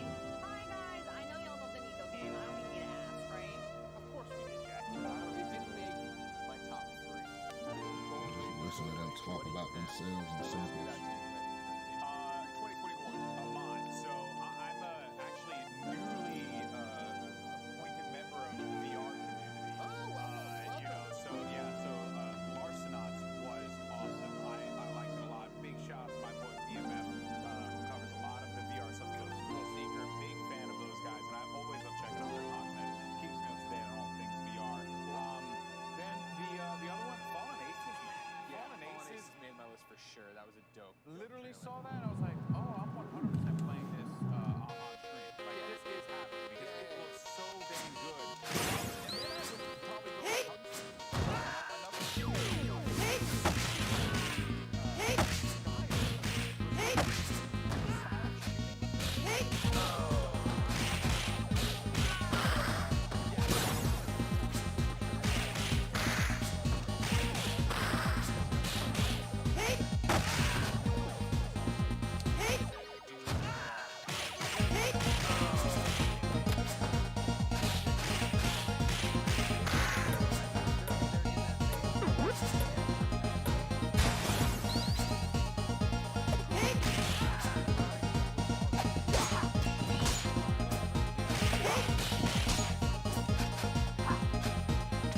Damn, this is dope. Shit.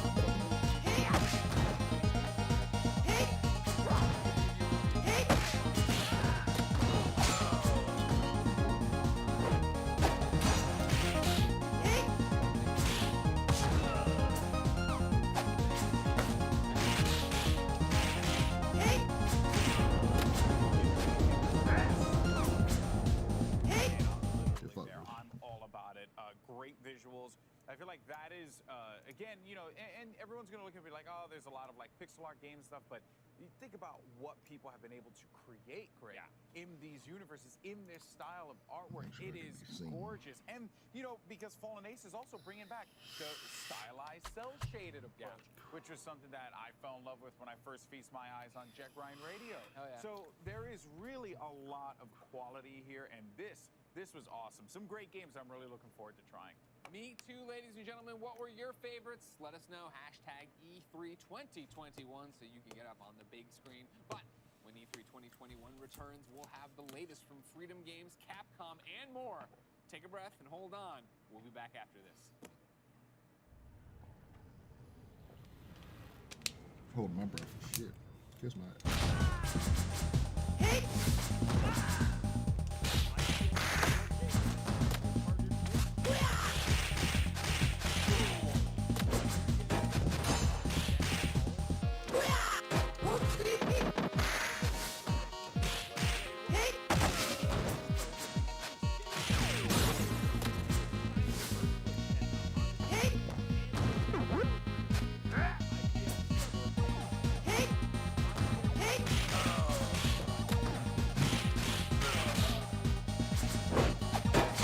Damn, how you get me on the other side? Damn it.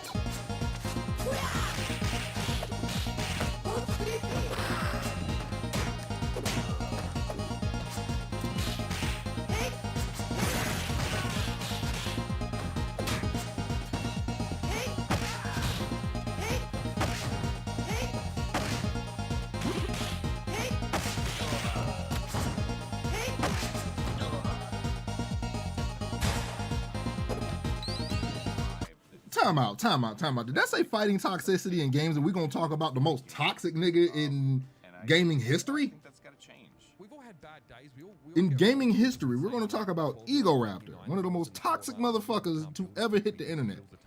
He's here talking about this shit. Are we serious right now? I don't think we should all be okay with just accepting like, oh, this is how people talk on this video game. Like, that is not okay. There's a difference between conflict and dialogue. When you're having a conversation, you don't have to agree. And when it's becoming something that's toxic, right, there's no respect. There's a social contract you enter into as a human when you walk out your front door. That is that you will act with decency.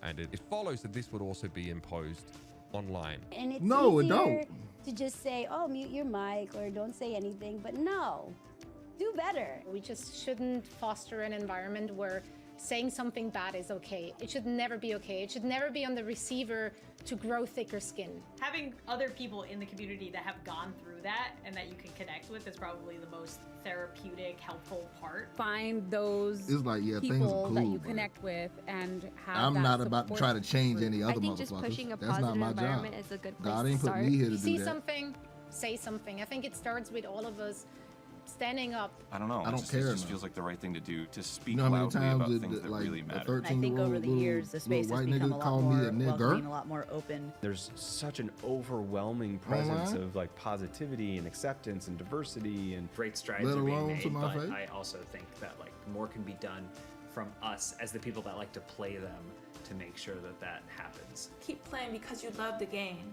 and no one should be able to take you from what you love. And that's what I'm saying too. You can't change other What's people. up, everyone? It all I'm starts Stella with Chung, you. and in today's fix, You can't Starfield change makes other a people. splash at the Xbox you and can't Bethesda change showcase. what somebody Halo gonna say Infinite to gets a you. release window, and we finally know when you can go on ball runs again in Diablo 2 Resurrected. This is your daily fix. But a lot of this shit starts at home. Oh God, a lot of it starts at home. Microsoft came out swinging with a look at Bethesda's first new property in over 20 years, Starfield. The in-engine trailer begins on an alien planet aboard a vessel called the Constellation.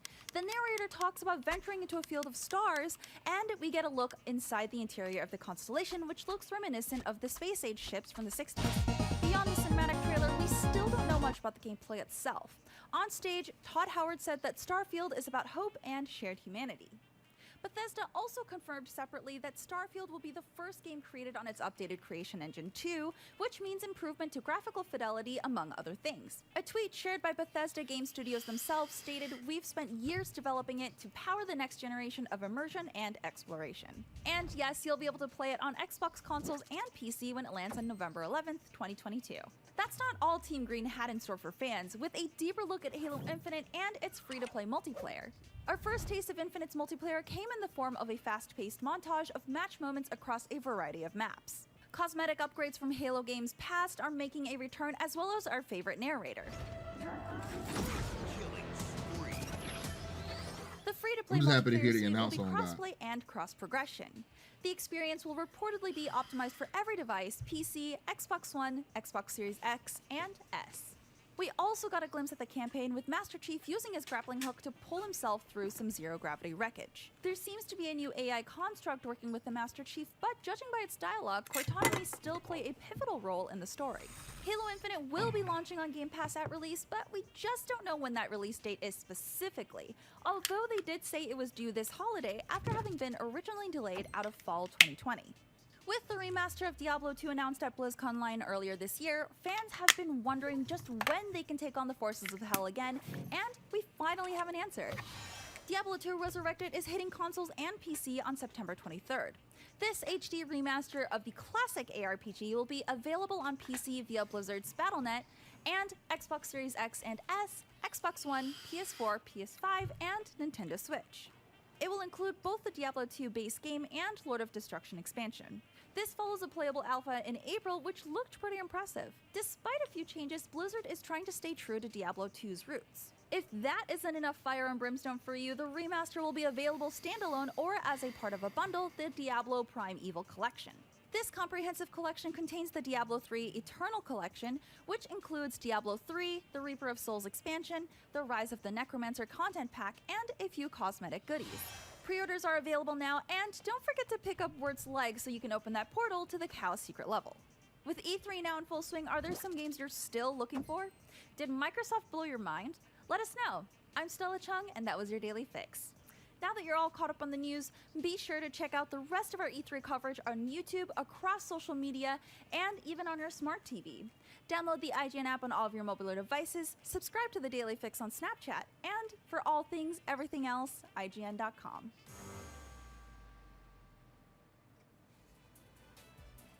Welcome back, folks. Freedom Games is our next developer coming up. And, you know, when you have games that are like called Cat Cafe Manager or Dog Shelter, I think we can assume that things are going to be pretty fun. So, folks, here's Freedom Games. Here we go. Can't say I'm excited.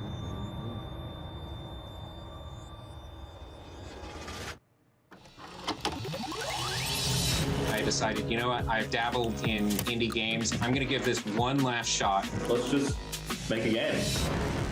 It felt like jumping into the deep end. I realized that making games was like a real thing that you can do. It's just so, that's the word, is liberating. We owned this project. We just want to make a fun game. You have an idea of what the vision of it looks like, but then it actually coming out the other side looking like that, it's pretty rare. I co-founded the studio with two of my friends. We had all worked at a company that did not end up turning out like, any of us had hoped. So coming out of that experience, the three of us, we wanted to do something that felt a little bit more authentic to who we were and what we liked. Going into it, we knew that we had complementary skill sets. Having the kind of the core pillars of game design already there and having experience, we were able to cover a lot of bases. This is really the first time we've been able to pour so much of ourselves into the development of a game. I think I'm most proud of us being able to look at this game and know that we're hitting our own quality bar, especially for our first game.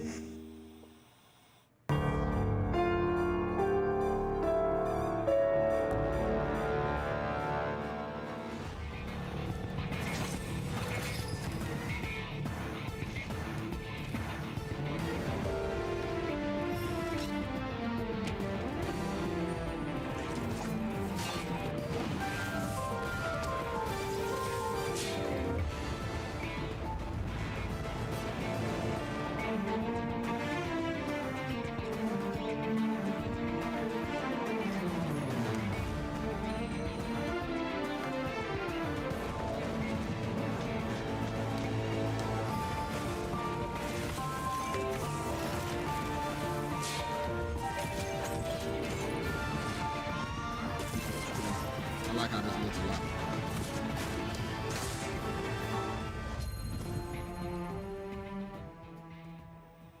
I really like how it. You think you know everything, and then at some point you go, oh wait, we didn't know how to do that part. Well, I guess we got to figure it out. The 4 of us who started the studio worked in AAA. I left to go start making indie games. So we took that opportunity to kind of use our old friend group and our old expertise to start up the Wandering Band. And it was the first time that all of us felt complete creative control. That was fun. It was a challenge. It was also scary at the beginning. On a AAA team, you have technical artists and a dozen animators. I think the biggest challenge for us was trying to learn new skills and new parts of the game development process without ever doing it before. But I wouldn't trade it away. I think it's the creativity and the creative freedom is totally worth it.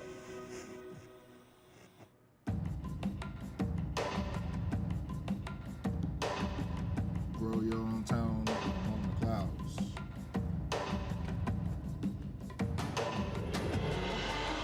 Fulfill the needs of your people. Dang. Dropping remotes, we dropping remotes.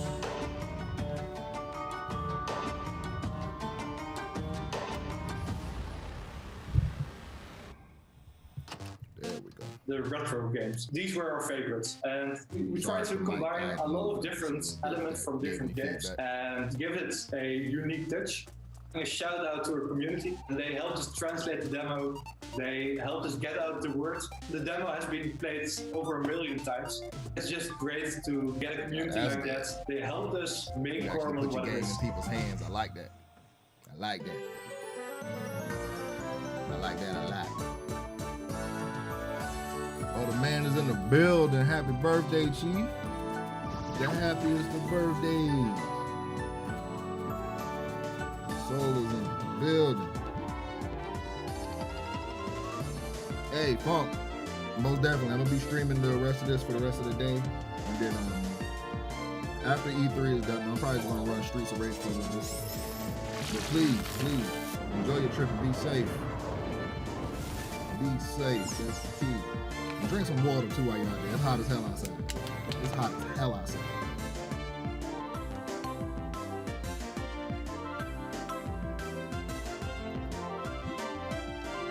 Hey man, I'm gonna be 100% real with you, so you ain't missed shit, bro. This shit, we're finally just seeing games now. We're just starting to see games.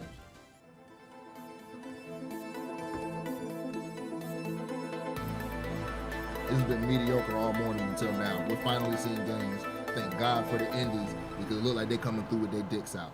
It look like the indies coming through with the heat right now, and I'm happy. I'm very happy about what I'm I had lived in Kyoto for a while, where I'd gone to a cat cafe, and it was such a surreal experience for me at the time. So we sat down and we prototyped Cat Cafe Manager. When you're petting a cat, I don't know what it is, like endorphins that are being released, like the good feeling that you get from that, we kind of wanted to put in the game. We live in a time that's like pretty stressful and out of control in a lot of ways. So for us, it's very important that you sort of get a cozy feeling when you get introduced to the game. Just making the Cat Cafe of your dreams.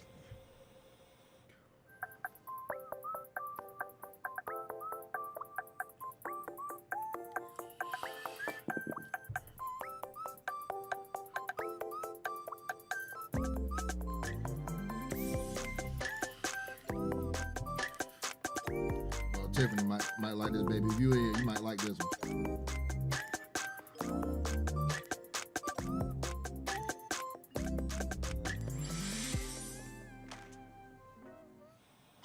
I'm from a really rural town. So is Tanner, the other lead developer on the game. We've been together since middle school, like I said. Yeah. There's no companies, right? There's no video game companies in Little Rock or the state of Arkansas. So we decided to just be the first. To the Rescue is where you play as somebody working in a dog shelter and taking on all the responsibilities that entails. People love dogs so much, but this is also about raising awareness, right? It's both of those things. There's diseases that can appear in the shelter. It's dirty, and adopters only want the cutest puppies, and they don't want the old dogs. Essentially, I just want people to walk away with more knowledge about the things we're representing. We've gotten a lot of people that work in real shelters that are like, I'm glad that you're doing this, because a lot of people don't realize how hard the work is and how thankless it is. So 20% of every dollar that Little Rock Games makes from this game is going to be going to the Pet Finder Foundation. The game is about being hopeful that you can improve your community in some small way.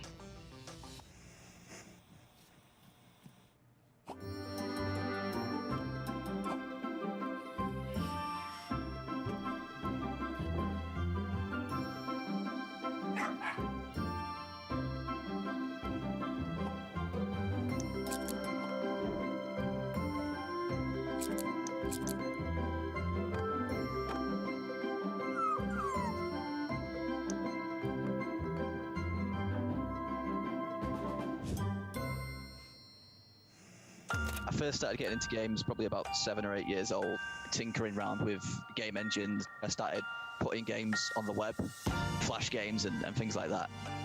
I always liked the idea of really silly deaths, characters getting blown to bits in like a cartoony way. It's usually an area of frustration, but when you can see your character's head just flying off and blood's going everywhere, it's like, you just got nothing but humour there. Sure gonna feel bad in the morning. I come up with the idea of having like a Ninja Warrior / Total Wipeout death competition. I was actually working 2 jobs at the same time as Adam developing the Carmichael. game. I'd have all I these just realized my fantastic thing blocked ideas his while I was name, there. Adam You know, I'll be on the checkout, just thinking about See, Slaughter League and and this about is time what I I'm get talking home, I'm about just like, right here. I feel bad because I'm talking over them right now, but I need to say this. This is what I was talking about earlier. Talk to me about you while you show me what you're working on. This is exactly what I was talking about. They're doing exactly what I was saying. This is what we want to see. If you're going to talk about yourself, talk about your history, show me you working on the game, and then show me the game. That's what this should have been the whole fucking time. This should have been this. Like that story about the last girl, the one that made the dog thing, that was so beautiful. Her and her husband been together since middle school, whatever, and they still together, and they made a game company together with the homies. Like that kind of shit is beautiful to me. This is beautiful. This is Freedom Games. I like this a lot. I love this.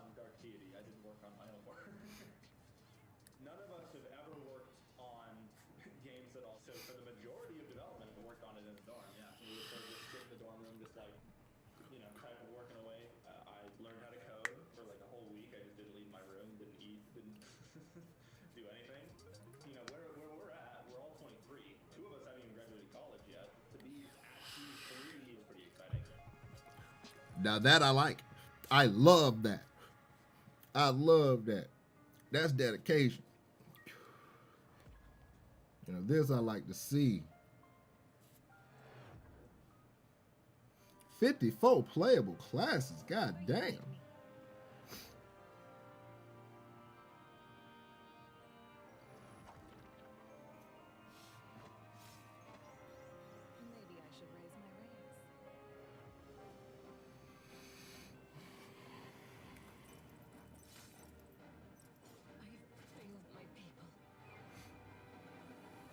Facts. Like when they done with their thing, like they gonna do something together, and it's like that is so beautiful to me because they both are doing their own shit. They working on their own shit, but then they come together and make something. They gonna make something super. One word, super. They gonna make something beautiful. I like how this look. Like I'm not even into like those kind of strategy RPGs like that, the tactical RPGs, but I like how that looks. Oh man. So far this is the best presentation in the entire E3. I'm gonna remember their names, Freedom Games. But through therapy as a child and then continuing my own efforts, I overcame it. Now I'm doing my dream. Now that shit got me about to cry because I'm just like, this whole E3, this is what I've been wanting to see. And it's from some guys I've never seen before. And everybody we have seen before come through with bullshit. I'm hoping to convey some of that through the game's narrative. You have to have growth and you have to have progress. This is us. This is our like I see myself in that dude right there that's talking about this right now. Like this, yes. And then they show the game. They ain't wasting nobody's time. Oh, this is so good.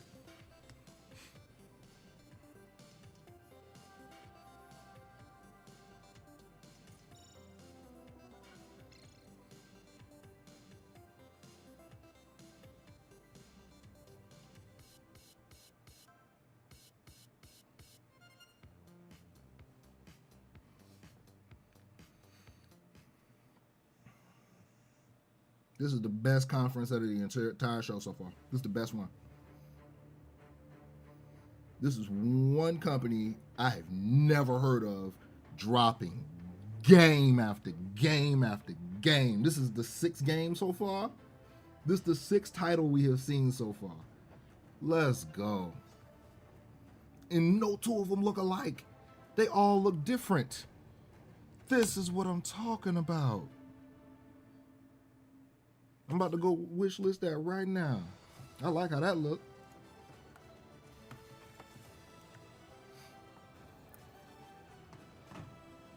Let's go.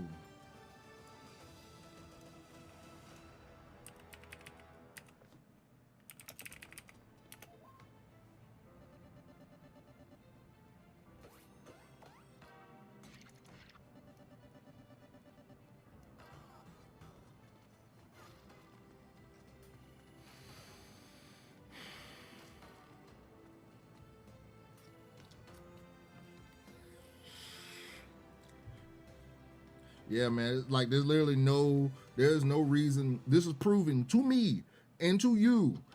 So not only can we do this, we can be here. Games bring tough times, but we've also seen like success together. Success for us is defined as being able. And E3 is not even the scale to where to be. I make music. I don't want to be at the fucking Grammys. Like that's not what the shit is about. But we know what E3 is, and being there for someone at this caliber. Those that did, there are indie developers that started this in their cribs. Thank you, Freedom Games, for that showcase. That was amazing. Diverse, different, unexpected, David. That's what I would call it. If you weren't paying attention, Freedom Games. The best show that you had at your whack-ass entire conference so far? Freedom Games is donating 20% to the rescue profits, the Pet Finder Foundation. I love them. Facts. I loved, like I'm dead ass about. I'm trying not to tear up. I'm talking so strong. I love that. Wow. Check them out. Well, first I have to give it up for To the Rescue. Not only is it a great way to support the Pet Finder Foundation, but I really like that kind of. Everybody up here talking about inclusion and being a part of shit. Why do you want to be a part of this? But I dropped my notes, so I'm just gonna stick. Wow. Oh, thank you so much. You're drop this king. Oh, thank you, thank you. The one I really want to talk about, because Michael and I were geeking out about it, was Dark Deity. Yes. A strategy RPG that looks like very up the alley of anyone who likes Fire Emblem or things like that. Sure. I also like they have an XCOM-esque rune system, which I appreciate. Adds another layer to it, so looks pretty exciting.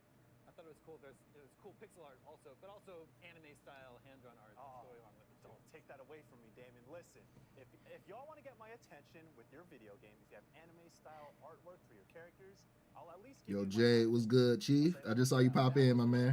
For Dark Deity, you went, ooh, I wrote my only note. My bad, I didn't see it pop up on this side at first. I got you, though. I got you. My G.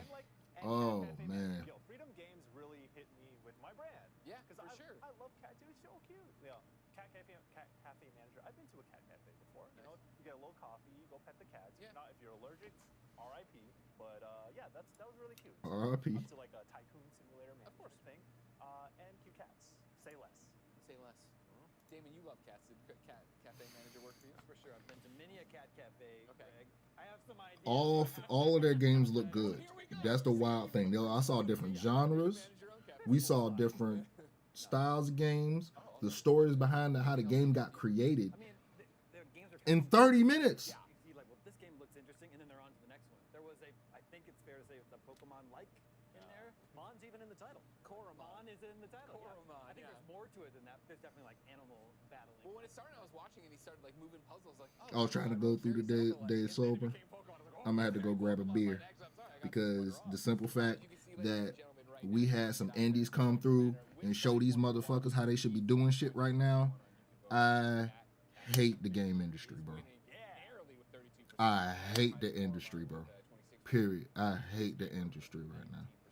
Remember, no matter where you are watching, you can put it into your chat of choice, and if you want to just roll down your window and yell, somebody else will jot it down. because I already knew the indies was gonna take something over. Took them a minute because the one they showed yesterday was kind of boring. I loved what I just watched. Every second of Freedom Games conference, I love that entire thing. I ain't even touched Streets of Rage 4, and I got that up right here, and I haven't even lost a life yet, and I'm smoking through it. I ain't even want to touch it yet again because Freedom Games made me smile so hard. I couldn't stop watching their conference. Wow. We were joking around like, oh, Space Dew Valley, because it does look Stardew Valley inspired, which is Wow. inspired by Harvest Moon. So there's a lot more that you can do with this kind of genre, this type of game. No one really gets to be sort of the be-all, end-all of that category or genre, and I'm excited to see what they can offer here. So it's nice to see a lot of these indie developers wearing their influences on their sleeve. I was really excited about Slaughter League, for example. It looks like that kind of competitive magic. Hey man, I'm glad to see you made it back safe, my brother. I hope the trip was well. I hope the trip went mad smooth. Oh, yes, that it went smooth, my brother. Mad happy to see you here though, cause this. I'm gonna go grab a beer real quick. I'm gonna be right back. Where we were doing the indie games conversation, Ed McMillan talked about the fact that the power of his music is you don't have to appeal to the mainstream. And I think that's why this one stands out in terms of conference so far, and we can all find something else to hone in on, right? Where it's like, yeah, I don't know if To the Rescue, a realistic, sim about running a rescue operation for dogs and cats would stand out in or make sense for a big publisher who has to get a big return on their investment. But for this team here that wants to do a dog shelter and wants to have the stuff and wants to get profits out there people and kind of Cause I might buy every single one again. I might, especially if their game ain't over $20. I might buy every single one. 100%. Indie games can be so much more personal. It's so much more one person's vision or a very small team's vision. Totally. Yeah, one of the things I loved about it when you were watching their To the Rescue is they showed them at PAX, right? And if you've never had the chance to go to a PAX, I urge you to do it and then go to the Indie Mega Booth when you can go to things again. Because yeah, getting to sit there and get a demo from somebody like, oh, what do you do in the game? Like, oh, I make the game. It's the most personal way and the best way to get it. I'm the dev. Gentlemen, when we return, our friends at Venn will give us a special edition of their series Origin Stories featuring 100 Thieves founder and CEO Nadeshot. That and more after this. I always really appreciate queer narratives, trans narratives, gender diverse narratives. Tell Me Why by Don't Nod with a trans character as one of the main characters is huge. I can't recall many, if any, main characters that are trans that are playable. Being someone who identifies as non-binary, seeing someone that is proudly trans represented in a game is just so incredible to me because it. Ash from Streets of Rage 3. Motherfucking Poison from Final Fight, and I'm gonna end my conversation there. Shows that not only game developers, These niggas but don't the play world games. is Bro. seeing They don't play games. That's two transsexual characters that are in the game right now that you can go and find and play. It was so bad that Streets of Rage 3 got censored in America. The original Bare Knuckle 3 had Ash as a boss in stage 1. Nigga jump out the boat. Come on. Come on. And you're talking about there's no representation. Niggas don't play games. That's why you don't think there's no representation. You don't even know the history of the shit. They right there. Hard bosses. We don't know what Ash is hard as fuck. we know our broadband network. And then you can unlock Ash to play as Ash. Ash is playable. It's more reliable. Get the fuck out more my face. secure, and 10 times faster than today. 10G will power America's digital future. We're ready for what's next. Are you? Every single time they do these things, they gotta censor them because they brainwashed a lot of motherfuckers. But since I've been 8, these characters have been here, and I ain't had no problem with them. More power. And you right 100%. The inclusion shit is all an illusion because at the top of the higher ups, them motherfuckers ain't even no gamers. They're just niggas in suits.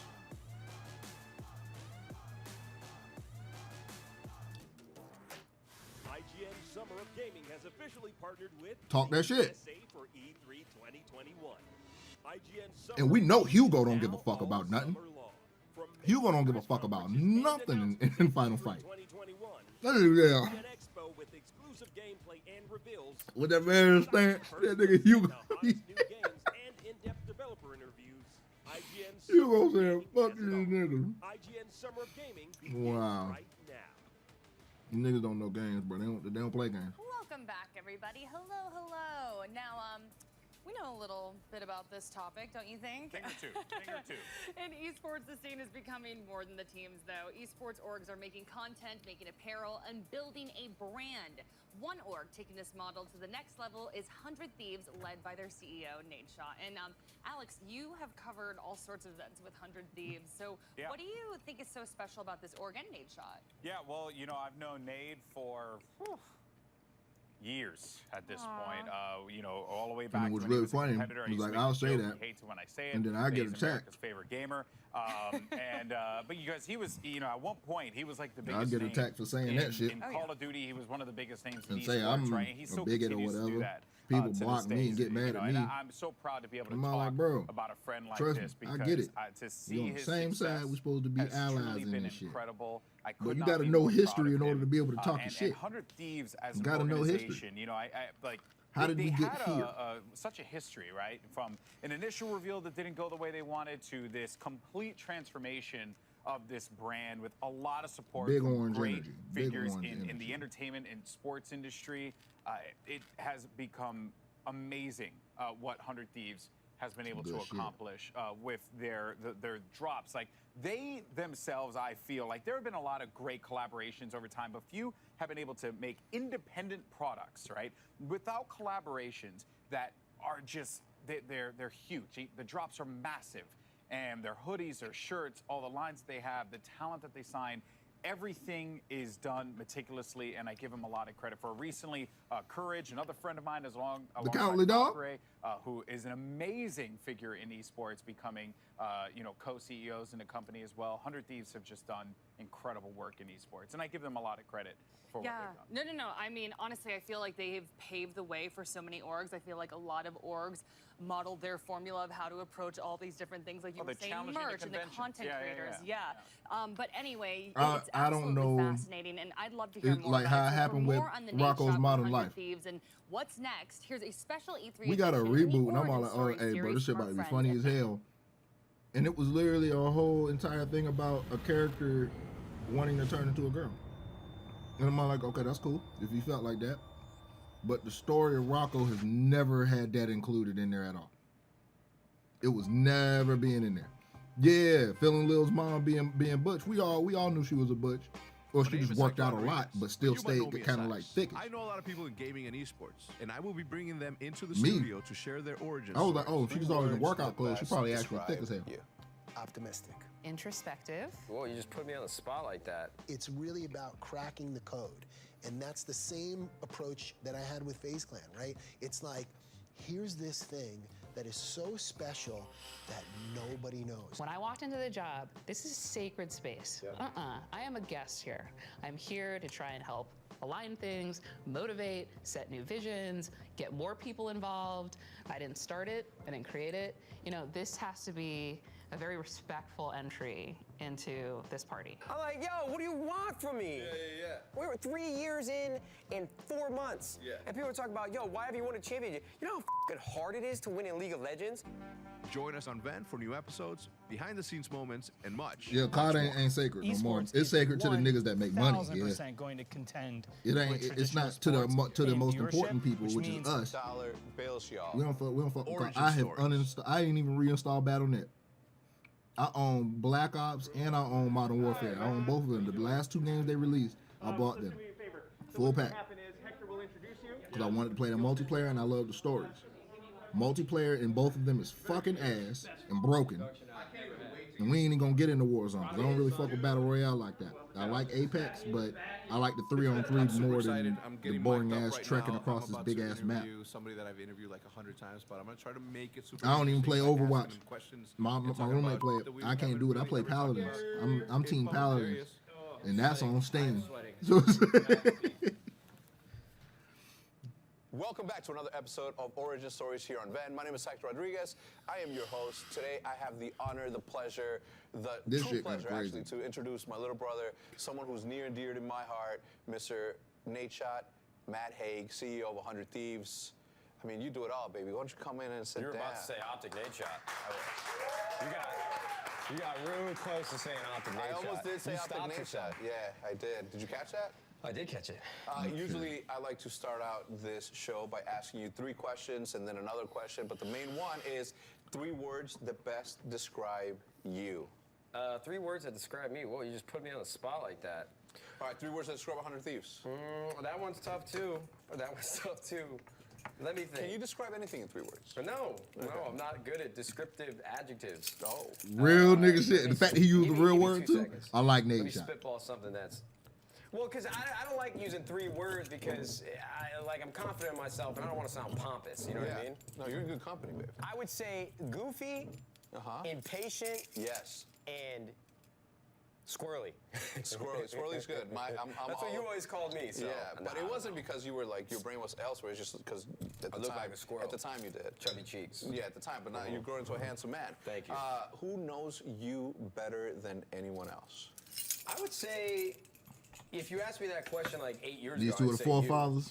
when Yeah, we because were I heard nade shot is one of the But goats. now I have to give it to my girlfriend Haley. Yeah. I mean, Haley can read all my emotions. So like really both of well, these and she's dudes, very I know patient about and she nade shot. tolerates me. Yeah. Because she knows that sometimes I get angry and sometimes I get sad and sometimes I have a range of emotions where she is always just like that even keeled. You know what to expect, and I know how she's gonna react when I am reacting to something. So I'd say Haley knows me best. We've been together for 2 years. So obviously, I've known you for over 15 years, I think now. Oh my God, how old were you when we met? 2008, Call of Duty 4. Call of Duty 4, that's right. You weren't in Gears of War. My first event was MLG Chicago 2007. St. Charles. St. Charles, yeah. What the hell? How'd you know that? I know everything. Were you there? I was not. Do you know I got my ass beat? I almost made it to championship bracket, top 16, would have been considered a pro player. Yeah. Lost to Gringo Jr., who was like an 8-year-old kid. Oh, dude, he was like during Call of Duty 2. I heard about that dude. Yeah, kid was nasty. Yeah, he was. Pieced us up on Mansion execution. Last round was tied 3-3, first of 4. I'll never forget the round. Yeah. Made a call, did not pan out. How many times a day do you say 100 thieves or 100 thieves or Okay. 100 teams? Okay, that puts that in. That puts that in. 100 thieves. Yeah. I was In doing perspective like a for me. PR tour. That's for a bad Accenture. man. We had That's a bad man partnership sitting in that to chair right there. Make people aware of mindfulness routine that can help you reduce. And see, like this, like I care about what we're dealing with right here, right now. I care about 100 thieves, and it was driving the me fact that nuts. I'm actually able to learn We about talked this to dude like right now. 30 different outlets Be in real. 4 hours this morning. They all said 100 thieves. I didn't correct enough. Yeah, I didn't want to be that guy. Just 100 thieves. 100 thieves. 100 thieves. 100 thieves. Yeah. Let's go back. I'm cool. Let me buzz. Where the game's at, nigga.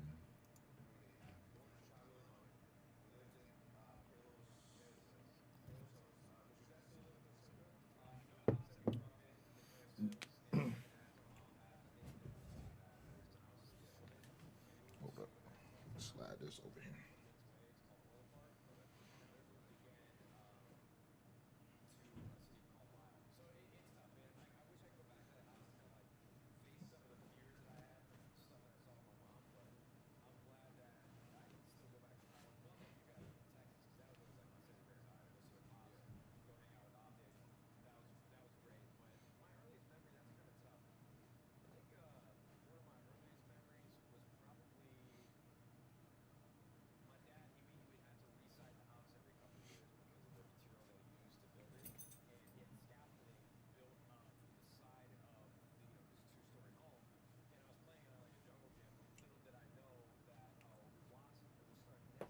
Oh no!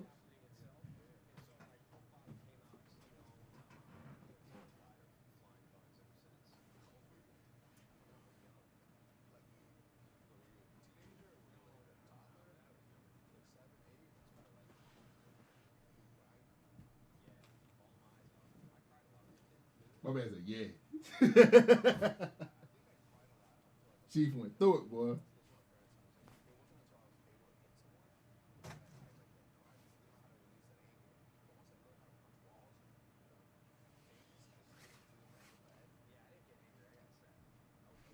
Okay.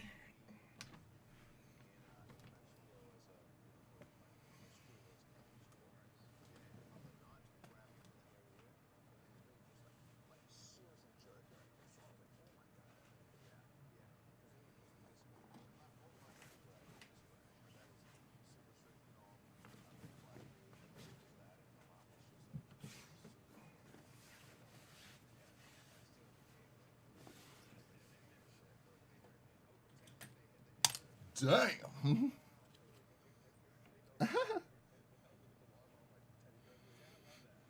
Okay.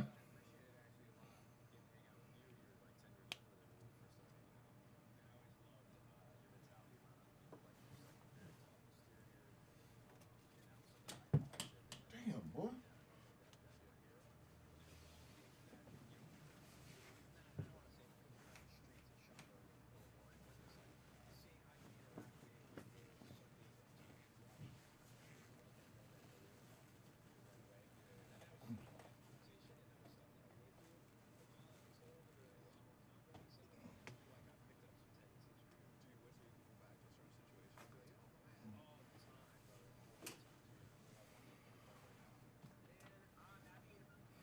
Okay, there we go. Just had to smooth out that screen. Now that should be masked. Okay.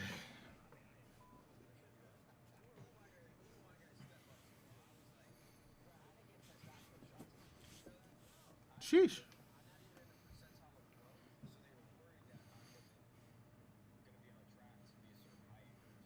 Okay, that'd be cool then.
I didn't have any athletic ability. Yeah? I mean, so was Muggsy Bogues, I think. He was... Second baseman, 4th through 8th grade, though, all-stars every year. Really? Yeah. If you can hang your hat on that. I can. Yeah. I mean, I've seen the pictures, or I've seen the one picture of you as like a baby with a bat. Yeah. Just like chubby Bro, that was me cheeks. in like 7th grade. No, you were not. Nah, I'm playing. Oh, my God. Bro, I literally thought that was true, and I'm like, man, you had to look like you're like 7. Yeah. I remember clearly, by the way, the first day that I heard your voice when we were playing on Vacant with Diesel and somebody else. You were playing with somebody else. But I remember, and I'm like, damn, this has got a deep-ass voice. No, you go back and watch my old videos, I sound like a... No, I don't know why, but you sounded like, I don't know, you were talking like a grown dude. Must have been the testosterone shots. May have been. I didn't grow this myself. No. But I remember that clearly. When do you think was the first time that we met? Well, I mean, I could tell you the story how you and I met, but I don't know if you want that on camera with Optic Nerve. Yeah, go. Well, so we were one of the better competitive teams in Modern Warfare 2. We won the first 3 major tournaments in Modern Warfare 2. And then Optic reached out to this guy named Optic Nerve, who no longer works there. I mean, he wasn't even working there much longer after I joined. But he basically said, yeah, we're looking for a competitive team right now. We make YouTube videos and we make money off of it. And my mind was blown. I'm like, wait, what? Wait, hold on. Back up.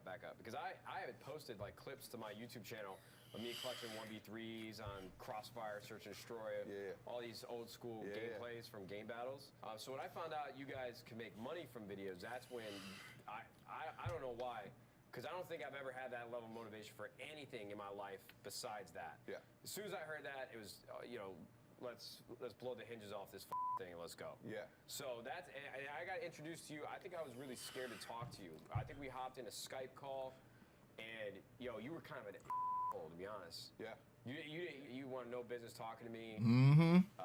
You were just very short. Yeah. He been in since the beginning. Who's this guy? No, I knew who you were. I just didn't want to have anything to do with you at the time. Yeah. Seriously though, that's what the tough part was. Is that what it felt? Well, because Optic was so tight knit back then. I felt like I had to be in your good graces to really feel a part of it, but I was only close with like Diesel and Predator. Yeah. Predator was the I think OG. that's. I mean, still to this day, I think that's how Optic is, right? Like it's literally the same group of guys since the beginning. The first time somebody meets you, they got to approach you the right way. Because if they don't, I think you write them off immediately. Yeah. All right, so let's get back to the origin story. Take me through the competitive years of 2010 through 2012. It's pretty broad, man. Yeah, 2010 is what? Modern Warfare 2? 2010 to 2012, nothing happened. There's nothing notable besides, COD XP. Yeah, 2011, COD XP. COD XP, we won that event, $100,000. You just made $100 grand. How does that feel? I don't want to work at McDonald's anymore. You guys end up winning, and again, I knew that we were gonna win it. I don't know how, but I remember that the moment that you guys won, I was in the middle of the crowd, and Jericho, Gold Glove, Dr. Disrespect at the time, or Guy, he wasn't in costume, Guy and Bashir Musa, and T Martin were all there. Bash? Yeah, Bash. Yeah. From there, let's jump through 2013, Black Ops 2. Yeah. You're blowing up. For the first time ever, after only sponsoring people in Halo 3, here comes Red Bull. Oh, yeah. So that was really the but the fact tournaments wasn't giving out no money at the Gamer Show House, which was Jericho's back then, and for them to get something that big, that was a big moment in gaming history. That's one of the moments that changed everything. Part of their athlete program, because I grew up watching Wall Street was sponsored by Red Bull, and to me that seemed like the coolest thing ever. And I sent them a DM when I was still living at my parents' house, like a year prior, like, hey, I'm really interested in Red Bull and working with you guys. Do you have any plans of getting in Call of Duty? That's when I met a guy named Sam Keen, who's still friends with to this day. Great guy. Yeah. And they flew me out later that year, 2012, signed the contract. And when I got back, that's when I was trying not to say it, bro.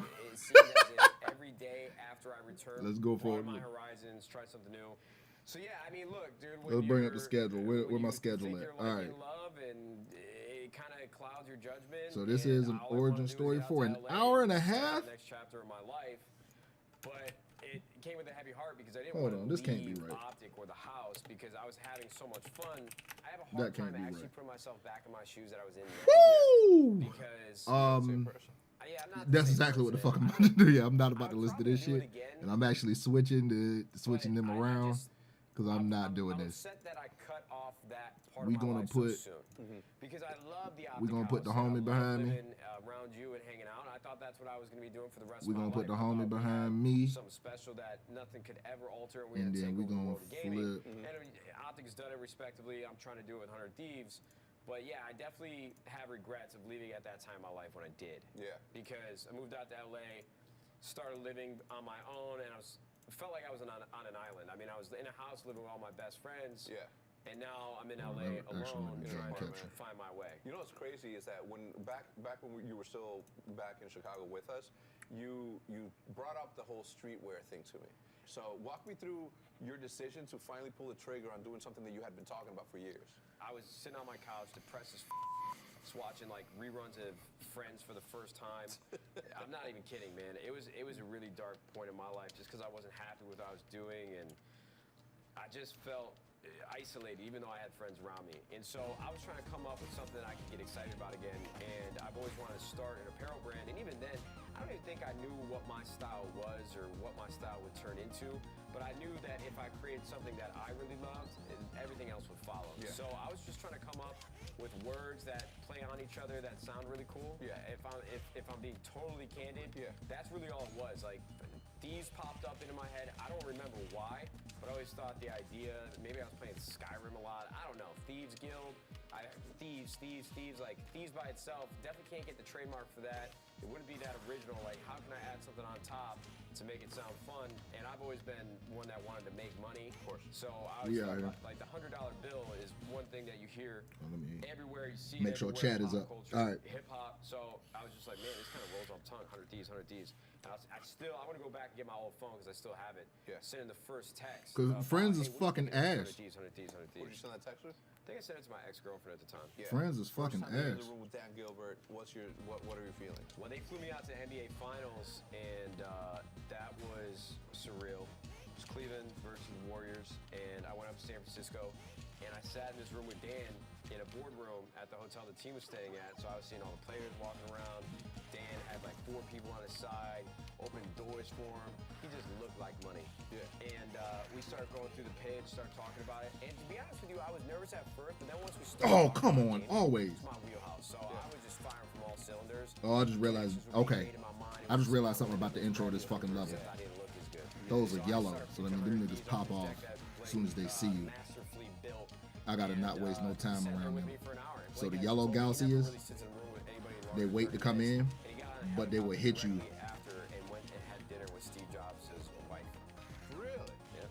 All right, so Dan Gilbert makes this massive investment. How does the Drake situation happen? Obviously with Scooter Braun. Scooter Braun, such a good name, good basketball player right here. Scooter's a legend.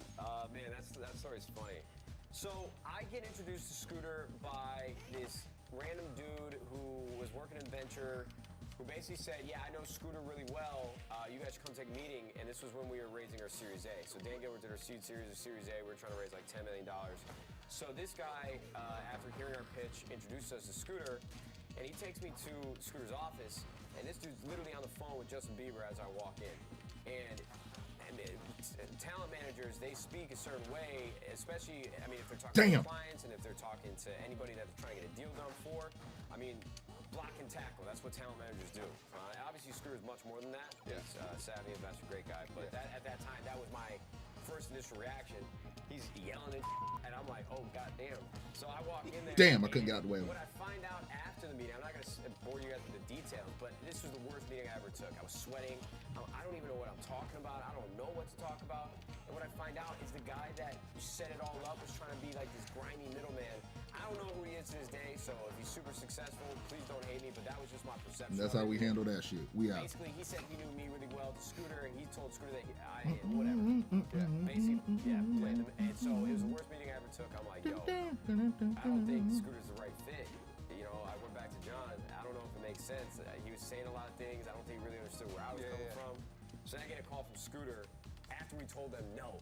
And I'm like, holy shit, I'm not answering this. I can't answer this. I hate confrontation. Scooter Braun, Throw him, do him. He calls like John's former boss. Gets on the phone with John, and then gets me to take Oh, damn, I thought I can make it again. over there. And I'm in the drive-through with Jackson, who was one of the co-founders of 100 Thieves. Oh, shit. I thought he was, I didn't think that he was going to recover I didn't know what that that slow. situation was, or I had no context to what we were talking about. But as I sat down and learned more about your business with your partner, John, I really love to be a part of this. I promise you I can take care of you and open a lot of doors that you wouldn't be able to open without my help. And to this day, Scooter has been one of the biggest contributors to our success. Just great guy. 100%, man. That's so. And he introduced us to Lay Drake. your ass down. The next day.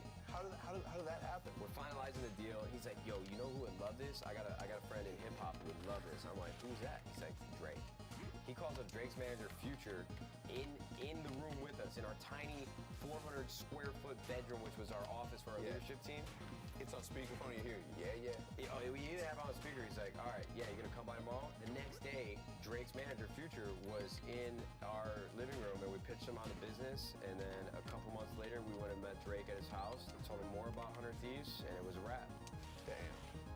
That when you dropped that picture, I was just like, I mean, I knew about it already, but everyone's reaction was just like so iconic. Yeah, I mean, it's so tough too because Drake was on tour at that time, so we took a lot of, we tried really hard to get in front of him. I mean, he's busy, he doesn't know me that well, he just knows a little bit about the business.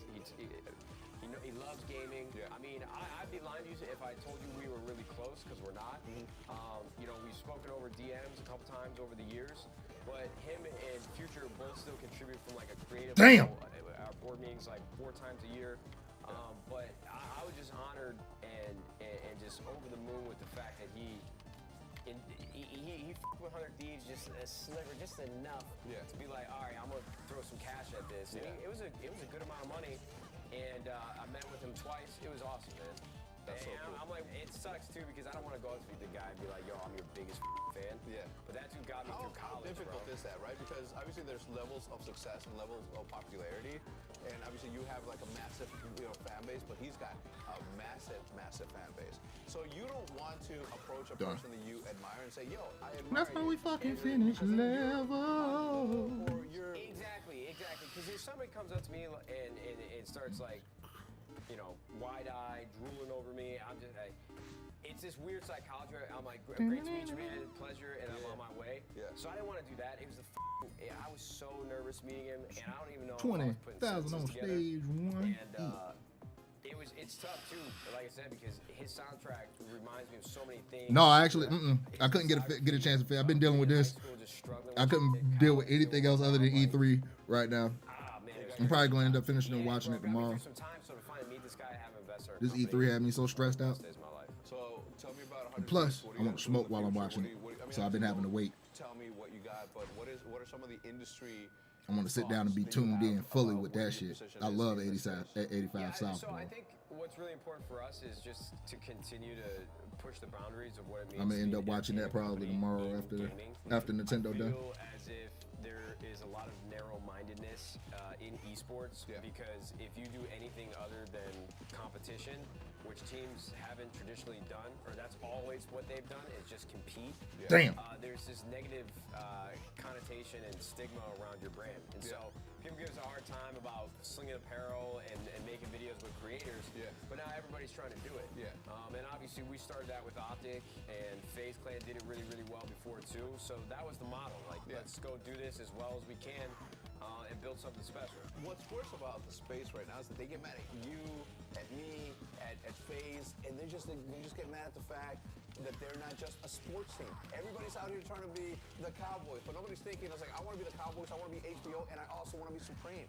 Yeah, you can't afford to be the Cowboys in esports. The business model doesn't work yet. I mean, I might one day, but look, I respect a lot of people that work in esports. I mean, I don't mean to sound like I'm on my high horse. I mean, you and I feel like with a lot of the teams that give us grief, besides maybe one or two outliers, they were really coming up on League of Legends and Counter-Strike when we came up in console, and we were always doing content differently. And so I feel like us coming in, I hope they understand that the majority of people that I've seen or worked with, I do have respect for. Oh, come on. Put that down. That's not yours. Be apologetic for creating something that has become a really great business. I mean, we're going to be making some announcements at the end of the year. I think the industry's going to turn their head. Yeah, you should, and you should be proud of that. More importantly, any single time that somebody tells you that you're only a hoodie and you haven't won any championships, just remind them the amount of championships that you won at Optic. Well, and then we won multiple championships on our teams. That's what I'm saying. We won 2 majors of Call of Duty. Oh, fuck you. Multiple Fortnite tournaments. I mean, people might not count those or whatever that might case may be. Won this Valorant tournament, First Strike, a major right there. We've only been around for 4 years. We're not even 4. We're 3 years in 4 months. And people are talking about, yo, why have you won a championship? You know how hard it is to win in League of Legends? When I got these teams spending $8 million on a roster in a year? Bro, they can't, and that's not even including buyouts. I'm like, yo, what do you want from me? What do you want? Like, truly, what do you want? You're actually I feel like Ryan Gosling in The Notebook. Hold on, keep the cameras going, because I'm going to keep going. You guys don't understand. I mean, Hector understands. You don't understand how hard it is to win in Hey, man, enjoy that, brother. We came in 100% enjoy that. 2018. Player contracts and relationships. Oh, that's where that MJ story. Okay. Yeah, no, I'm definitely gonna. I need to make sure I'm properly tuned when I watch that. Players to build relationships with other players. That's the key for that. I definitely would be 100% on board. I'm excited for that shit. That would have been like a top 5 team on paper. We had a great Counter-Strike team for a little bit. We came in Call of Duty, won championships. League of Legends, if you're not spending the most money, you ain't gonna win. It's crazy. So people give us a hard time about not winning, but we've won, and it's only been 3 years. Every other team's been around for 10 years. 10 years. Can you give me a break? Cut me some slack, man. Can you give you a break is a real question. No, gets me riled up. I couldn't tell. We try so hard to win. It's not easy. No, I get it, man. Look, you're creatures to acquire. Secondly, I don't like that you feel like you need to explain yourself to anyone. You are who you are. You've done what you've done. Numbers speak for themselves, and anybody that has any sort of issue needs to look inwards, look at their bottom line on that spreadsheet, and say whether or not they're making money on that and how much is going out the window. And if it doesn't look anything like the way that we've been doing it for the longest time, where we are very come on. The fact that this is a business and money needs to be made, they're playing the wrong game because they're spending other people's money, and it's so easy. But when you're the one putting your ass on the line with all that cash, investing your personal $300,000 into your team, that isn't even a team, where's the respect? Where is the respect? You know what? On that, I think that is a perfect place to end it. I want to thank you. Sorry. These people are gonna hate us even more. We sound like we're little echo chamber. I'd like to say, if this part still makes it in, I have a ton of respect for the other teams, but I am jaded in a sense with just the things people say and the perspective that they have of what we're doing. I mean, these teams that will come spew out ignorance on their timelines about what our business is, they should be excited that there's another team that's coming in and reinventing and creating new revenue streams for them. teams. Because for them to take a guide off of. The first team that exits in a big public way, it's a trickle-down effect. Yeah. I want FaZe to be worth $1 billion. I want Optic to be worth $1 billion. I want Team Liquid G2. I hope one of y'all sells for $1 billion. Please! No, that's so good. I'm begging y'all, man. I'm telling you, I hate when you sort of have to feel like you have to explain yourself to anyone. You literally have a good model. What we started back in 2013 has resonated throughout this entire history. So when you come into the space, a decade after teams, knowing what you know and how to build a team, dude, why do you even care? Like you have like one of the coolest brands. Well, I don't care about it on a day-to-day. I mean, Oh, shit. popping off on Twitter. But when we start talking about it as close friends, like that shit's that bothers me. But I don't think about it often. Nah, good. That's gonna do for this episode of Origin Stories. My guest today, obviously, Mr. You think I Matt could get the water in my mouth all the way from up here? No, you cannot. And I wouldn't try it. Actually, let's see it. Do it for the. I don't want to fuck up their set. Yeah, you're good. Anyway, we'll see you guys next time. Yeah, delete that. It's not close. Yes. No. Wait, explain it. So we're gonna use this camera right here. Okay. Head on, head off. We're gonna use the first. No, it was always nice. Wait, you can do me.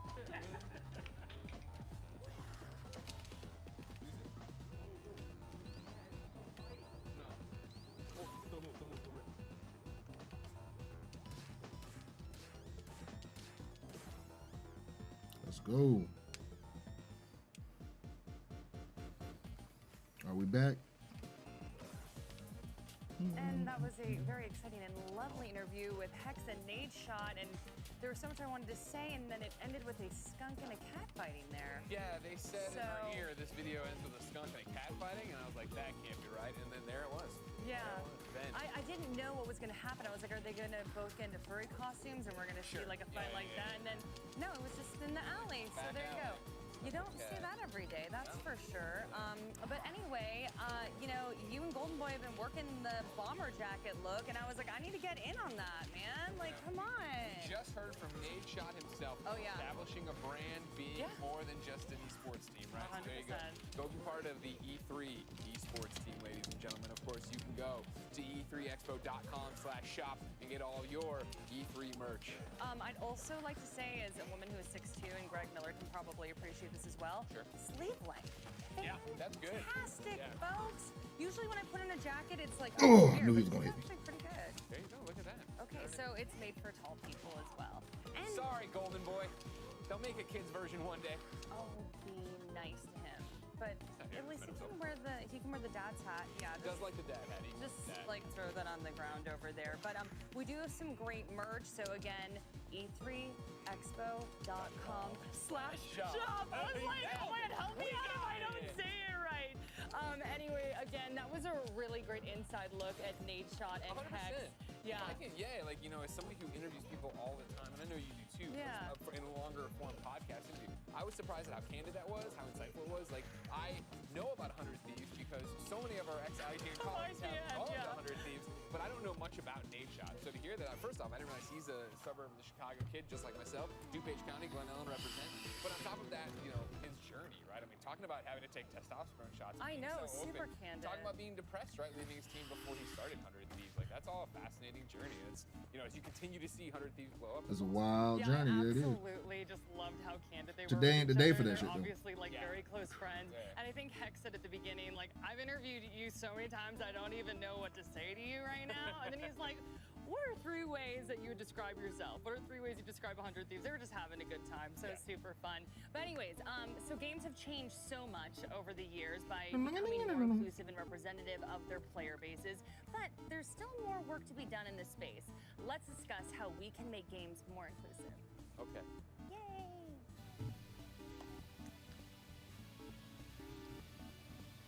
I think that representation is really one of the biggest things that the gaming industry needs to tackle. The more Another 20? diversity we have in the industry, the more voices we have, and that is how you grow something. There's no one type of gamer. There's no one type of gamer that looks the same either. You sure, Bringing in bitch? people from different backgrounds makes the place generally more interesting. Like I have no problem like stepping into the shoes of, you know, of Nathan Drake or like some other like, you know, white male protagonist. But, you know, just realizing eventually like, wait a minute, nobody's being asked to step into my shoes. What's up with that? I want you to be able. Do I want to step into your shoes? That got to be a question that you got to ask yourself. Do I want to step into your shoes? No. Areas that you don't care about gaming in which I don't. Black people I want to be in my shoes, please, and advocate for thank their you. visibility and bringing them up is very, very key as well. I want to be in the character's shoes, not your shoes. You're a human. I don't want nobody to be in my shoes. Representation into the game from the What kind of ground up, fucking and statement then is that? I mean, that alleviates the problem. This is where we need to have These are programs supposed to in be place escapist to allow more women, things. more people of color to have a transition into this space and an opportunity. Now, for the creators, yeah, we want to make sure that there's more people creating so we can get more ideas in. Most definitely. But the simple fact that it sounds like they're just really trying to make this about themselves, nah, And I bro. also think that some of It's not about you. falls on consumers about as the well and media. us and gamers in supporting these games and supporting games that are positively showing diversity in our community and representing the gaming. Oh, I thought that would give me some Female invincibility. gamers make up 48%, and you wouldn't even know it by looking from the outside in. So that's what I would want to change. The next era of gaming is going to be so sweet, and I am super excited about it. We are definitely heading in that direction, but I can't wait until everyone is part of it and everyone has great ideas and everyone just feels like they belong in the community, and it's just going to be a great time when that happens.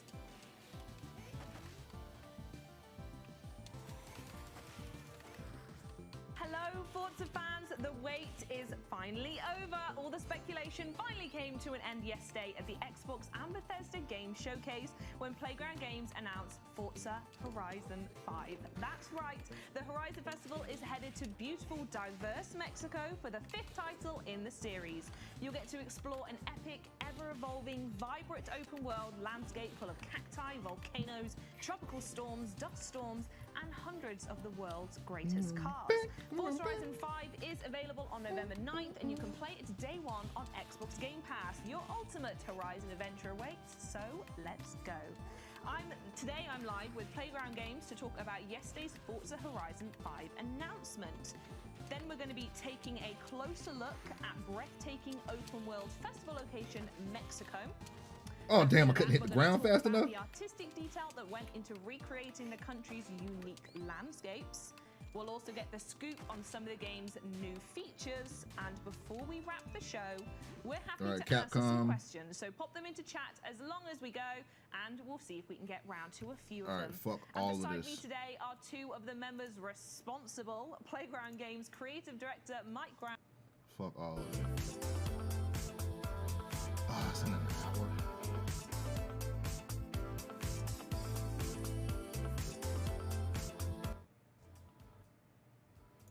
I'm going to be turning that down. And we're going to be playing some streets while we waiting for them to go next. I got the time right up here. If you got this full screen, you should be able to see right in, yeah, right here.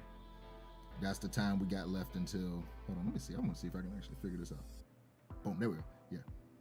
So right there is the time. Should have about an hour left, give or take, until the next show.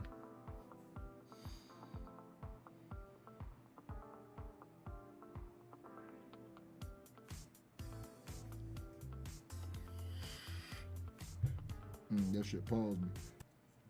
Hold up. Why did that pause?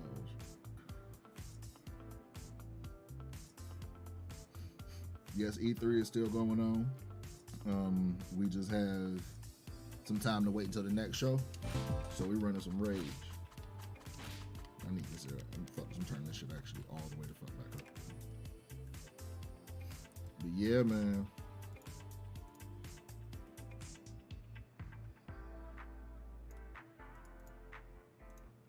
Your music is cool.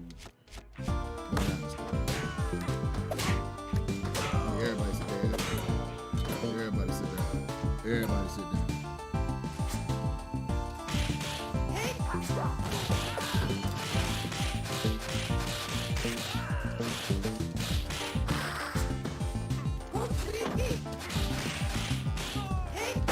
Damn, it still got me. Wow.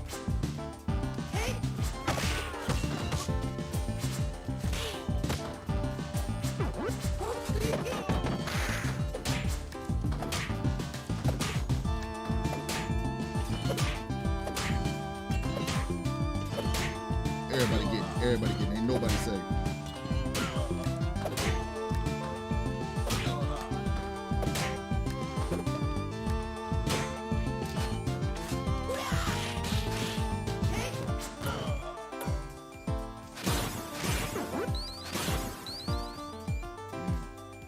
Let's go.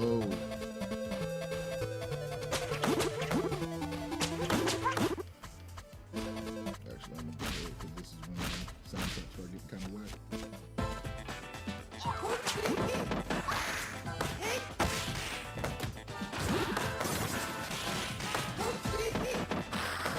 Damn.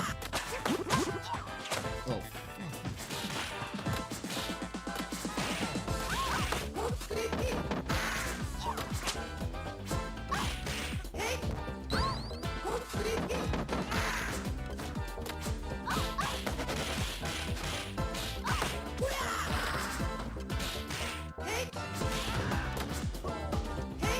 Oh no! Damn! I'm about to realize I was out of health. Oh, that kind of irritated me. I wasn't paying attention. It's okay. I can fix it.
That stage I did horrible.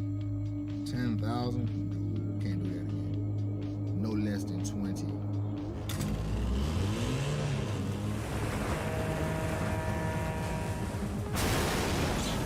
I might actually run some I might run some VR after I'm done with this, depending on how this match goes.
the dash?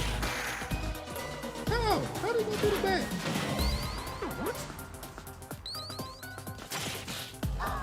Straight like that. 4,000. We almost back to we almost got the light back.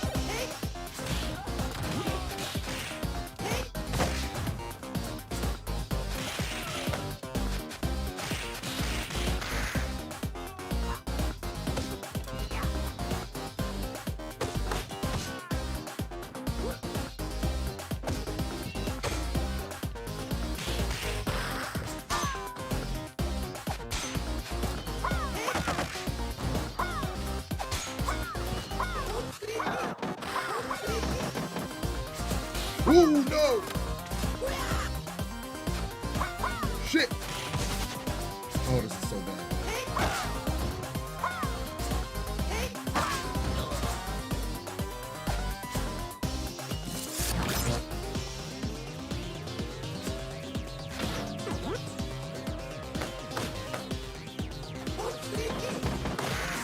Ooh, that was close.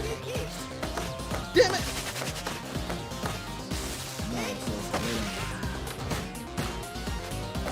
Bro, come on, I hit him first.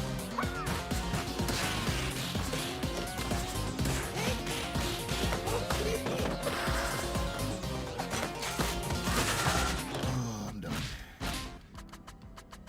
That was a horrible one. I can't focus. I can't focus. Oh, this fucking sucks. I can't focus on it right now. This E3 got me so mad. So I need to play with something that I got more control over. Also known as VR. So what we gonna do is keep this behind me.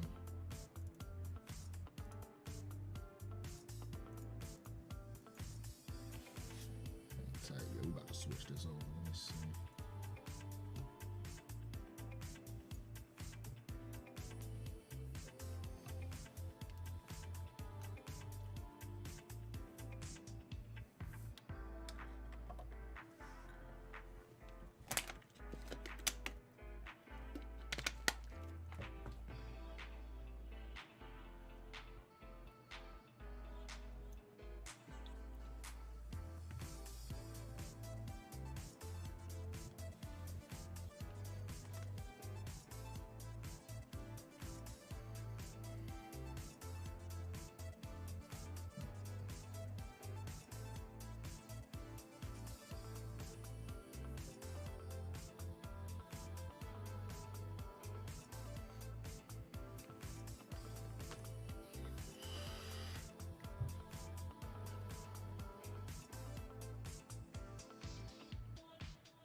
Yeah, we're doing Blade and Sorcery. That's how I feel.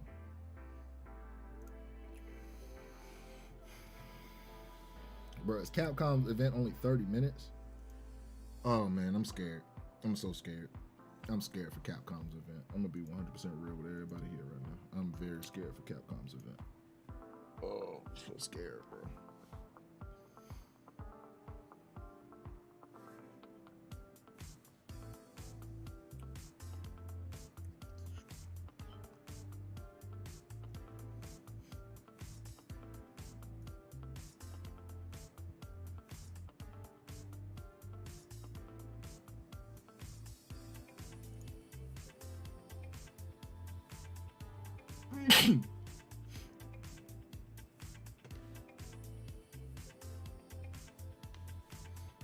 I dead ass can't focus, bro.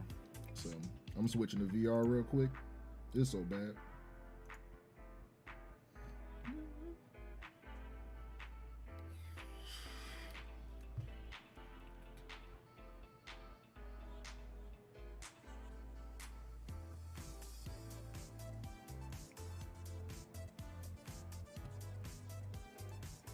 Y'all about to see some of the most violent shit you'll ever see in your life.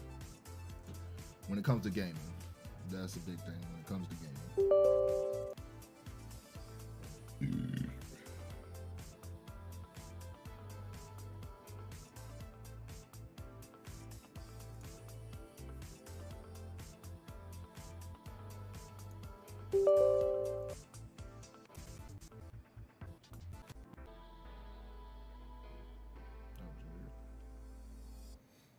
Okay, we about to switch over now. We got mods updated.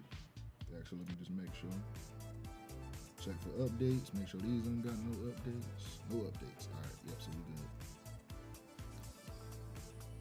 Actually, while I'm in here, I doubt they ain't got nothing new for Biomutant. No new mods there.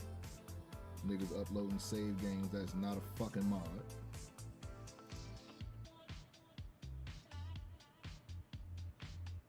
We got Sailor Moon's outfit. Hollow, bitch.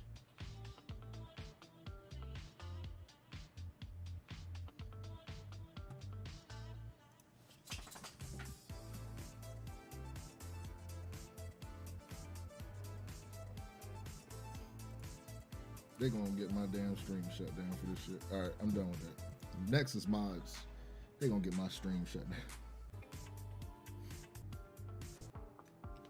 Bro, what the hell wrong with these niggas' stream, bro? I'm muting this shit. Hold on. Cause even though it's jiggy, they got Mega Man there chilling. So I got Mega Man right here on my right, chilling. That's cool. That's dumb cool. Let's get these hands though. Let's get these hands in.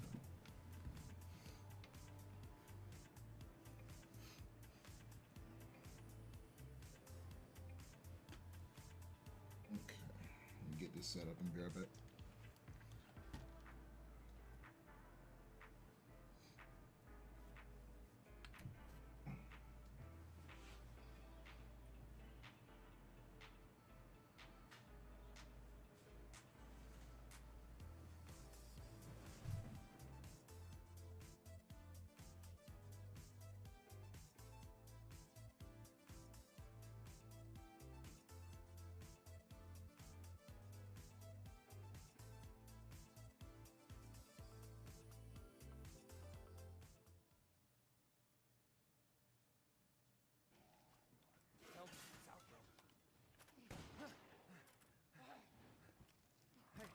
Listening? Hey!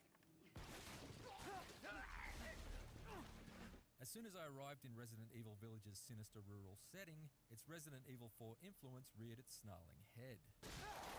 It's an intense welcome that serves as a fantastic flashback to the opening of Shinji Mikami's magnum-toting magnum opus, and one made all the more frantic in first-person perspective.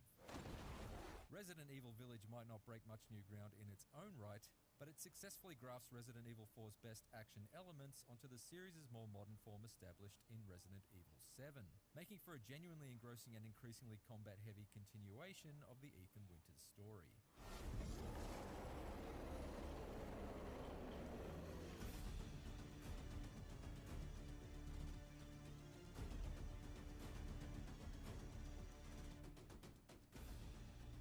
It's a story that, unfortunately for poor old Ethan, goes from dire straits to dire wolves.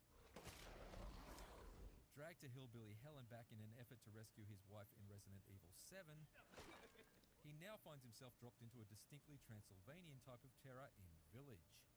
Where the hell am I?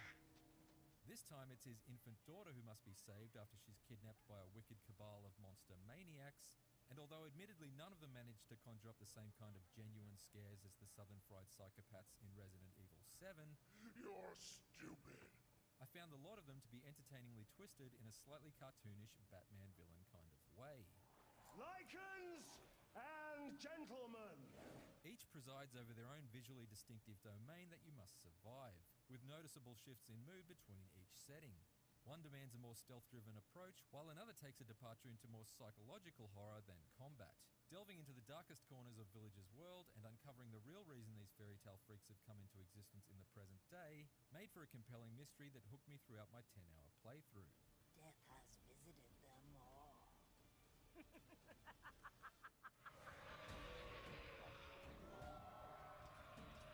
One of Resident Evil 7's most notable shortcomings was the lack of variety in its enemy types, but Village remedies this by throwing a significantly broader set of nasties into your crosshairs. In fact, the last time there was a lineup of Village people this diverse, they were singing disco songs about the YMCA. This expanded roster of bloodthirsty beasts doesn't just make for a more interestingly evolving series of combat encounters, but it also adds some welcome new depth and decision-making to the bolstered crafting system. Should you spend your scarce supply of scrap to cobble together a landmine that will blast the armor off one of the tank-like Lycans, or fashion it into sniper rifle rounds so that you can eliminate nesting gargoyles from afar before they have a chance to swoop down on you? Granted, most of these enemies aren't particularly clever in their own right. The genetically modified mutants of this underground Frankenstein factory might have deadly drills for arms, but they're far from the sharpest tools in the shed when it comes to outmaneuvering you one-on-one. Still, what Village's variety of grunts may lack in smarts, they certainly make up for in sheer numbers. There's no end to them. And although I rarely encountered clusters of more than a handful of enemies at a time for the first few hours, by the story's end I was gleefully indulging in chaotic levels of carnage that reminded me more of a run-and-gun Call of Duty campaign than a slow-paced horror game. That's a pretty big change from the philosophy of Resident Evil 7's first half, and a throwaway reference to military training in the prologue is used to explain why Ethan feels substantially more combat ready this time around. Military training, it all happened so fast. He's better equipped to stay on the move during a scrap, and can even shoot down flaming arrows Leon Kennedy style. Certain location-specific environmental features also help to further even the overwhelming odds, and freshen up each fight as you move from one unique area to another.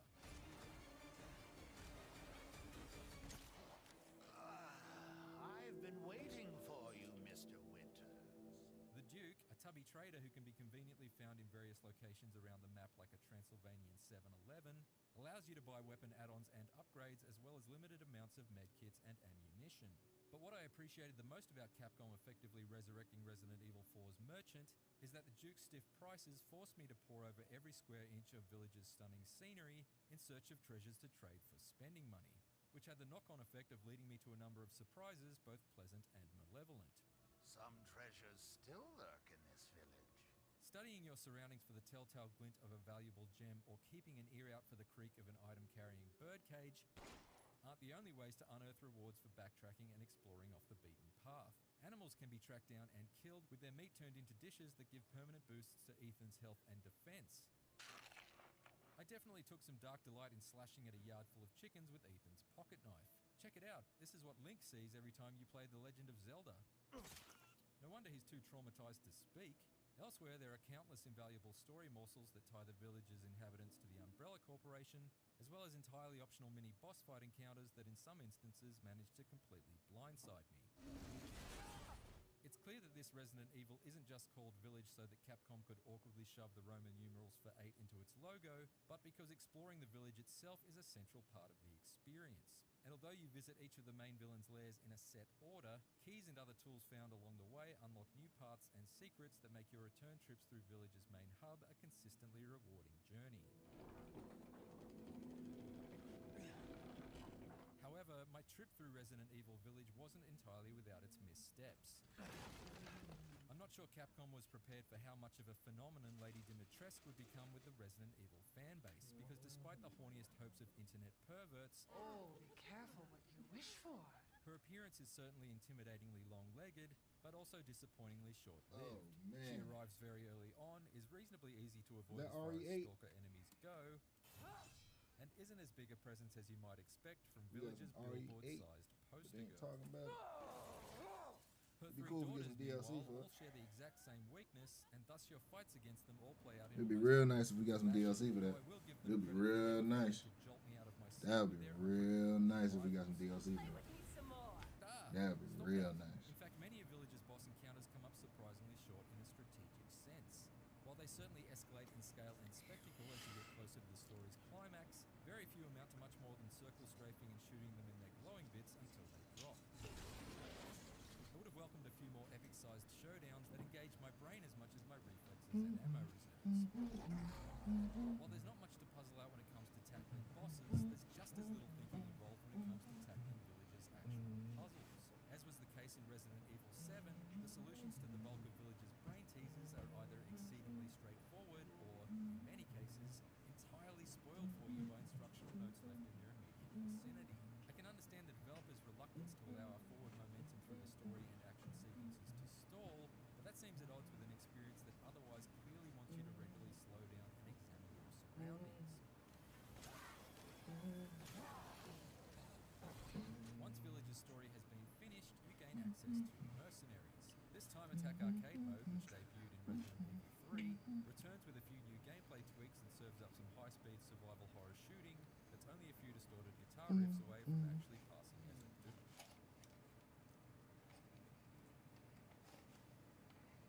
Taken from Village's campaign. Simply surviving isn't too taxing, but identifying the optimal path to the level goal and keeping your kill streak combo going is paramount in order to achieve some fairly challenging high-score goals. An extra layer of strategy is being included this time around in the form of special ability orbs, which allow you to activate perks such as more high-powered headshots or exploding enemy corpses. This revival of Resident Evil's long-dormant Mercenaries mode to be an addictive bonus that I've already spent several hours with as I continue to chase those elusive S and SS rankings and their resulting special weapon unlocks.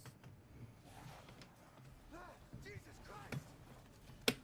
Roaming the streets of Resident Evil Village is like visiting a disturbing and deadly Disneyland, where every attraction is a house of horrors. I got just enough thrill out of reveling in its frenzied violence. Slide that green screen over retracing my here. steps through the gradually revealed recesses of its sizable setting to uncover the darkest story secrets of its monstrous past. Boss fights are a bit of a And I'll fix everything else in the headset. throughout keeps things tense. The fact that it's very much a throwback to the fast-paced action of Resident Evil 4 also means it largely takes a step back from the slow burn scares of Resident Evil 7, which may well disappoint those who prefer more psychological dread to blowing off heads. But if you have an itch for action-heavy survival horror, then Resident Evil Village will scratch it like a fistful of Lady Dimitrescu's freakish fingernails. For more IGN reviews, check out our verdicts on Returnal and Total War Rome Remastered, and for everything else, stick with IGN. There's one thing I could change about Android, that would be the dumbass.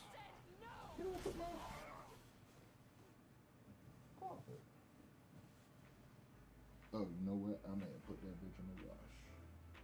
Yep, there it is. That bitch got clean.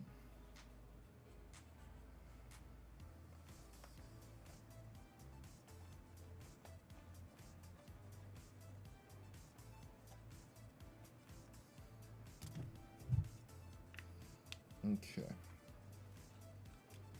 Actually, yep, it's up. No, is it up? Hold up. Yep, it's up. That needs to get shut down. Shut that down. Cause that could be throttling my shit too. I just thought about that. Yeah, why does it say it's dropping frames? That ain't good. That ain't good at all. We drop frames. We really about to drop frames now. This is about to get debaucherous.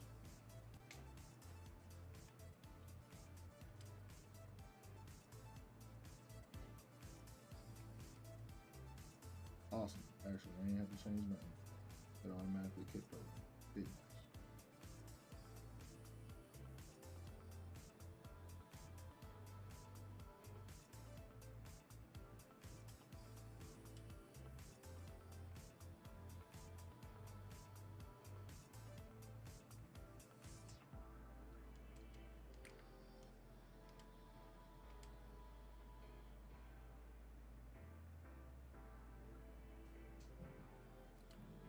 Big screen, move you over,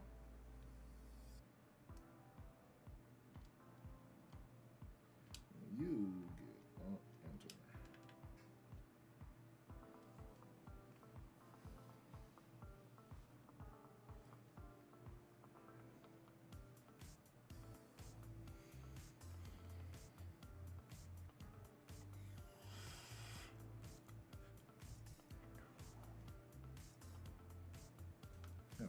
happy at all.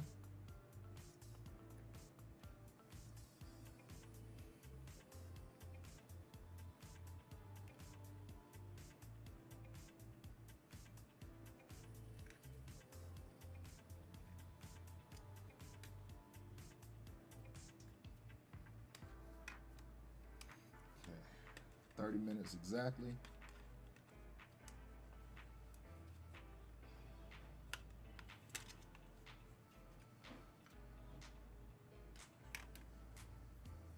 Come on.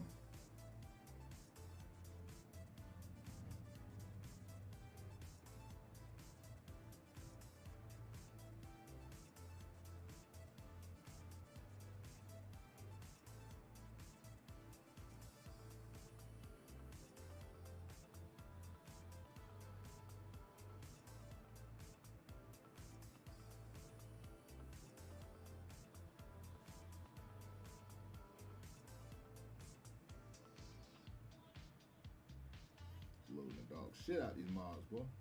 There we go. Come on.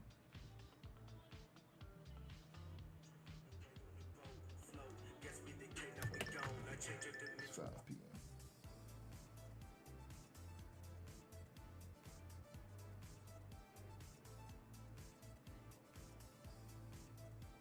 There we go.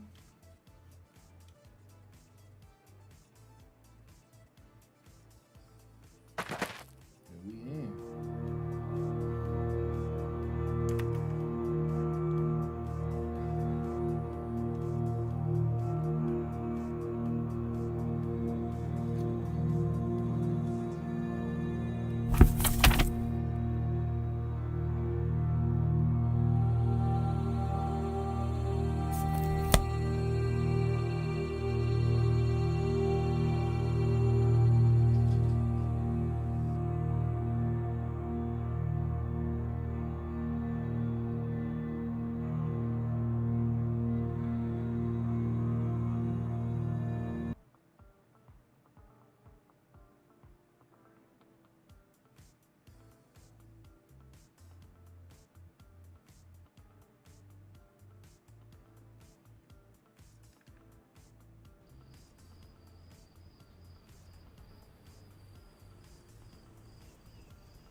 Back to character selection.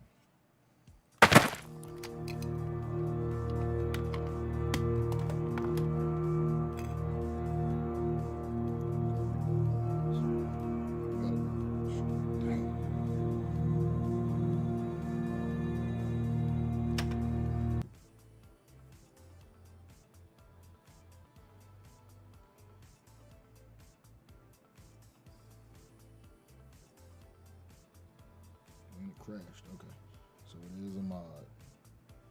We are going to take a mod out, and that is going to be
Where's your boo boo?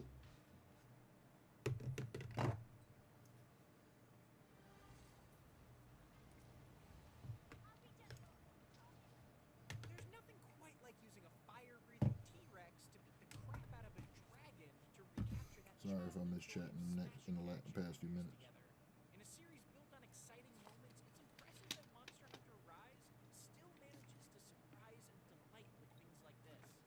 At the same time, its progression can feel a little better than that of Monster Hunter.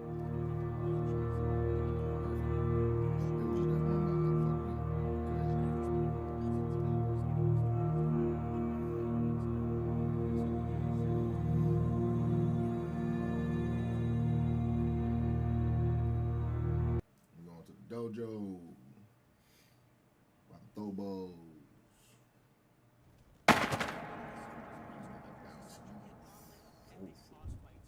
Spectacularly diverse monsters, who you then turn into nice pairs of pants. Each victory earns you materials, monsters, and so on and so forth.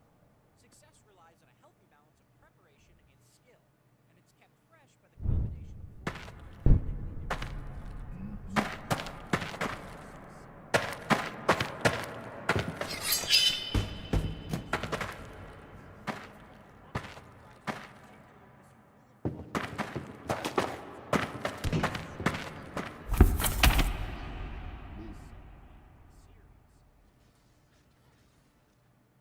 things like load-free maps and using items while moving feel vital after having now spent hundreds of hours with them. Turn is perfect. Meanwhile, other features like separate village and hub quest lines for single and multiplayer return some of the organization of older games. That mishmash of ideas makes Rise feel like a huge mechanical step forward Monster Hunter Generations Ultimate. More of a sidestep in context.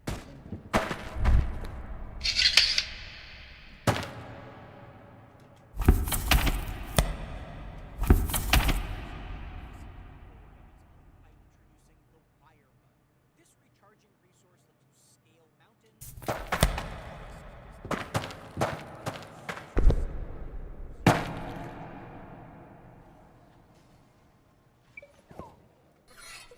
We got some Wire Bug move of all is blades in this if you bitch. get knocked back, pressing CL and P will instantly pop you back up onto your feet. While it's maneuverable, it's still kind of an asshole. Re-engage or heal up without missing a beat.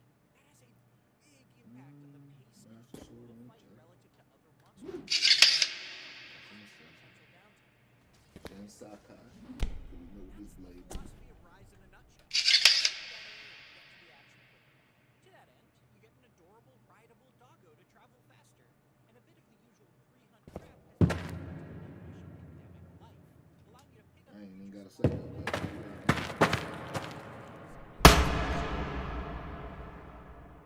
We already know what this one is. colorful Spirit Burns, which boost your stats up to a certain point. It's very smart that these buffs are gained through exploration rather than menu management.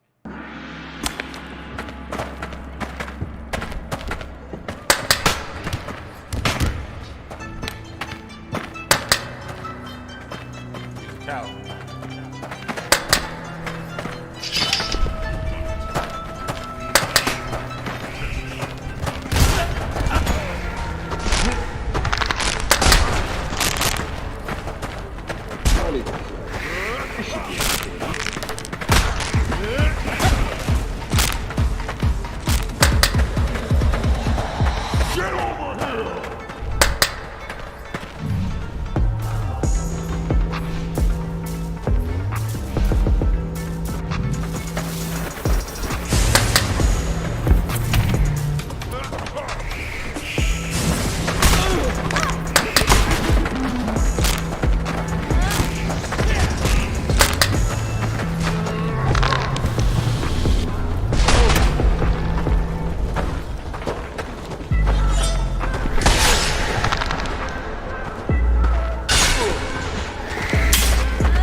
Watch out.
That right there is what was fucking killing me.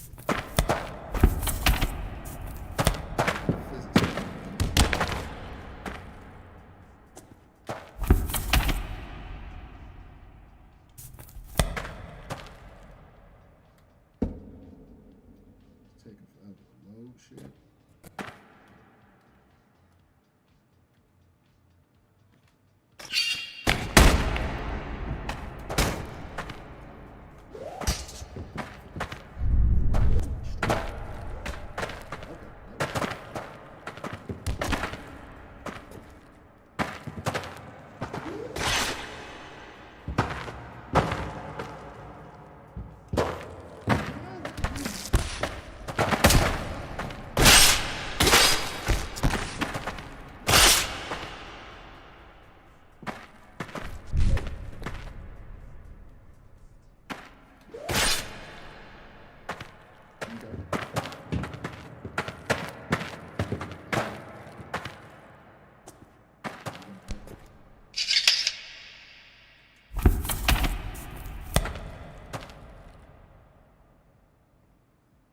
I got some crazy ass weapons in here.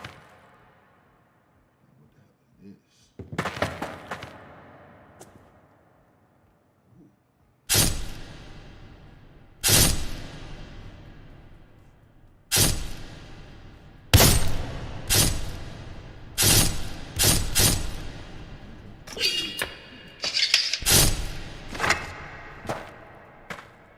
Scorpion blade.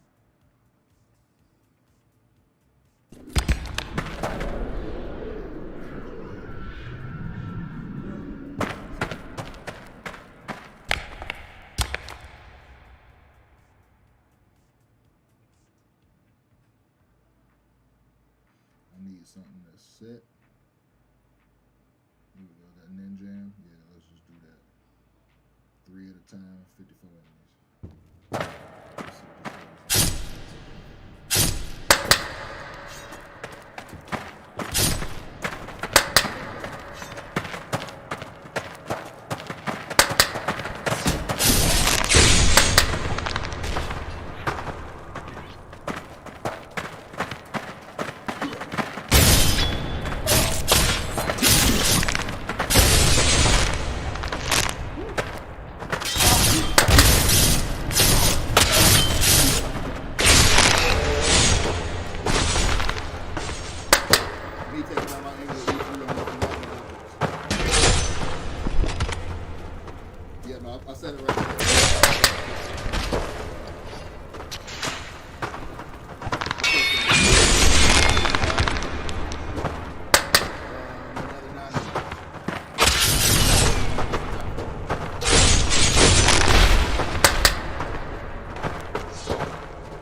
right, what you want to see, baby? I like that. Ooh, the size of the Genesis cartridge. All right. I like both of what you got. Okay. All right, we got 2 minutes. We got 2 minutes. Capcom starting 2 minutes. All right, let's do it. Is that it after that? Is I think it's Capcom tonight, and then it's Razer. Razer's the guys that make PC parts. If I'm correct, I think my keyboard is Razer. Yeah, I could have ordered a size smaller. Maybe I'm shrinking. Baby going down. We'll see. But you're still looking delicious as ever.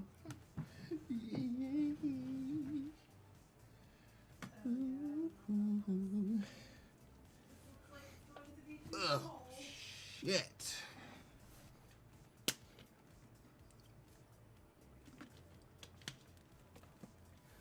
Sorry for my brief intermission. I had to put them niggas in the dirt. All right, we got Capcom in about a minute 20. So I like the sleeves, but I hate everything else. It's ugly. I understand why you don't like it. Maybe if I iron it? No, it's just the gray. I understand. This looks like someone slapped sleeves on it. We got 56 seconds. Did you want to see Capcoms? I'm gonna put it up here.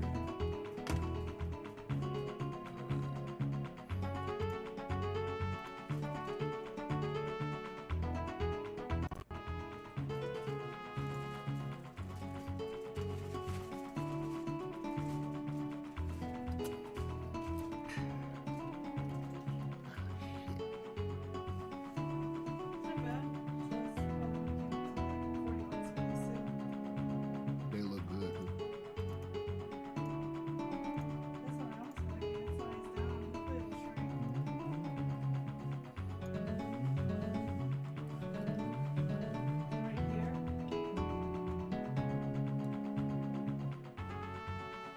I really like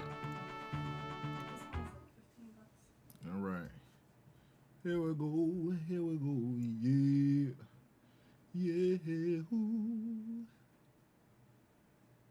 Now, don't cap.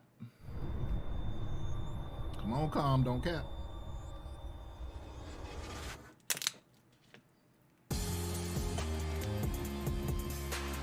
I'm gonna turn my mic down because I'm actually paying attention to you. Turn my mic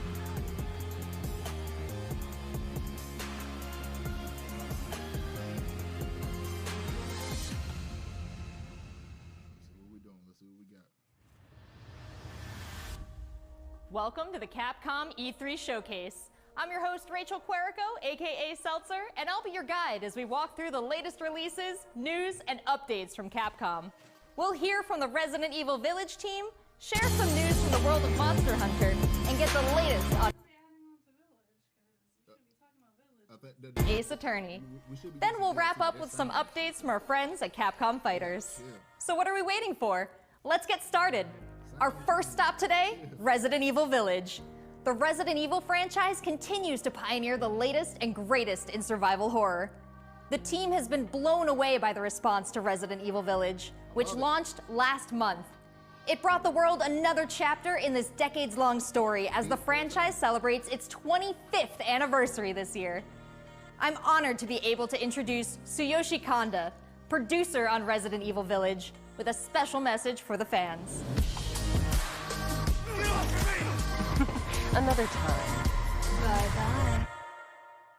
If you okay with it. There's nothing to fear. Where's Rose?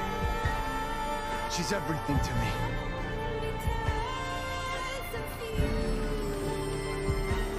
I think it's time you left things in my hands. Go on, rest now.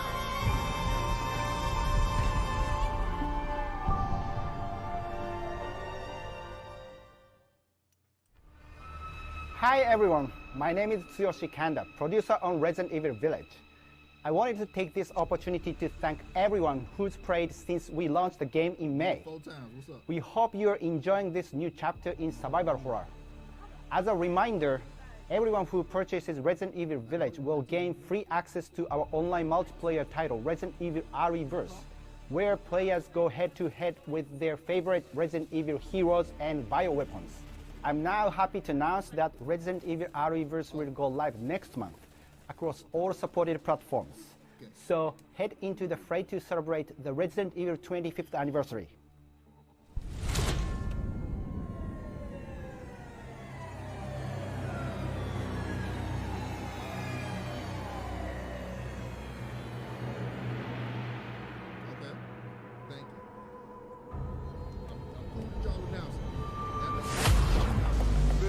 Thank you, Kanda-san, for that wonderful update. Next up, some long-awaited news from the world of Monster Hunter. Whether it's adventuring alongside monsters or battling them with friends, we've got something for you. First, let's dive into the brand new story-based RPG entry to the series, Monster Hunter Stories 2: Wings of Ruin.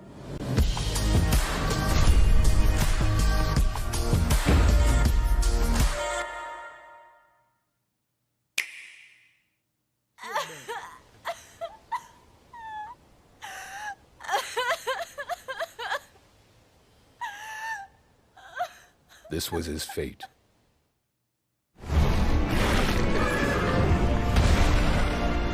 Red may have been strong and skilled, but against the awesome power of nature, he was merely a man. He never stood a chance. All around, things just kept getting worse. But I heard that Guardian Ratha had survived and returned to Hekolu Island. I went there to see Red's old Monstie again. Then, of course, that's when I met you. You were given Red's kinship stone and now a Rathalos egg. This is destiny. This is the legendary monster, Ray's Wing Ratha, the monster with the wings of ruin. It's said that a beat of its wings can bring about waves of destruction. Many people believe there's a connection between the strange happenings and the wings of ruin.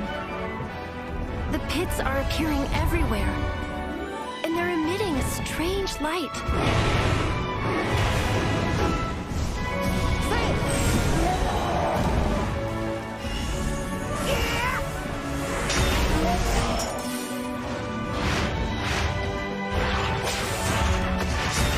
What's this whole idea of forming kinship with monsters?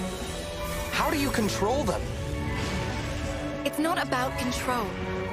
Monsters help riders of their own will. And the bonds between monsters and riders are just like your bond with Tsukino.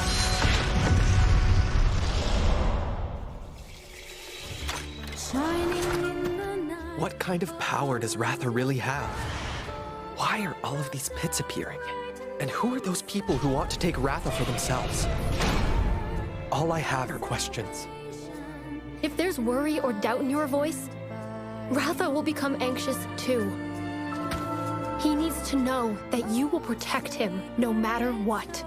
I can sense the flames of his life force weakening. The burden of such great power is too much for his body to bear.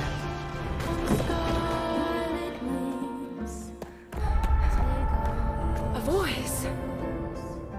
Can you hear it? Riders can bond with monsters. Surely you can groove with fellow humans. They have the power of kinship. They're friends. They're monsties. Humans carry the strength of everyone they meet. That makes them strong. My friends here taught me that. I believe in the strength of humanity.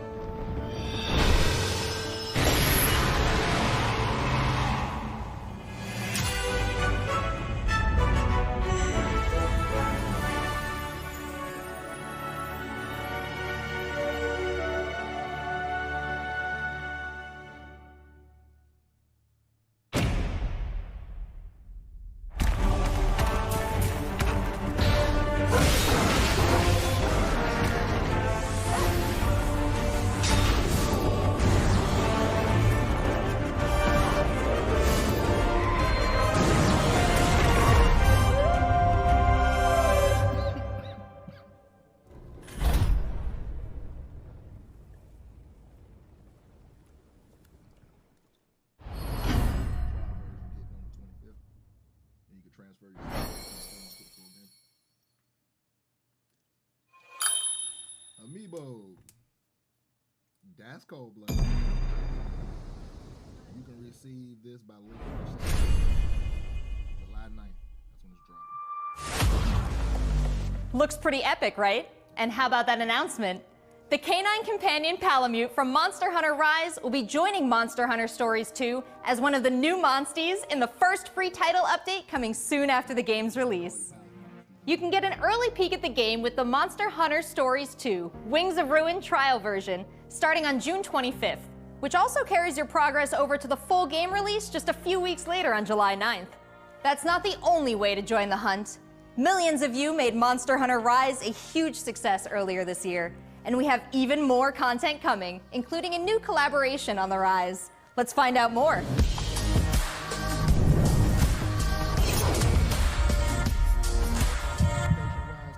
Let's go! This is for my fellow hunters!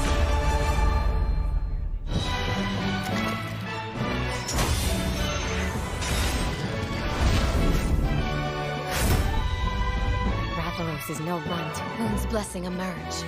Get ready. I have a good feeling. What will it be? Moon's blessing emerge.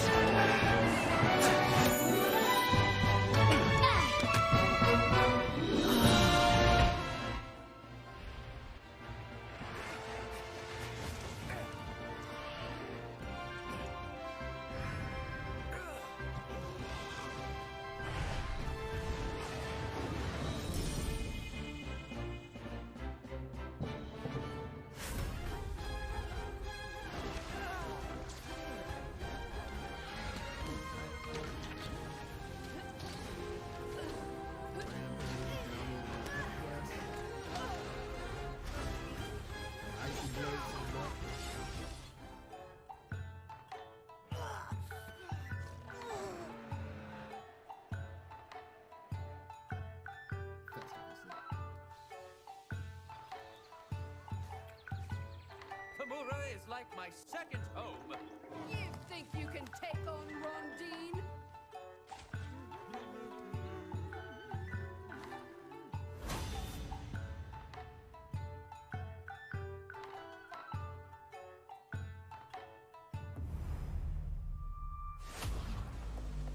There has never been a better time to be a Monster Hunter fan, with all the new updates to Monster Hunter Rise and the launch of Monster Hunter Stories 2 this summer.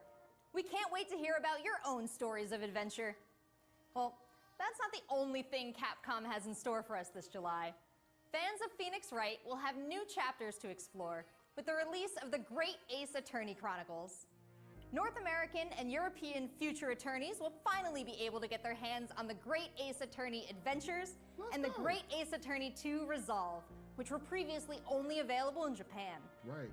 You'll travel back in time to the late 19th century Japan and London to play as Ryunosuke Naruhodo, Phoenix Wright's ancestor, in this action-packed prequel.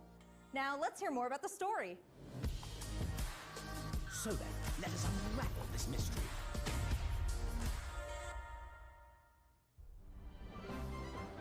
Welcome to the center of the world.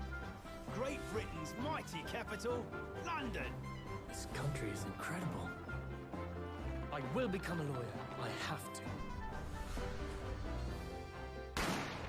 So then, let us unravel this mystery and discover what events led to this curious murder. Who are you? Herlock Sholmes. You must have heard. Herlock Sholmes. We must solve this case, Naruhodo-san. Let us engage in the art of deduction, Mr. Naruhodo. Well, what have we here?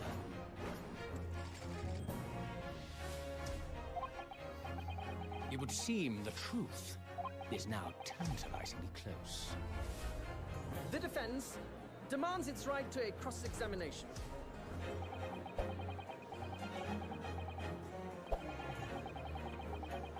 Objection!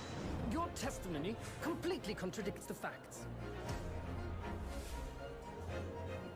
Objection! My lord, with all due respect, this is an outrage!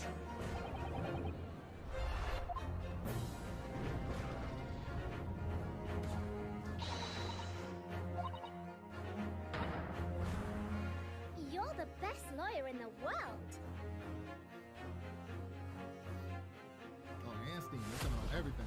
Hard. So we have 10 new cases and 8 mini escapades where you can take on the role of a defense attorney. Now, we all want to see some gameplay, right?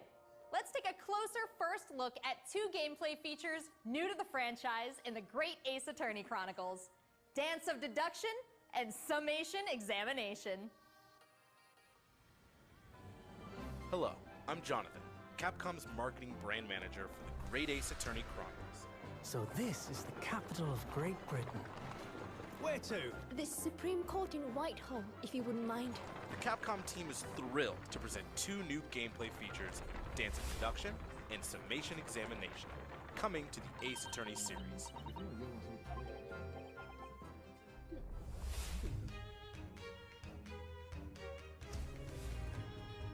While investigating to prove your client's innocence, players will come across conspicuous situations that require further examination with the help of Ryunosuke's legal aid Susato and the brilliance of deduction from Detective Herlock. We about to kick this bitch open.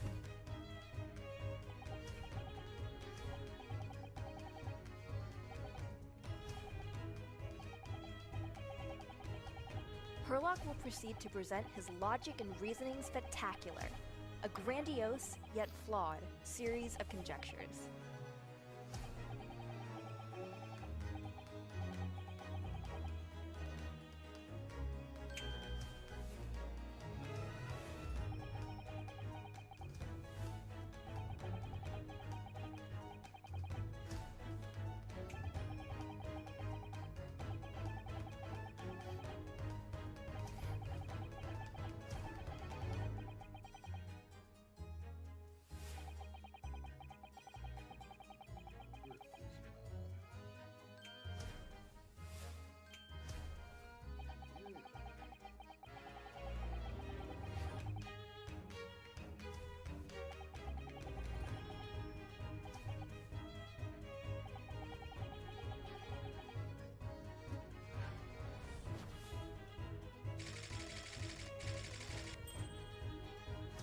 Ryunosuke and Susato will then discuss to correct the flaws in Herlock's deductions.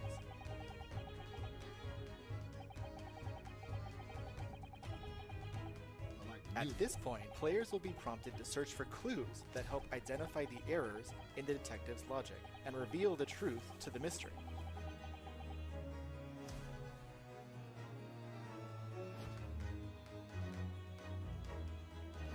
As players present new evidence and observations, Herlock will amend his deductions based on the new information.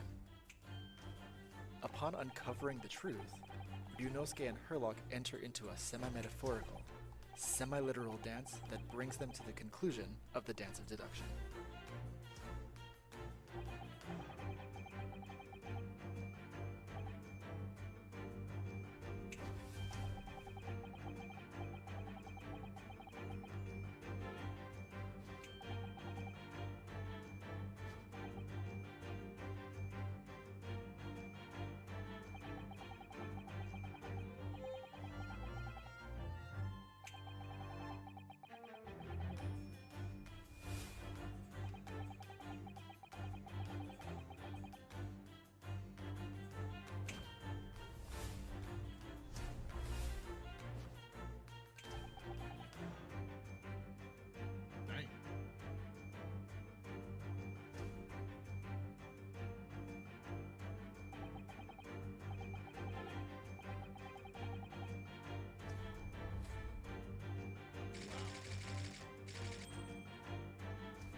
Elementally.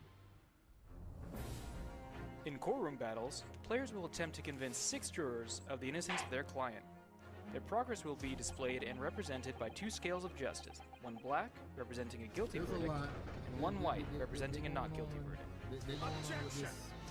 In summation examination, take the stand to face off against the jurors. Like, no lie, I love Ace Attorney, I love Phoenix Wright, but this is they're spending way too much time on this. They're spending way too much time on this. They should have ended at the trailer and then just kept it pushing to the next thing. You'll have to identify conflicting statements and sway the jury in You your want to put it favor. on TV? Examine each statement carefully and select 2 contradicting jurors to call out the flaws in their lives. They just spending too much time. That's all it is. Objection! They just spending way too much time. Be ready to provide evidence from the court record to help prove the contradiction in their claims. We are When you successfully point out one of these contradictions among the jurors, you Way might too just much change their time. minds, too. With a slam of their fist, each juror you persuade will send a fiery ball towards the scales above and literally tip the scales of justice in your favor. Bring each contradiction to light and persuade the jury to help prove your client's innocence. Objection! My lord, with all due respect, this is an outrage!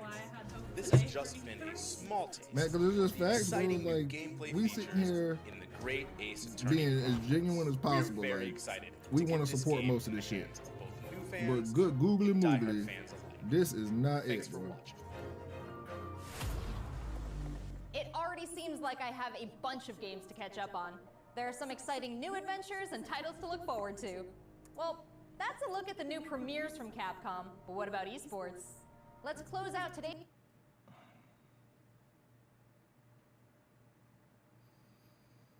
She didn't just say that, bro. She did not just say that, bro. She did not just fucking say that, bro. Did she just say that's enough for announcements? Esports, my nigga? Oh my god. Today's showcase with a few words from 2 of the stars of Capcom Fighters, Rob TV and Vicious. They'll tell us what's been going on with Capcom Esports, including updates on the Capcom Pro No, I Tour, ain't been Intel on World messing Open, around. Street Fighter League, and all the other content on Capcom Fighters. Over to you guys.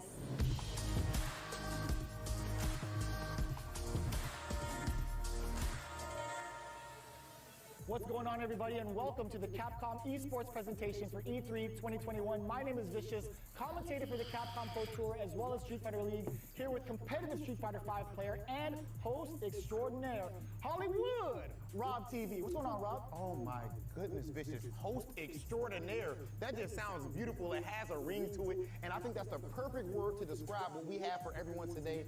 And like, don't nobody understand why in the chat why people mad. They think we should have shut up and listen. Fuck all these niggas, bro. I care about Ryu, Akuma, Ken, Guile, Blanca, E Honda, Sagat, Chun-Li. I care about them. Fuck these niggas, man. Sick of seeing people talking all fucking day. Shit. And there might be some people All we doing is talking. I do this. They know me for this. Fuck all of you. Country to country, and we try to bring our opponent's life bar from 100 all the way down to 0 and feel pretty goddamn good doing it. That's right, Rob. If you think you're the best in your region, sign up for Capcom Pro Tour to prove it and become possibly a world champion at Street Fighter V. The double perfect, the way he looked at the camera like, would ever expect another man to control him? So in this year's CPT overall, it's a series of tournaments that have $5,000 on the line for each tournament, but that money alone, that's not what's really at stake here. It's about making it to the granddaddy of them all, Capcom Cup. Item just reset in grand finals of Capcom Cup. So behind me, you can see in all of its glory, the Capcom Pro Tour 2021 official stage and set, and that's a place that you are very, very familiar with. That's right, we take all of our events and broadcast it live from this stage, and we check out all of the top competitors from each and every one of these regions. And speaking of, the Capcom Pro Tour has shaped up a lot. 2021, we have 32 events going on in the Capcom Pro Tour, spanning across 19 different territories. So there's so many opportunities for players from around the world to get that ticket into Capcom Cup this season. I'm absolutely excited because, again, that is a big change. Yes, I follow him and everything. I fuck with that nigga, bro. I fuck with him so heavy. Tamor the GOAT right now, like this entire E3 thing. Fuck the companies. Tamor is the MVP of E3.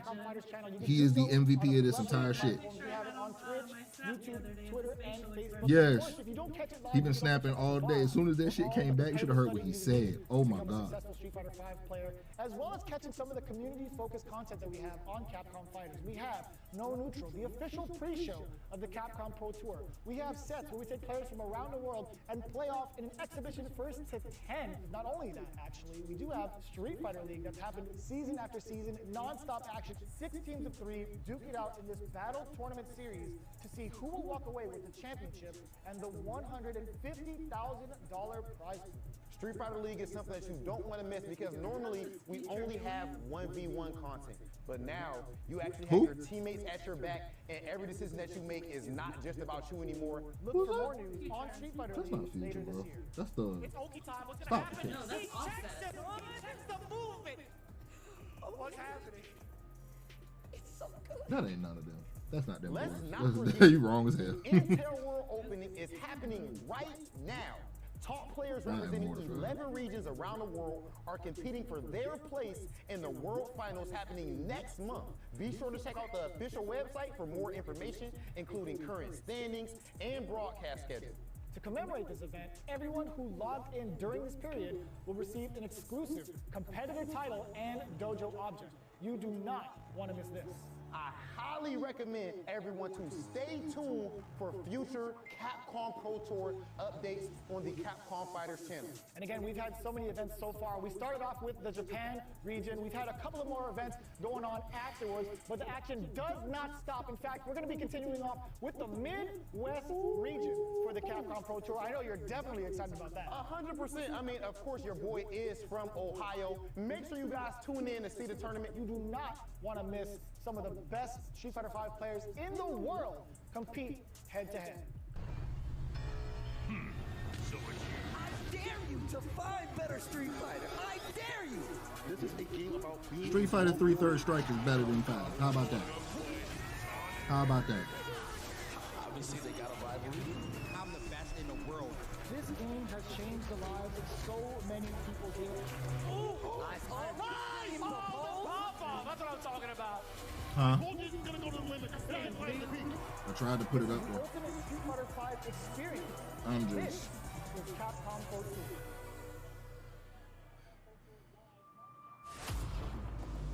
Thanks, guys. It's been a really exciting season so far, and I can't wait to see how this plays out on the road to Capcom Cup. Remember to check out Capcom Fighters' Twitch and YouTube channels for more information and to watch the latest matches. So that's a wrap for Capcom at E3 this year. Wow. Let's recap what we all saw. Resident Evil Village is back with the latest installment of the survival horror experience and RE Verse as part of the franchise's 25th anniversary. We have new adventures to embark on in the world of Monster Hunter with Monster Hunter Stories 2, Wings of Ruin, and Monster Hunter Rise. And don't forget to go back in time with the great Ace Attorney Chronicles to tap into the family history of Phoenix Wright and solve new cases. Finally, don't miss out on the esports fun. This is the Make sure you worst catch the latest event matches in with the Capcom history Fighters. of the shit. There really is something for everyone here today. Horrible. But don't go anywhere yet. Horrible. Join the conversation on Twitter and make sure you check out the Capcom virtual booth on the E3 portal to watch all these videos again and more. I'm Rachel Querico, aka Seltzer. Thank you for being part of the Capcom experience at E3 this year. They ain't say nothing about Devil May Cry. They ain't say nothing about Street Fighter at all. They didn't say, like, literally fucking nothing.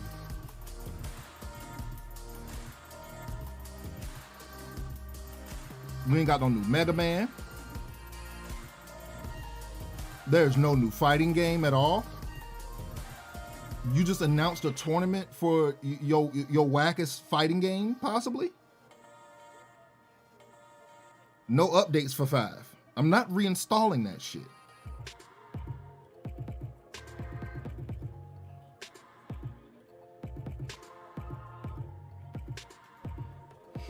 You know what? I'm happy because this means I ain't got no money to spend. That's what this shit right here. I'm mad happy because this means I ain't got to spend no money. There was like, what, 2 day ones? Like, what in the fuck? No, I'm sorry. what? Oh, I thought that was a part of the stream. I was Oh, no, you know they ain't. the fuck out. They can't do what I do. Man, I was about to be heated. The entire day we spent today, a total. I've been streaming for 7 hours as of right now. The only thing today that has hit was literally my irritation levels tapping the roof of my apartment. And it all started with an hour of these people that I've never seen before talking about being included in this, in the gaming industry. But then on top of that, the industry just showed all of us that they ain't even got nothing to be included in. There's nothing here. I have no games to play as a woman and I don't feel equal. Like, if y'all wanted to come here and talk about inclusion, y'all needed to show what the fuck y'all was making. It's fucking net. I'm never opening that door again. I am embarrassed that this is the most I've streamed in a 48-hour period. And this is what I've been streamed. I am embarrassed. I'm embarrassed, bro.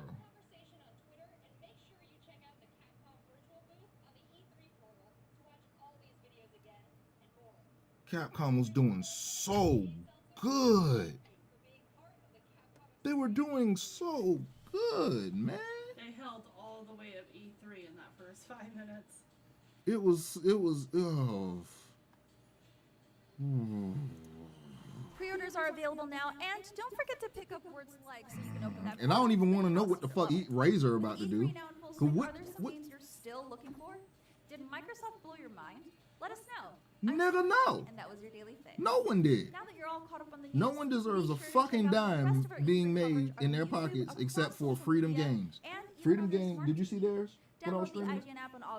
Freedom Games is an indie developer who came through and showed all of these fuck niggas what they were supposed to be doing this entire The only E3. thing I saw was them ranting about equality and then some weird toy game. Did that NFT shit. That's what we was talking about. That's the one we was like, it's a Roblox. It looks like went Roblox. On forever. Yes. And they were talking about selling NFTs.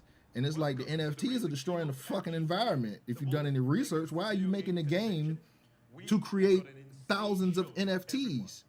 Fuck that game. We've come a long way here together. For gamers, by gamers. And today we're one of the biggest gaming brands in the world. Let's see what the fuck Razer talking about. Hundreds of millions of gamers from PC gaming, Ooh, console gaming, mobile gaming. But what I'd like to talk a little bit about today, to kick things off, this nigga voice hard is as fuck. PC gaming. Something near, dear, close to my heart. And pretty much to talk about the decade of the Razer Blade. So in 2011, we launched the world's first true gaming laptop. And this caused quite a bit of controversy back then because gaming laptops were not gaming laptops in the true sense of the word. They were gaming luggables back in the day. Super thick, super heavy.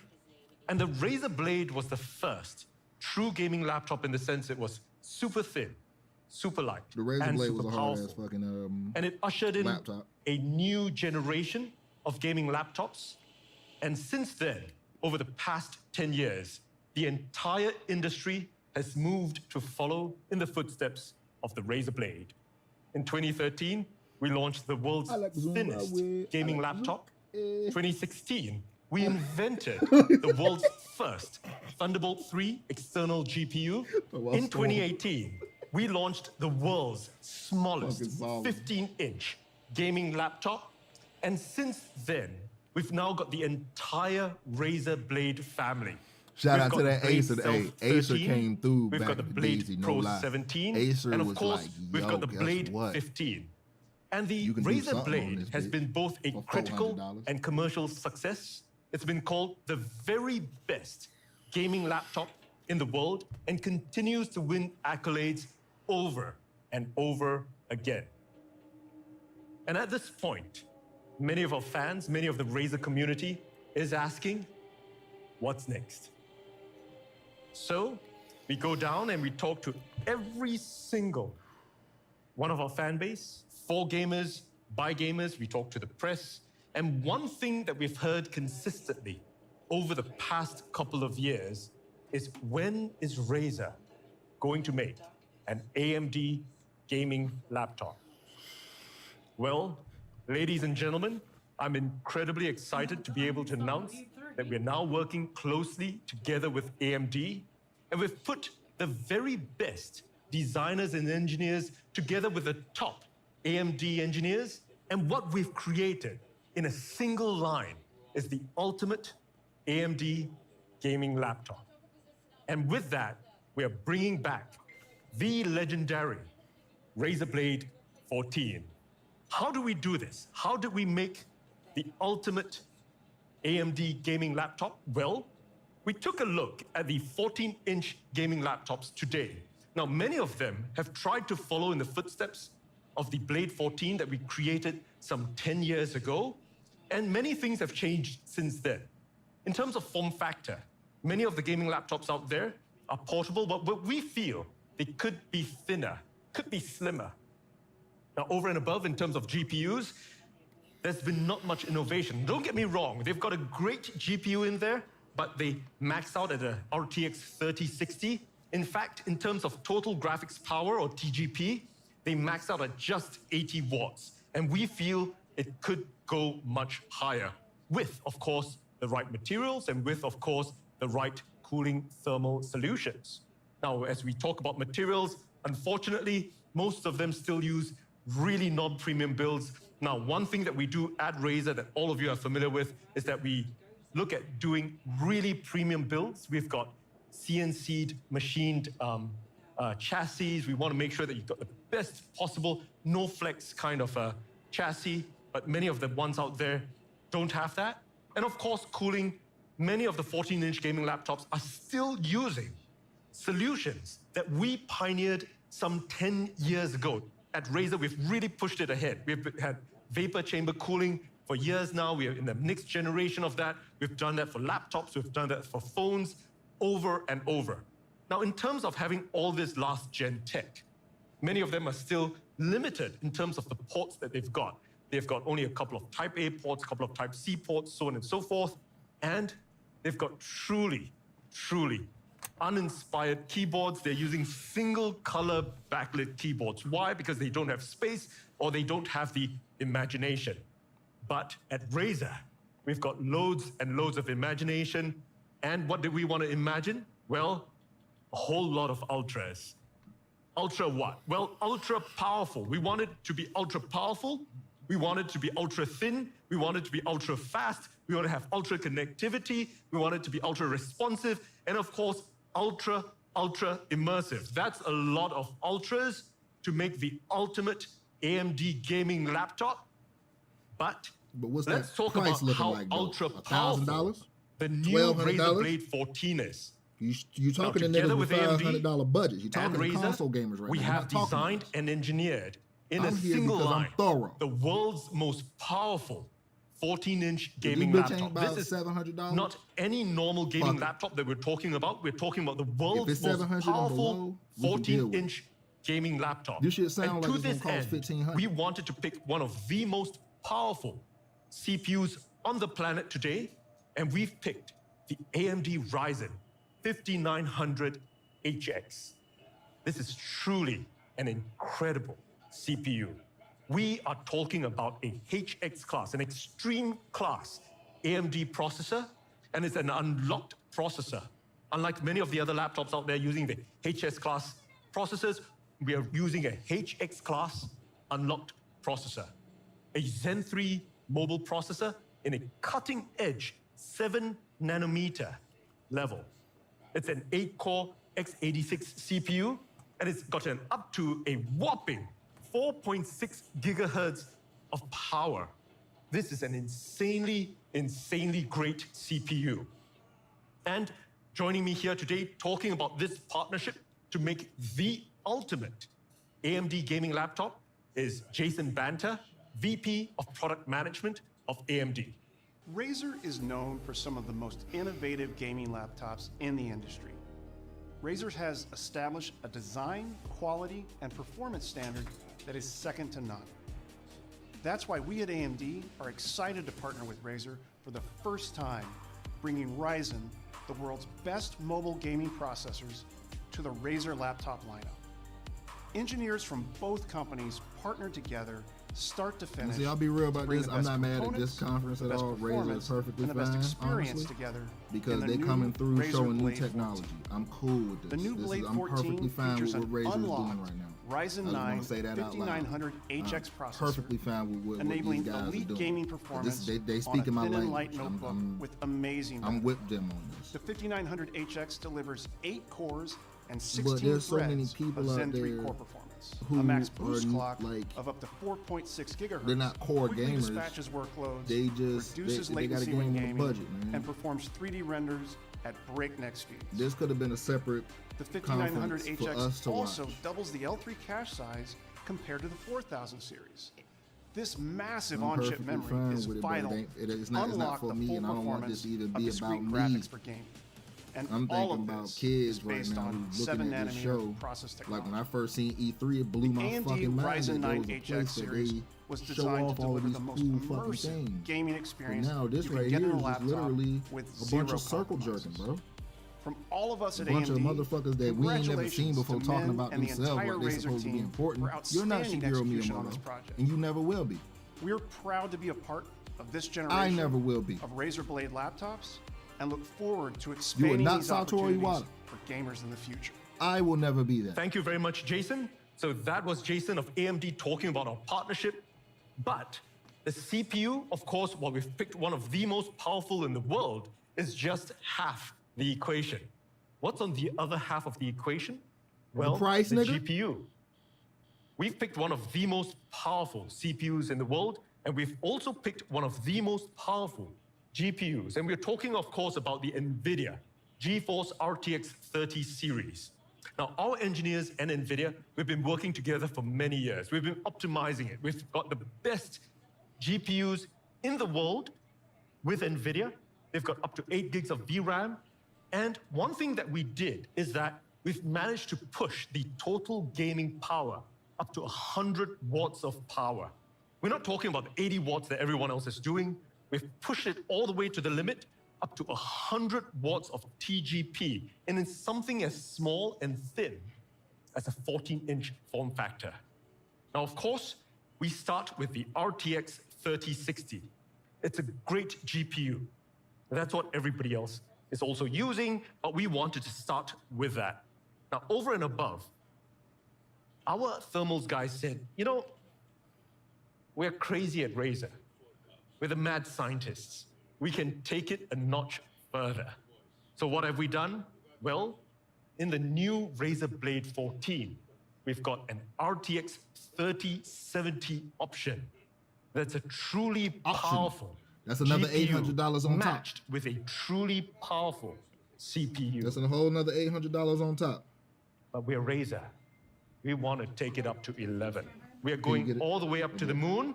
And what we've done with the new Razer Blade 14 is that we have now added as an option a crazy and insane I'm in the middle of doing something. RTX 3080. Imagine that, the most powerful GPU on the planet with one of the most powerful CPUs on the planet. It's truly, truly powerful. And of course, joining me here on screen today from NVIDIA to talk about how we've put this crazy RTX 3080 into an ultra-thin form factor of the new Razer Blade 14 is Matt, VP, Global GeForce Marketing at NVIDIA, on screen. Thanks, Min, for inviting us to present at your event. Once again, we're excited to partner with Razer on the development and launch of a Blade laptop. This time, the all-new Blade 14 powered by GeForce RTX. For the first time, gamers can experience an RTX 3070 and 3080 laptop GPU in a 14-inch form factor. It packs incredible performance in an ultra-thin, sleek design. Wherever you go, you can play the most stunning and graphically demanding games because the RTX 30 series includes second-gen RT cores that enable fast ray tracing. Enjoy realistic lighting, reflections, shadows, ambient occlusion, and know more. how computers work, All of nigga. those make your games more immersive. Ray tracing is featured in many of today's most popular games. NVIDIA DLSS also has been widely adopted by games. Many refer to it as magical. DLSS provides a huge boost of performance using AI rendering and looks as good or better than traditional methods. dedicated tensor cores built into the RTX GPU do the AI processing. Now, in addition to the high frame rates pumped out by the GeForce GPU, NVIDIA Reflex low latency technologies give gamers the competitive edge in their favorite games. They didn't give us no things? NVIDIA Reflex is now supported in 7 of the top 10 competitive shooters. But we're talking about laptops, so efficient power usage is incredibly important to making gaming laptops as thin and cool and quiet as possible. That's where our Max-Q technologies come in. Every aspect of the laptop, the GPU, software, PCB design, power delivery, and thermals are all optimized for power and performance. With the help of AI, high-performance gaming laptops are faster and better than ever before. Let me give you an example. Dynamic Boost 2. It automatically distributes the power across the GPU memory, and the CPU for maximum performance, whether you're gaming or creating. We can't wait for gamers and creators to experience the incredible power and the portability of the new Razer Blade 14. Min, thank you for your great partnership. Thank you very much, Matt. And that is the ultimate AMD gaming laptop, ultra powerful, and we just talked about it. But we've not just got true power. It's not just the world's most powerful 14-inch gaming laptop. Let's talk a little bit about how it's ultra thin. Now, how thin have we gotten it? Well, it's not just ultra thin. It is the world's thinnest 14-inch gaming laptop. Let it sink in. Think about it. I just said this is the world's most powerful 14-inch gaming laptop, and now I'm actually saying it's also the world's thinnest 14-inch gaming laptop. We are talking about 16.8 millimeters thin with a 3080. Mind you, it's 0.66 inches thin. And the reason for it is because for the past 10 years, we've been bringing together the very best thermals engineers on the planet. They've got all kinds of innovative solutions. They've been pushing the limits. And what we've got over here in the Razer Blade 14 is the next generation vapor chambers. And we've designed this from ground up. We are light years ahead of the competition. Many of them are still copying what we've done 10 years ago. And today we're 10 years ahead. We're a full decade ahead. We've designed the next generation vapor chambers in the Blade 14. Each of these tiny little fans have got 88 fan blades. And we worked with fluid dynamics scientists. We made sure that every fan blade was designed from the ground up. 88 fan blades. What does that mean? Every single fan blade in our fans is about 0.1 millimeters thin. We have designed fan blades the width of a human hair. In addition, of course, we are using T6 grade aluminum CNC chassis. You've got to kind of touch it to believe it. You've got to understand that's what a Razer Blade is about, that premium quality. And of course, that super durable anodized finish. Ultra thin, the world's thinnest 14-inch gaming laptop. So let's talk about how fast it is. Ultra fast. We've got the fastest 14-inch display. We've got two options. We've got a FHD 144 Hertz, and we've got a QHD at a blazing fast 165 Hertz. It's 100% DCI P3 display, IPS grade. It's AMD FreeSync Premium, and every single display is custom calibrated right out of the factory. Ultra fast. Now let's talk about connectivity really quickly. Ultra connectivity, lots and lots and lots and lots of ports. We're talking about Wi-Fi 6E. We've got Bluetooth 5.2. I refuse to blame myself because they some fucking of the trash. gaming laptops, so the Yeah, this shit 14-inch about gaming good laptops smooth don't even have 2000, bro. space. Not to in put a hit camera 2000. there. Like, It's a Windows Hello I ports. We've got on one end of the chassis, we've got That ain't Type me, A, that's we've got them. Type C Gen 2. The Type C, is Gen 2 charging. It's got a display port. In addition to that, we've got HDMI 2.1, which has an output of 4K 120 Hertz. Now, on the other end, we've also got another Type A, another Type C. We've got lots and lots of ports. Ultra connectivity. Let's talk about how responsive it is. Ultra responsive. It's got a full anti-ghosted keyboard. We've pioneered this many, many years ago. Now, one of the things I'm really proud of is how buttery smooth. This is like melted butter. the Precision touchpad is. It's a beautiful touchpad. You've got to touch it to believe it. And unlike all the other inspired keyboards, we've got a per-key Razer Chroma RGB keyboard. It's a fantastic keyboard. It's an incredible keyboard. It's got a beautiful key travel. You got to try it to believe it. This is a legend by itself. It's ultra responsive. And now let's talk a little bit about how immersive. Can we talk a little bit about that price, my nigga? Is. Talking about all these features, how much it costs. Incorporated inside this is THX spatial audio, giving that beautiful spatial surround sound all around you. And of course, we're using it with upward firing speakers. You know, that's a truly, truly great set of speakers. And at this point of time, I'm sure most of you guys watching, some of you guys may be skeptical. We've made it so powerful. Laptop. We've made it so thin. That would have been the hardest thing ever, and I would have stood by. But the simple fact that they're giving you this much, and we gotta guess how much it is, which is 10 years in the future. What have we compromised? And at Razer, we do not compromise.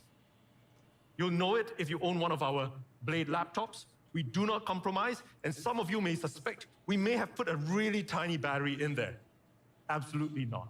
Because on a single charge, the Blade 14 runs for up to 12 hours.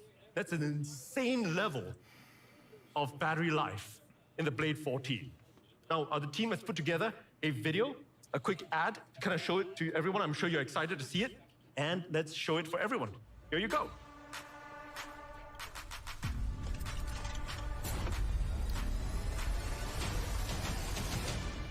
Yeah, this is what I'm made of. This is for the throne and the kingdom. The king's here, yelling freedom.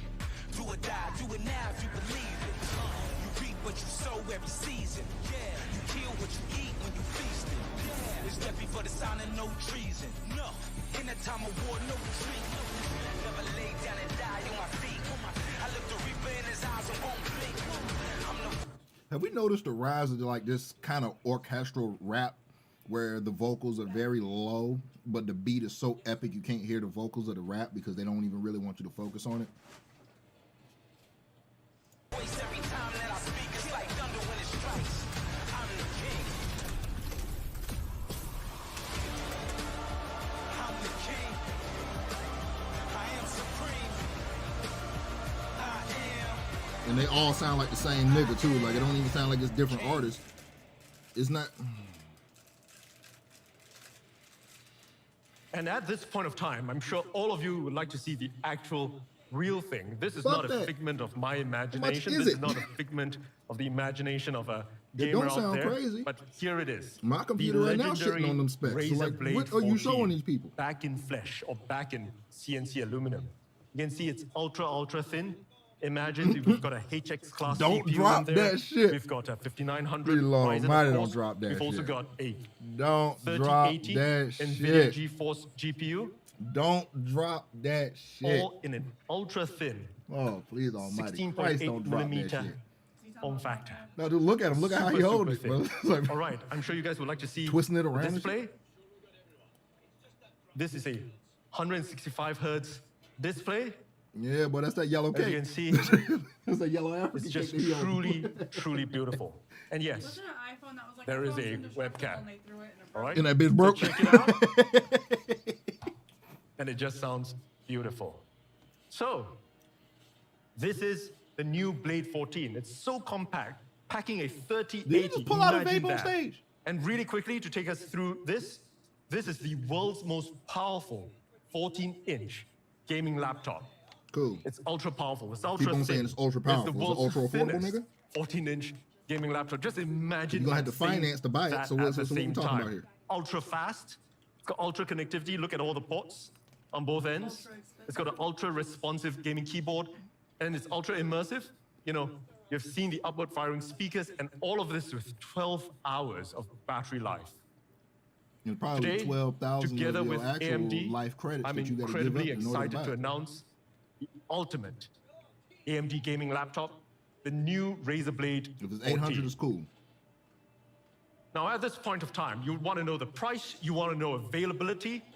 Well, I'm sure with a product like that, you're probably quaking inside thinking, is this going to be a $5,000 laptop? It's got all the insane features. It's got the most powerful Nigga, it sound like a CPUs two. and What are you GPUs, talking right? about? You know, is this going to be a talking to Pledge. He not talking $3,000 to us. Let me laptop? stop. Well, He talking to the lawyer. ladies and gentlemen, the new 800. Razer Blade 14 800. starts at just $1,799.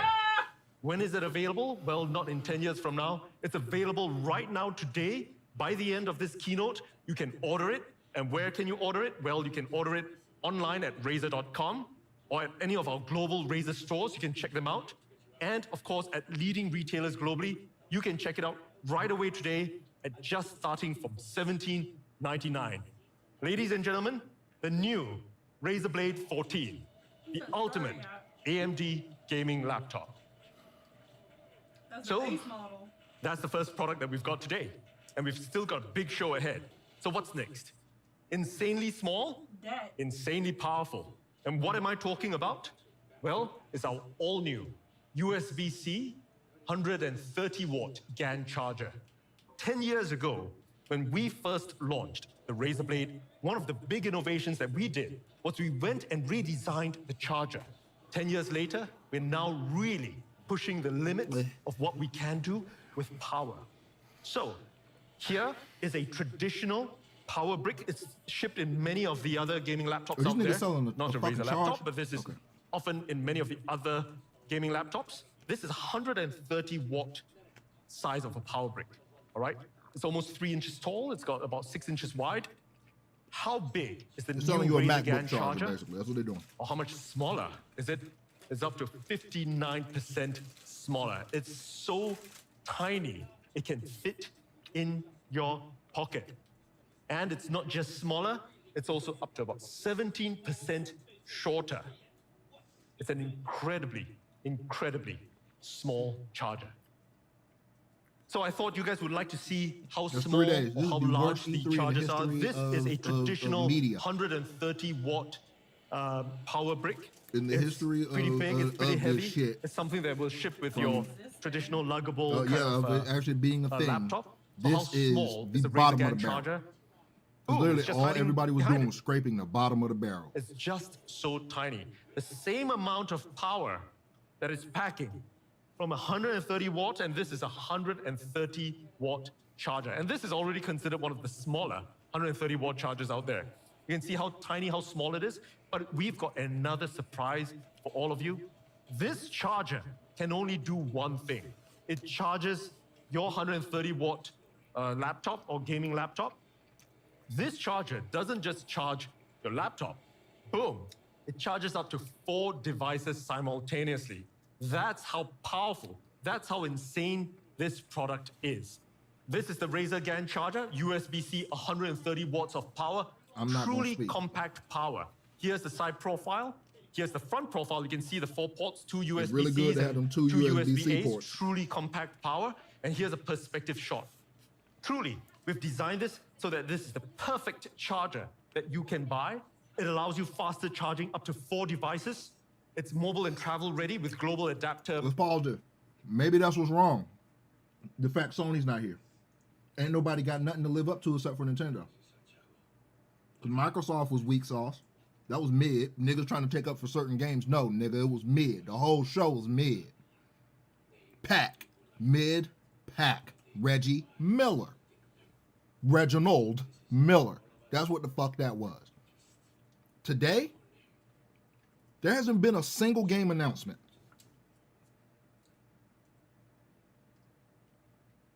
Somebody in the chat, please tell me what got announced today. If please, somebody, was there anything announced today? I don't think there was literally anything announced today. I've been here for 7.5 hours. I didn't see shit. Am I missing something?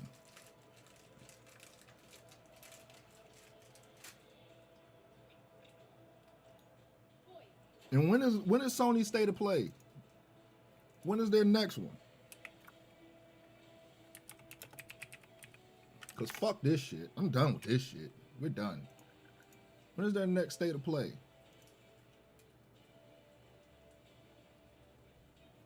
No time soon. So it's like, yeah, Sony not being here really fucked these niggas up, bro.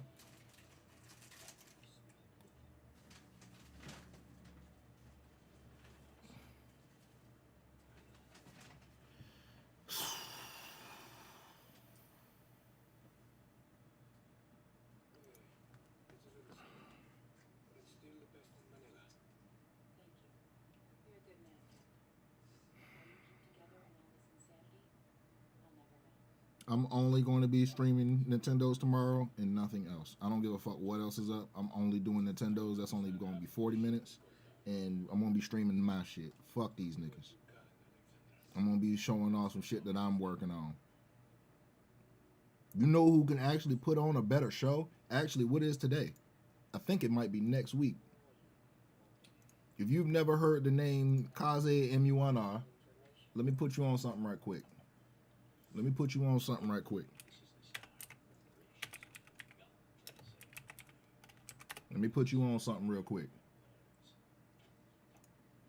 Let me put you Yo, on it's something Case real here. quick. Many people asked, and yes, F3 2021 is going to happen. If you don't know, quick recap, F3 is an event where a bunch of creators and modders can showcase their Nintendo-related mod or fan game. I know it sounds like we're just making a hit list for Nintendo, but so far none of the games showcased had been taken down, so I think we're gonna be fine. Besides, the publicity helps both creators and people, because the creators get a huger audience to showcase the projects to, and the people get games they can play. If you know a creator that would be interested in showcasing their project to a bunch of people, send them this trailer. There are only a few requirements to enter. The first is that your game has to be either released within the last 12 months, or it has to be releasing within the next 12 months. You also have to make a trailer to showcase at the presentation. I'm not making those for you. And lastly, your game must be related to Nintendo in a way. Although admittedly, the last few years we also had some Sonic trailers, but only if those were exceptionally good, because Nintendo and Sonic is a little bit related. After all, Sonic had been a bunch of Nintendo games and they had crossovers and all that. Once all the trailers had been sent in, I will compile a 45-minute presentation and moderate it. I'll try to pick the most interesting and entertaining trailers to showcase to the people. If you want to submit, you should keep in mind the following. The trailer should not overstay its welcome. If your presentation is too long, it's probably gonna bore people. An ideal time to shoot for is between 1 and 2 minutes. I cannot distribute any links or downloads. If you want people to find your project afterwards, you should somehow make sure they can find it via the name alone. Also keep in mind that both the game's quality and the trailer's quality matter. If you make a really boring trailer, no one is gonna want to watch that. A cool thing is that the more outlandish your project is, the higher the chance of it getting in are. Because after all, we want everyone to find at least a game they can play. And if there's too big an overlap between two projects, it's likely people only want one of those two. That way almost everyone will leave with at least one game to look forward to in the end. If you want to submit, my email is down in the description of the video, and you have until July 3rd to submit. The presentation will be on the July the 10th. Also shoutouts to Cheesepin who offered to edit this trailer for me. If it wasn't for him, I wouldn't have the time to make this presentation because I'm way too busy with my own games. Bye bye.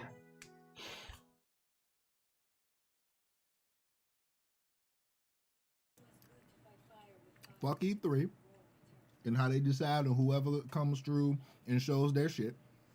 Fuck the ESA. However they do their board meetings and however they talk between each other, fuck them. Because I can tell you this right now. If this one man gave you the criteria to make some shit pop by his lonesome, and we're going to go ahead and take a look at last year's.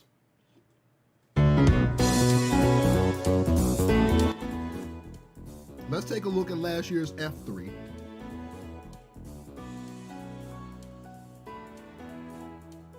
Serves to showcase fan game and mod trailers, some of which managed to successfully We're not going to watch the whole thing. I just need the to games prove a shown point this here. year ought to either release in the next year or have been released in the past year. You hear that if rule? everything goes that well, rule right there alone. It has to release in the next year or have already released in the past year. This is about getting actual just eyes on a game that you have already been working on. So many 23 announcements then. 2023 because these niggas ain't been doing nothing in the whole pandemic. The whole past year and a half, they haven't been doing shit. They just starting to work on shit. The only people that have done anything already released their games. Capcom, Resident Evil already came out. So they didn't have anything to show today except shit we already know about. Nobody had anything to show because the good games are already out. And we're in that median period where in a normal situation, if the pandemic didn't happen, this would get ignored. And it would be all we would say is that, oh, next year will be the good E3. That's all we would have said. Fuck all of that. Fuck all of that, because now we're sitting here looking at the simple fact that they want us to actually take all of these things into account for the next year as quote unquote gamers, and the audacity to have a press conference Took responsibility for nothing. due to COVID. Like, oh my God, how you have a press conference for nothing? You can play every game on display for free within at most a year. This event serves to showcase some of the lesser-known community members' work and expose. And we're just gonna get to the game trailers right quick. Let's get to these game trailers right quick, because my main This thing year, is a surprising amount of GameCube games got modded. Our first trailer will take you right into that.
Times out of 10 with these games, they're all being made by one person each. Maybe teams of 2 or 3, but a majority of them are one man. So we already know that these games are already made. So we already know Luigi's Mansions already exist, Mario 64 already exists, all that good shit. But fuck everything that was in the original games, they made all new games. So I feel like this is even further than a fan game. These are like spiritual successors using the original engine. What they doing to the man? They cutting his... to himself.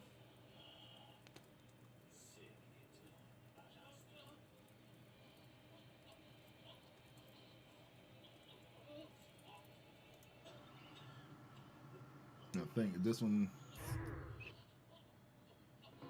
cause it ain't Flash no more.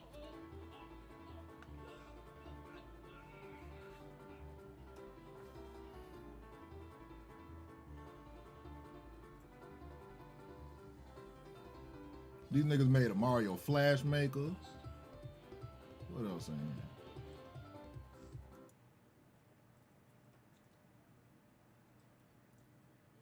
I wanted to see the, yeah, this is the one right here. They made all these new levels for Sunshine.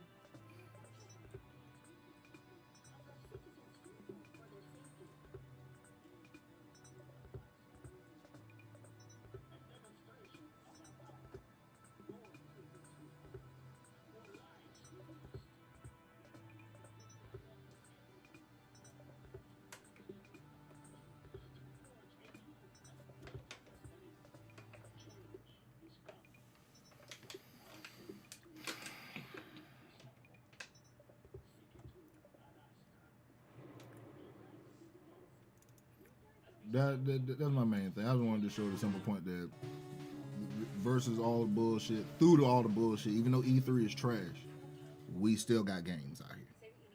Even though they don't want to fucking represent and show like actual with the AAA that the industry got, motherfuck the industry. We got games still. We still got games coming out. The new presentation, like you said, is going to be 45-minute presentation, probably longer, and we getting like legit crazy ass games that shouldn't exist. Shit that should not exist. What the hell did they do to Mario? They put Majora's Mask in. See, look at this shit. Oh no, bro.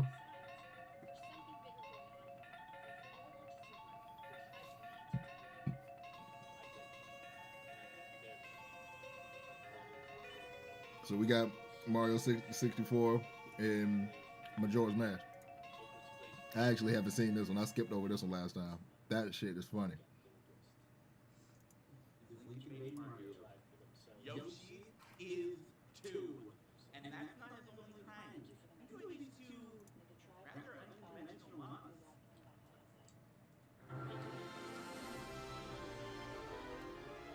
I'm so embarrassed, bro. Very embarrassed. Are they still talking? Are these niggas make? Why did I go back? Why did I go back, bro? Why in the fuck did I go back, bro?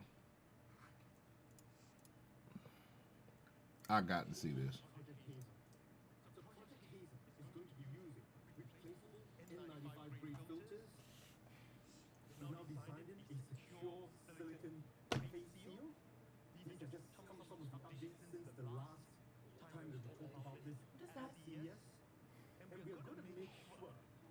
Is that a fucking mask? With RGB on it. With RGB on it. This is what I came back to. This is what they talk about on E3, ladies and gentlemen. This is what we're doing on E3. Literally when the mask law got lifted.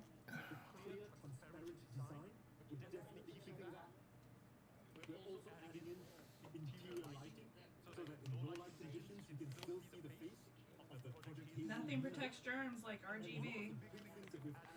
This time around is anti-fog coating. So we've got an anti-fog coating on the inside of the Project Hazel to ensure that the social function still remains even during use. Now what about sustainability? Now many of you will be aware sustainability is at the core of what we do over here at Razer. We care a lot about the environment. One of the things that concerned us the most when we were making these one-off surgical You know what's funny? That's probably been on the website, but they didn't get no traction. We probably been up there right now. They're showing you, hey man, we do sell these masks, just so you know.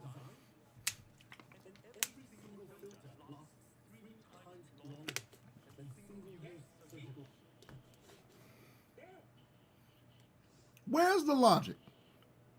So instead of it lasts 1 day, it lasts 3 days? What's 3 times 1, nigga? 3? COVID will sit on your face 3 times as long. But you'll look cool doing it. We live in a society, bro. We live in a society. Oh my God. Every filter uses 80% less material than traditional surgical masks. Yeah, I agree with that. I'm sure many of you are waiting to try out Project Hazel. And I'm going to talk about availability at the end of this part. If you can't wait to try Project Hazel out, we've got something really special for all of you. You can try They said if you want to try on the mask, you can go to Instagram and use the filter to try it on your face. on your face. You can check it out on Instagram. Check out Razer and here's a quick video to show how you can use What time is it? Project Hazel filter on Insta. Are we about to show a trailer for a motherfucking filter?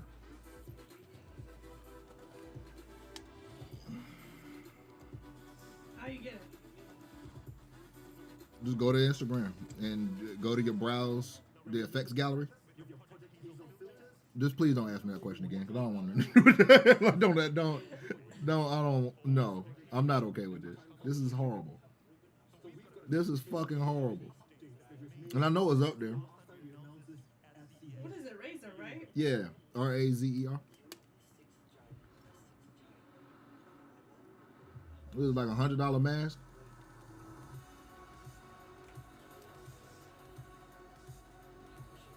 Oh my god.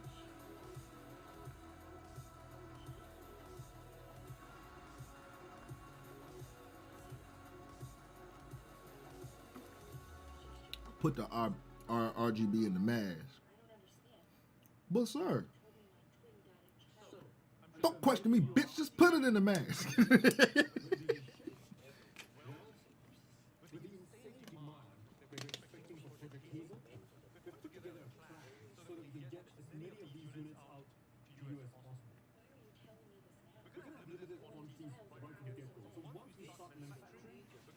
You don't They have ain't to even finish manufactured. quantities.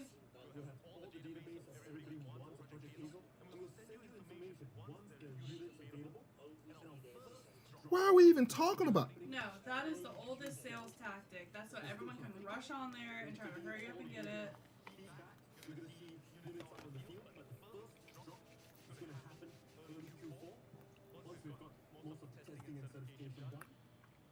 Might as well just release it like a game and say it's not going to be available till 2022.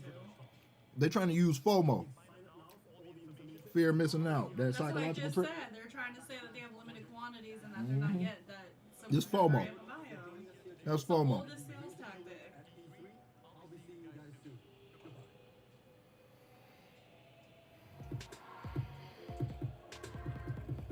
I'm blue. That blew me. I didn't think it could get worse. I didn't think it could get worse.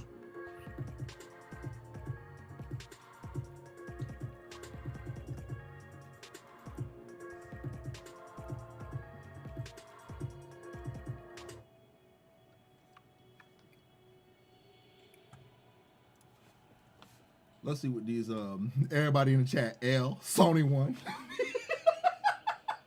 Sony.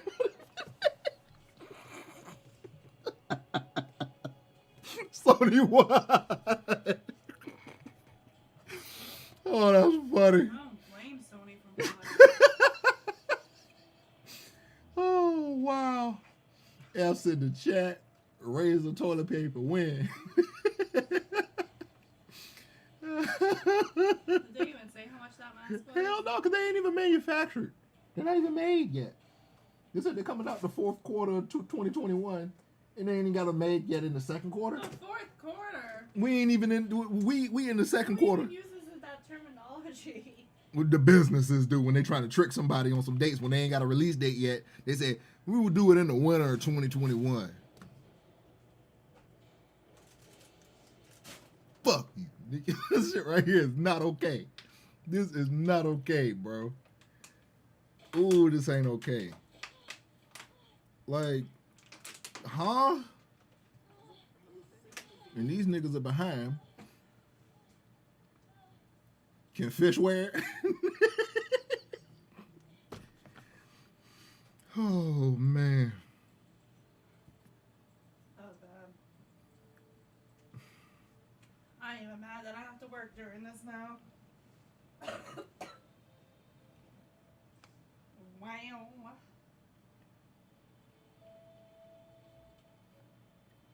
It make me know that at least I know for a big fact that what the hell is this?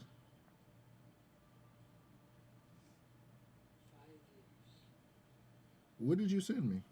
The mask. Oh, don't send me that shit. I don't want to see that shit, man. Yo, is it you in the mask?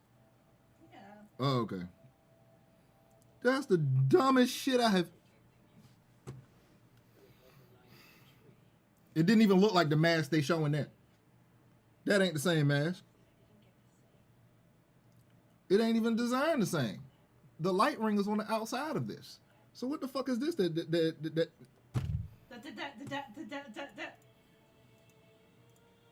This shit ain't adding up. It ain't making no sense, bro. It ain't making no sense. Then why my man Solid up here looking like Max Payne? Bro, what? I got so many questions. I got so many questions, and it can't just be me, bro.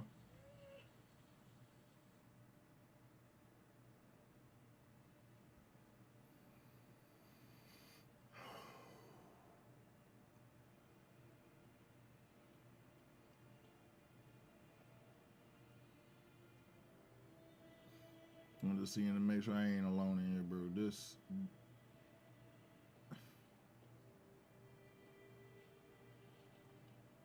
Because I don't really trust anybody like defending any of this shit. If you defend any of this shit, oh, well, at least they showed this game. Fuck that game and fuck you. I don't trust none of this shit. Why is Epic Rap Battles of History back? What the fuck is going on? There is so much going on. The UN fucking up trade treaties. AMC really going to the moon. These niggas trying to find a way to sell us NFTs through games and shit. Rory and Mal actually released the first episode of their podcast. What the fuck is going on out here? There's so much. Yeah, bro, like dead ass. I want to see what the homie say. Hold on. Let's see what the homie talk about. Let's see what the homie talk about. This is the most negative I've ever been. And I'm okay with it. I don't care no more. Mario and Rabbids was cool. I enjoyed Xbox's presentation, but for the most part, Summer Games Fest, it kind of sucked. Ubisoft's presentation kind of sucked. Square Enix's presentation, it kind of sucked. And today we had Capcom's presentation. Now, before Capcom even did their presentation, they put out a little announcement about some of the things they would be talking about, featuring the great Ace Attorney Chronicles, Monster Hunter Stories 2, Monster Hunter Rise, and Resident Evil Village. But this was going to be a 30-minute presentation, so could they really talk about just those things in this presentation? Well, evidently, yes. If you throw in esports, there you go. There's the quick recap of what we saw at Capcom's E3 presentation. So we're going to talk about it. We're going to go over it a little bit, and then I'm just going to complain about how E3 has just turned into really just an absolute crap show and why these companies don't even need to do E3 anymore. So if this is your first time on the channel, be sure to hit that subscribe button. Be sure to like the video, but let's just talk about this. So we started off showing Resident Evil Village, the game that's already out, the game that I've already beaten, and I'm pretty much almost done with the second playthrough of it where I was playing with an unlimited weapon. It's not a bad game or anything like that. I definitely enjoyed it. I did enjoy Resident Evil 7 a little bit more than Village. Just some of the story elements in Resident Evil Village just kind of went off the rails for me. They then thanked us for playing the game. You're welcome. I mean, you got my money, you know, enjoy that money, you know, put it to good use. It's a good game, definitely worth the money. And then they reminded us that RE-verse, which is the online multiplayer component of Resident Evil Village, is still a thing and will be coming out next month. Okay, it still looks absolutely terrible. I don't like the art style of it. I guess it's cool that there's a lot of Resident Evil characters in there. And then they announced that they're working on DLC for Resident Evil Village based on popular demand. I'm sure that that popular demand was not from your wallet. No, sirree. It was based on all of the fans saying, hey, we want additional content for Resident Evil Village because that's what we want. We want to give you more money. No, no, no. It was not because of your wallet. It was clearly just based on fan feedback. Then, of course, we had some Monster Hunter stuff, and this is a Capcom presentation, so I don't even know what the hell I can show in this, because they showed a lot of trailers for stuff, and Capcom always copyright claims their trailers, so I'm gonna try to make this work the best I can, but if this video is just edited really poorly, I mean, you watch RGT85, you're not really used to great editing. Monster Hunter Stories 2 got a story trailer because we need to see more story from this game. Look, I get it. According to OJ from Player Essence, he told me that during one of these little Monster Hunter Directs or Monster Hunter presentations or whatever, they showcase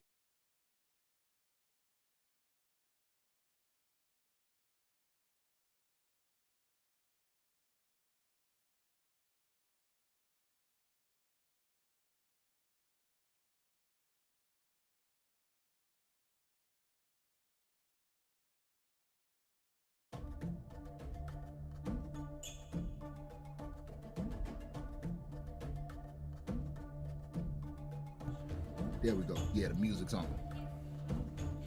Look at me. Look at me. Look in my eyes. 72 hours. Huh? Yeah, I'm gonna do that after. I'm gonna cut this out and put him in. He's gonna be right here. He's gonna be right here. I'm gonna put him right here.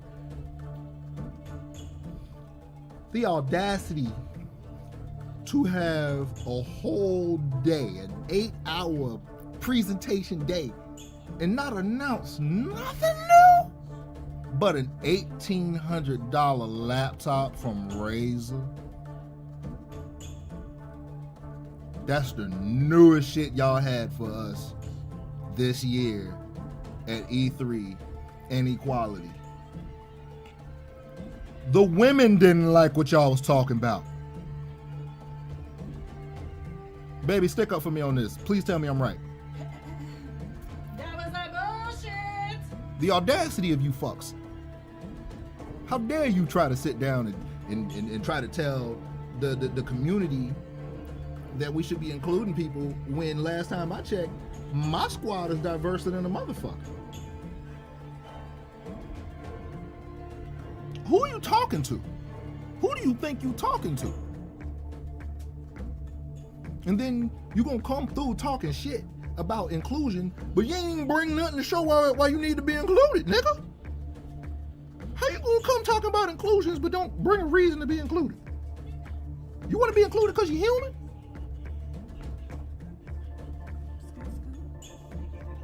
What's up, baby? Where am I going?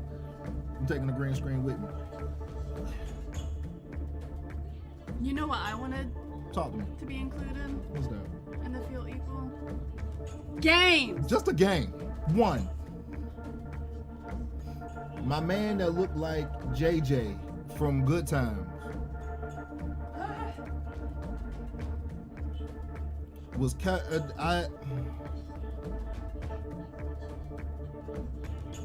fuck E3. E3 gotta go. That's it. E3. These people don't even need to jump on E3 no more. E3 is done.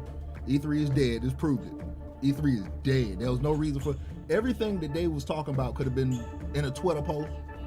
It could have been a single 20-minute video to announce certain things. They just proved that now this is now officially a dead event with no information. And we joke about game like Xbox having no games. They came through with 30 games out the gate. They actually had new announcements. I wasn't a fan of most of them. I'm not getting a lot of that shit. But they brought 30 games. That is true. They bought 30 games. As much shit as I was talking, they bought 30 games. Square Enix, suck a dick. Capcom, suck a dick.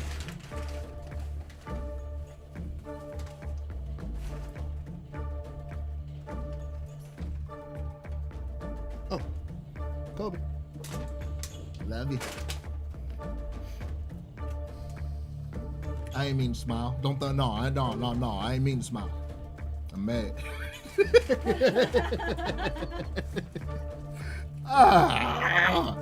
How are we falling so far?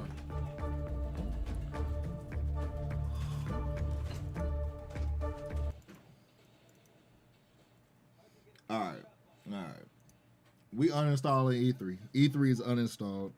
TBH, I need TBH to drop a video talking about this right here being canceled. We need E3 uninstalled.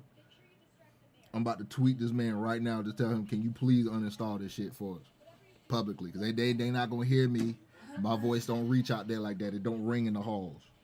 I need Take-Two Interactive. That's whose panel today had me so confused. How are you gonna have Take 2 hours. They took 2 hours to talk about some shit. Take-Two Interactive. Let's see what the fuck they got. So now, we know who Take-Two is. We know who Take-Two is. Take-Two is doing games such as Tiny Tina's Wonder World, because guess who they own? 2K. You know who else they own? Rockstar. What properties do Rockstar make? Oh, I don't know. Grand Theft Auto, Red Dead Redemption, Max Payne. What in the fuck do you mean that you're going to tell me you're going to have 2-hour conversation about inclusion and equality when you're housing this shit?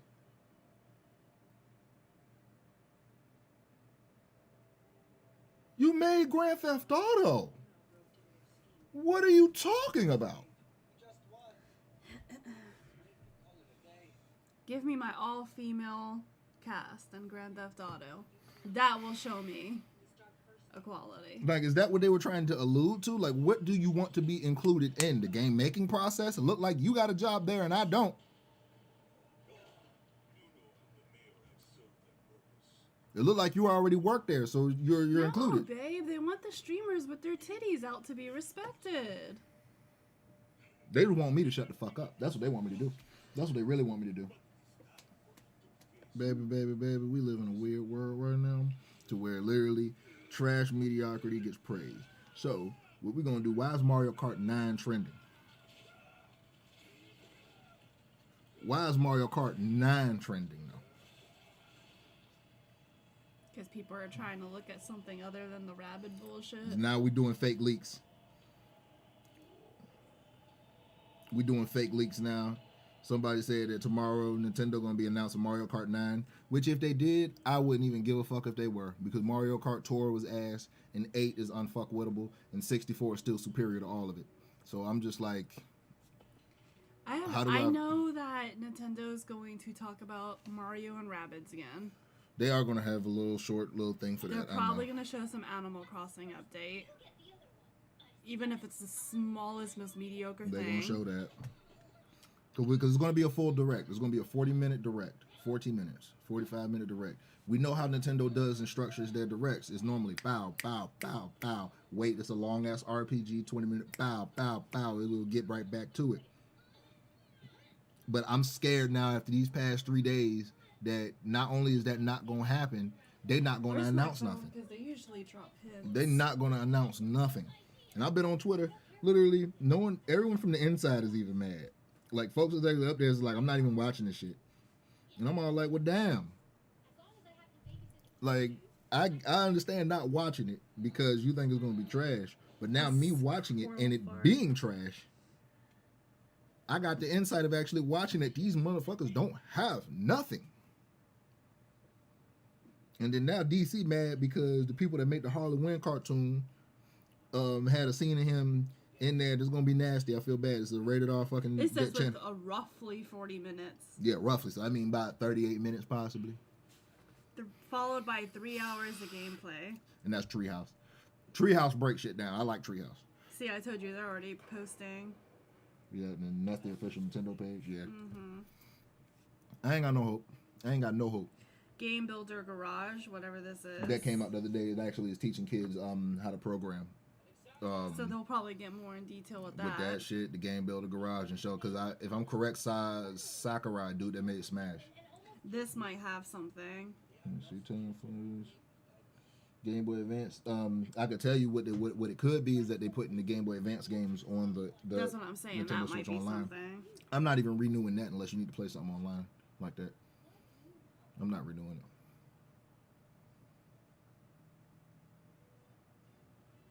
Somebody got to pay. Somebody got to pay. Somebody got to go. I want to see somebody get fired. I want to see somebody get reprimanded for this shit because now it's going to just look like we crazy and we mad at nothing. And then you're going to have the folks that's up there trying to ask for inclusion, trying to get us to shut the fuck up. Metopia is definitely probably going to get more detail tomorrow. Oh, that Metopia and that Famicom Detective closed ass. They better not try to do that. But yeah, there's that. So let's talk about what to count out. Let's count out Star Fox. Let's count out Kirby. Let's count out Metroid Prime. Let's count out Zelda. Because unless they show Skyward Sword, they ain't going to show nothing else for Zelda. We're not going to see Breath of the Wild 2. I'm not going to hold my breath, bitch. They'll probably talk more about Skyward Sword. Yeah, I'm pretty sure that's what they're going to count as their 35th anniversary for Zelda being in existence for us.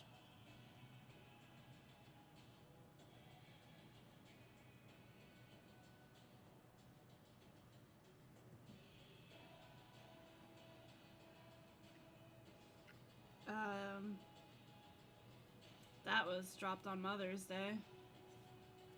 What was that? The Switch, the pink Switch itself, or just the picture? Mentioning. Oh, they do that. They do that every year. They did that. That they do every year. That's nothing new.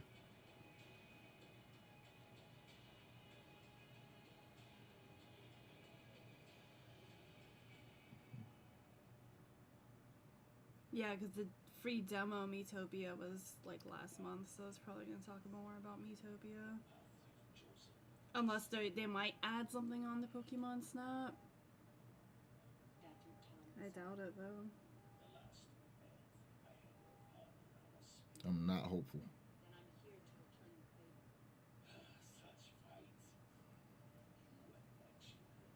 Lego Luigi.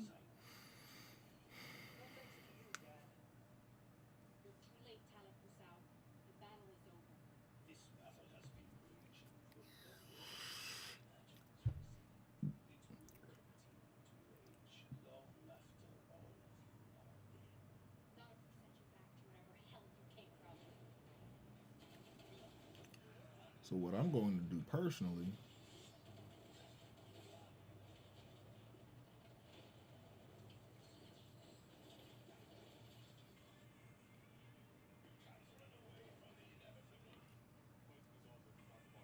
I dead ass don't even know what to say right now. I'm so upset, man.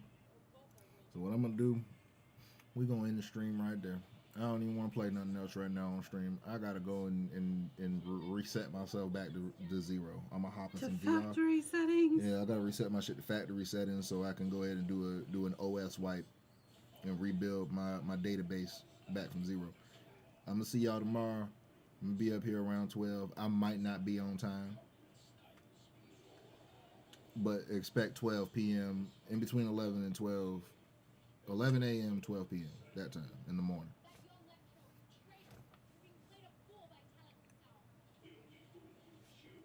I ain't got nothing, bro. Like, bro. Like, how do you have nothing? We can have a remasters. We like they already shown that they don't really care about those. They just push them out. Like, it looked like in certain areas they was trying to push things ahead fast, and then they'll back up and be all like, hold on, let's spend some more time on this shit that we know for a fact don't nobody care about. Why in the fuck did we look at Guardians of the Galaxy for 35 minutes? Can someone please answer the, I didn't see the whole intro, so now I don't want to play it until it hit the bargain bin.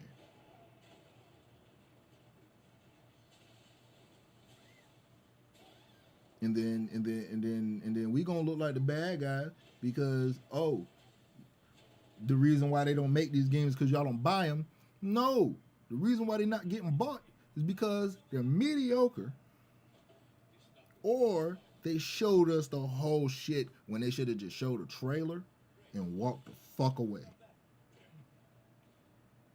Because now the whole show done made me mad, so now you gonna get the residual after effects of even being at the show. And like I said, the only fucking people that I respected this whole thing was a group of people I've never seen before from Freedom Games. That was the most wholesome shit I have ever seen. This girl, I don't remember her name, but she said that she got married to her junior high school sweetheart. And they both was like, hey, there's not a local game development place in our city. Fuck it, we're gonna be the first. Not only did they do it, but the games are cute as shit. They got a game that's literally like a dog rescue pound, and you make your own dog rescue place, like to clean it up, and it is so cute, bro. And they see people like, actually, hold on, I'm not gonna. Oh, I thought I stopped the stream, but I didn't. Good. We're gonna come back real quick because I do want to show this real fast. Freedom Games.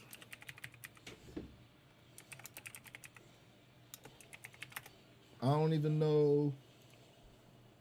Let me see if I can just get their showcase. Yeah, they had a 15-minute showcase. It was literally just a 15-minute showcase. I decided, and it was so wholesome. In indie games, I'm gonna give this one last shot. Let's just make a game. It felt like jumping. Like I'm gonna play this one more time. I'm muting my mic real quick. Just watch this. You can do. It's just so, that's the word, is liberating. We owned this project. We just want to make a fun game. You have an idea of what the vision of it looks like, but then it actually coming out the other side looking like that, it's pretty rare. I co-founded the studio with two of my friends. We had all worked at a company that did not end up turning out like any of us had hoped. So coming out of that experience, the three of us, we wanted to do something that felt a little bit more authentic to who we were and what we liked. Going into it, we knew that we had complementary skill sets. Having the kind of the core pillars of game design already there and having experience, we were able to cover a lot of bases. This is really the first time we've been able to pour so much of ourselves into the development of a game. I think I'm most proud of us being able to look at this game and know that we're hitting our own quality bar, especially for our first game.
You think you know everything, and then at some point you go, oh wait, we didn't know how to do that part. Well, I guess we got to figure it out. The 4 of us who started the studio worked in AAA. I left to go start making indie games. So we took that opportunity to kind of use our old friend group and our old expertise to start up the Wandering Band. And it was the first time that all of us felt complete creative control. That was fun. It was a challenge. It was also scary at the beginning. On a AAA team, you have technical artists and a dozen animators. I think the biggest challenge for us was trying to learn new skills and new parts of the game development process without ever doing it before.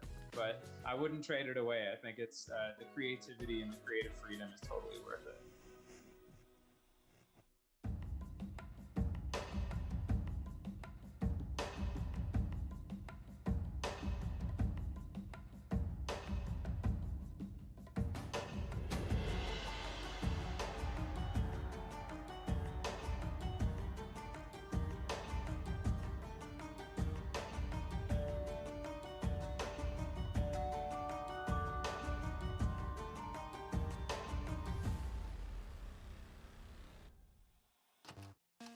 The retro games. These were our favorites. And we tried to combine a lot of different elements from different games and give it a unique touch.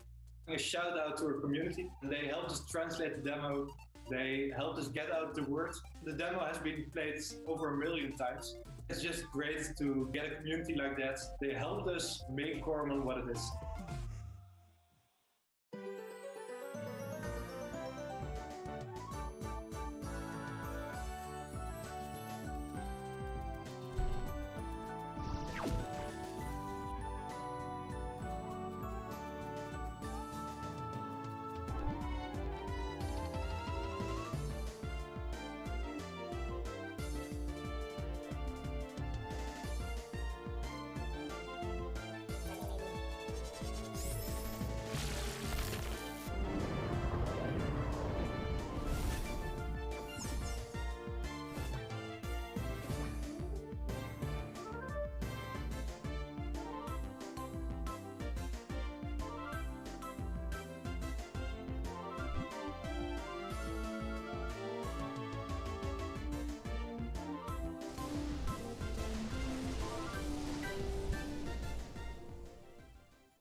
I had lived in Kyoto for a while where I'd gone to a cat cafe and it was such a surreal experience for me at the time. So we sat down and we prototyped Cat Cafe Manager. When you're petting a cat, I don't know what it is, like endorphins that are being released, like the good feeling that you get from that, we kind of wanted to put in the game. We live in a time that's like pretty stressful and out of control in a lot of ways. So for us, it's very important that you sort of get a cozy feeling when you get introduced to the game. Just making the cat cafe of your dreams.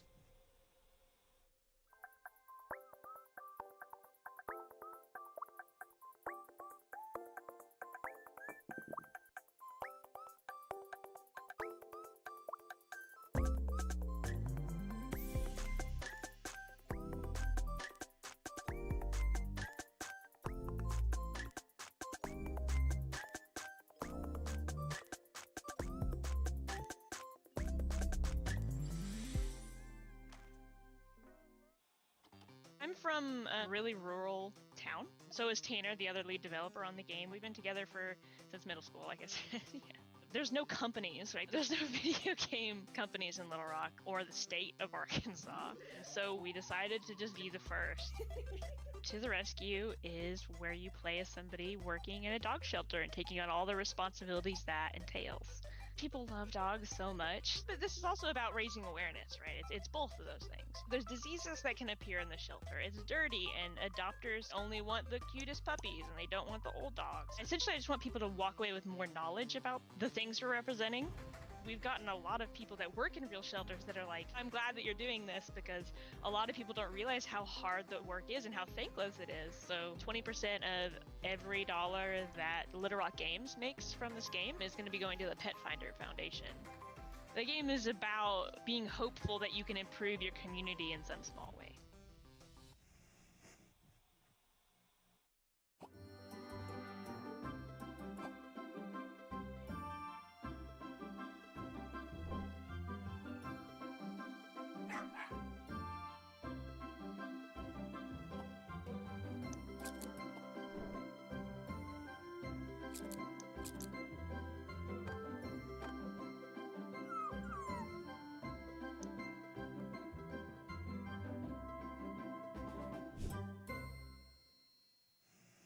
I first started getting into games probably about 7 or 8 years old, tinkering around with game engines. I started putting games on the web, Flash games and things like that. I always liked the idea of really silly deaths, characters getting blown to bits in like a cartoony way. It's usually an area of frustration, but when you can see your character's head just flying off and blood's going everywhere, it's like, you just got nothing but humour there. I come up with the idea of having like a Ninja Warrior / Total Wipeout death competition. I was actually working 2 jobs at the same time as developing the game. I'd have all these fantastic ideas while I was there. You know, I'd be on the checkout just thinking about Slaughter League, and then by the time I get home, I'd just like, we ended up deciding that it would be best if I worked full-time on the game. This game, it sounds corny, but it's changed my life in that way, whereas no other game had before. It's just flipped my life to where I want it to be, so to finally be able to do this as a job is just insane. I love it.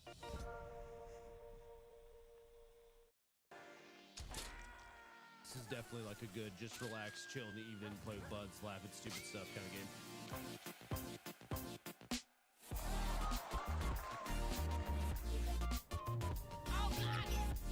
Oh, this is sick.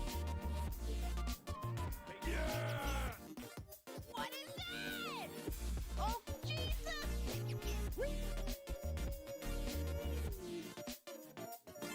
Gonna be an absolute show. I was pretty laid back in college. I did just fine, but I worked on Dark Deity. I didn't work on my own work. None of us have ever worked on games at all. So for the majority of development, I worked on it in a dorm, yeah. We would sort of just sit in the dorm room, just like, you know, typing, working away. I learned how to code for like a whole week. I just didn't leave my room, didn't eat, didn't do anything. You know, where we're at, we're all 23. 2 of us haven't even graduated college yet. To be at E3 is pretty exciting.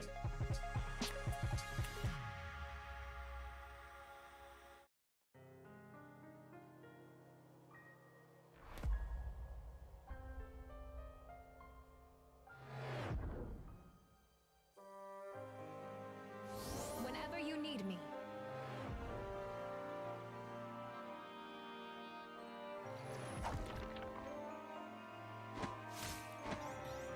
Maybe I should raise my rates.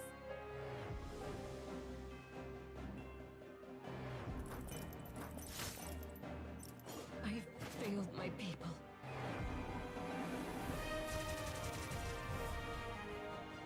Weakness has consequences.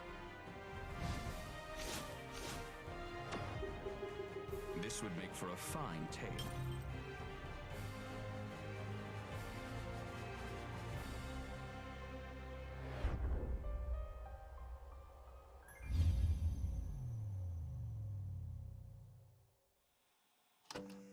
I've always thought that I would be good at making video games. My mom just sent me a picture of a drawing I did when I was like 8, titled My Own Game.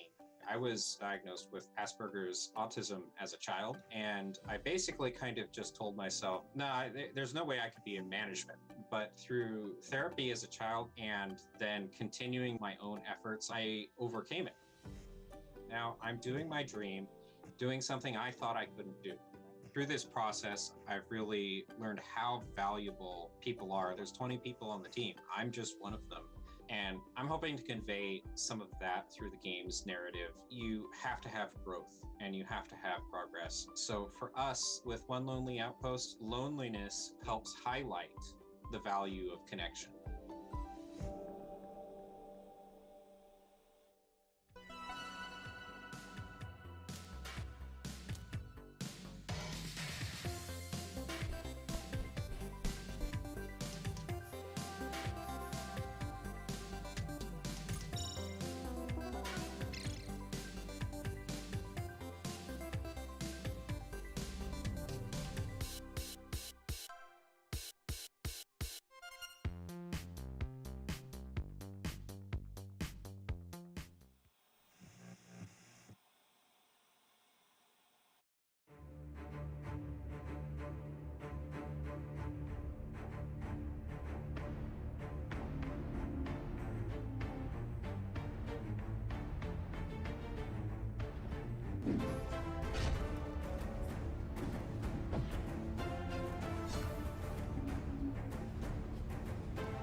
took us a long time to get here. We put a lot of hard work into it. Shipping games brings tough times, but we've also seen like success together. Success for us is defined as being able to continue to do this because we really love it.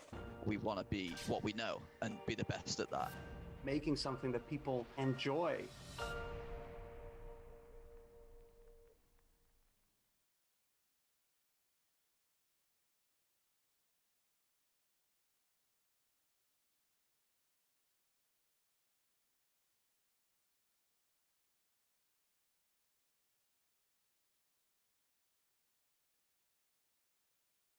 $285 subscribers. I have 205.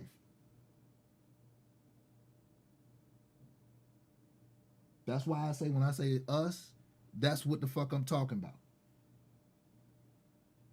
Are you kidding me?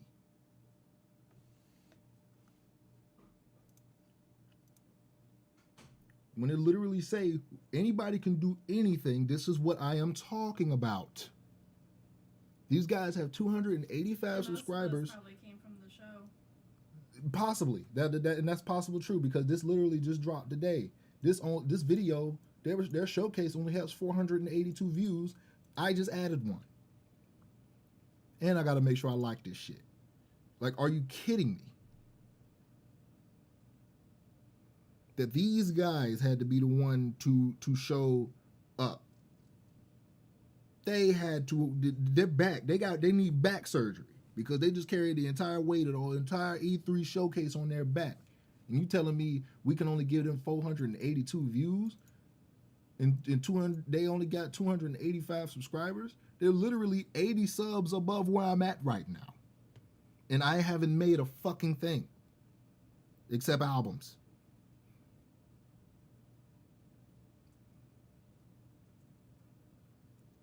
And these guys literally showed more games than everybody combined at the entire show.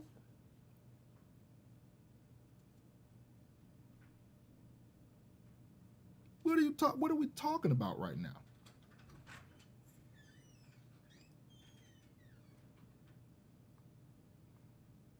Like, man, that is so embarrassing. If I was anybody else other than Freedom Games, I would be embarrassed right now. I would be embarrassed and like my stomach would be cold and shit. And I'd be all like, damn, that we could have done something else and that we shouldn't have even showed up type shit.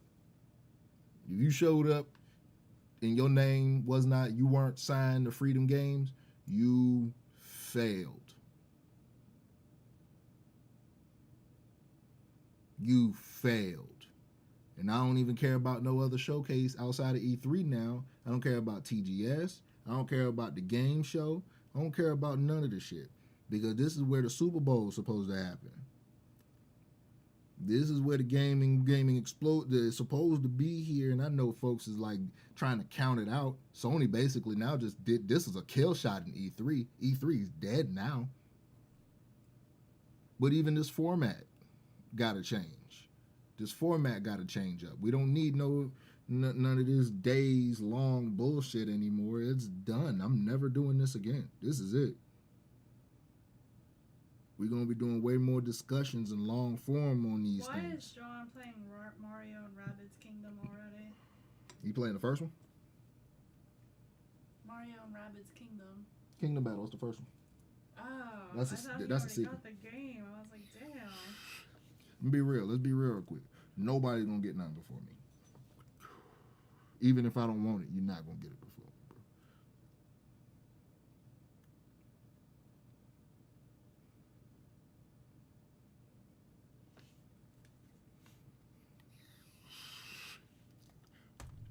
bro. Niggas don't talk about inclusions, but you not gonna include no games. I'm off it for real this time. I'm gone. Peace.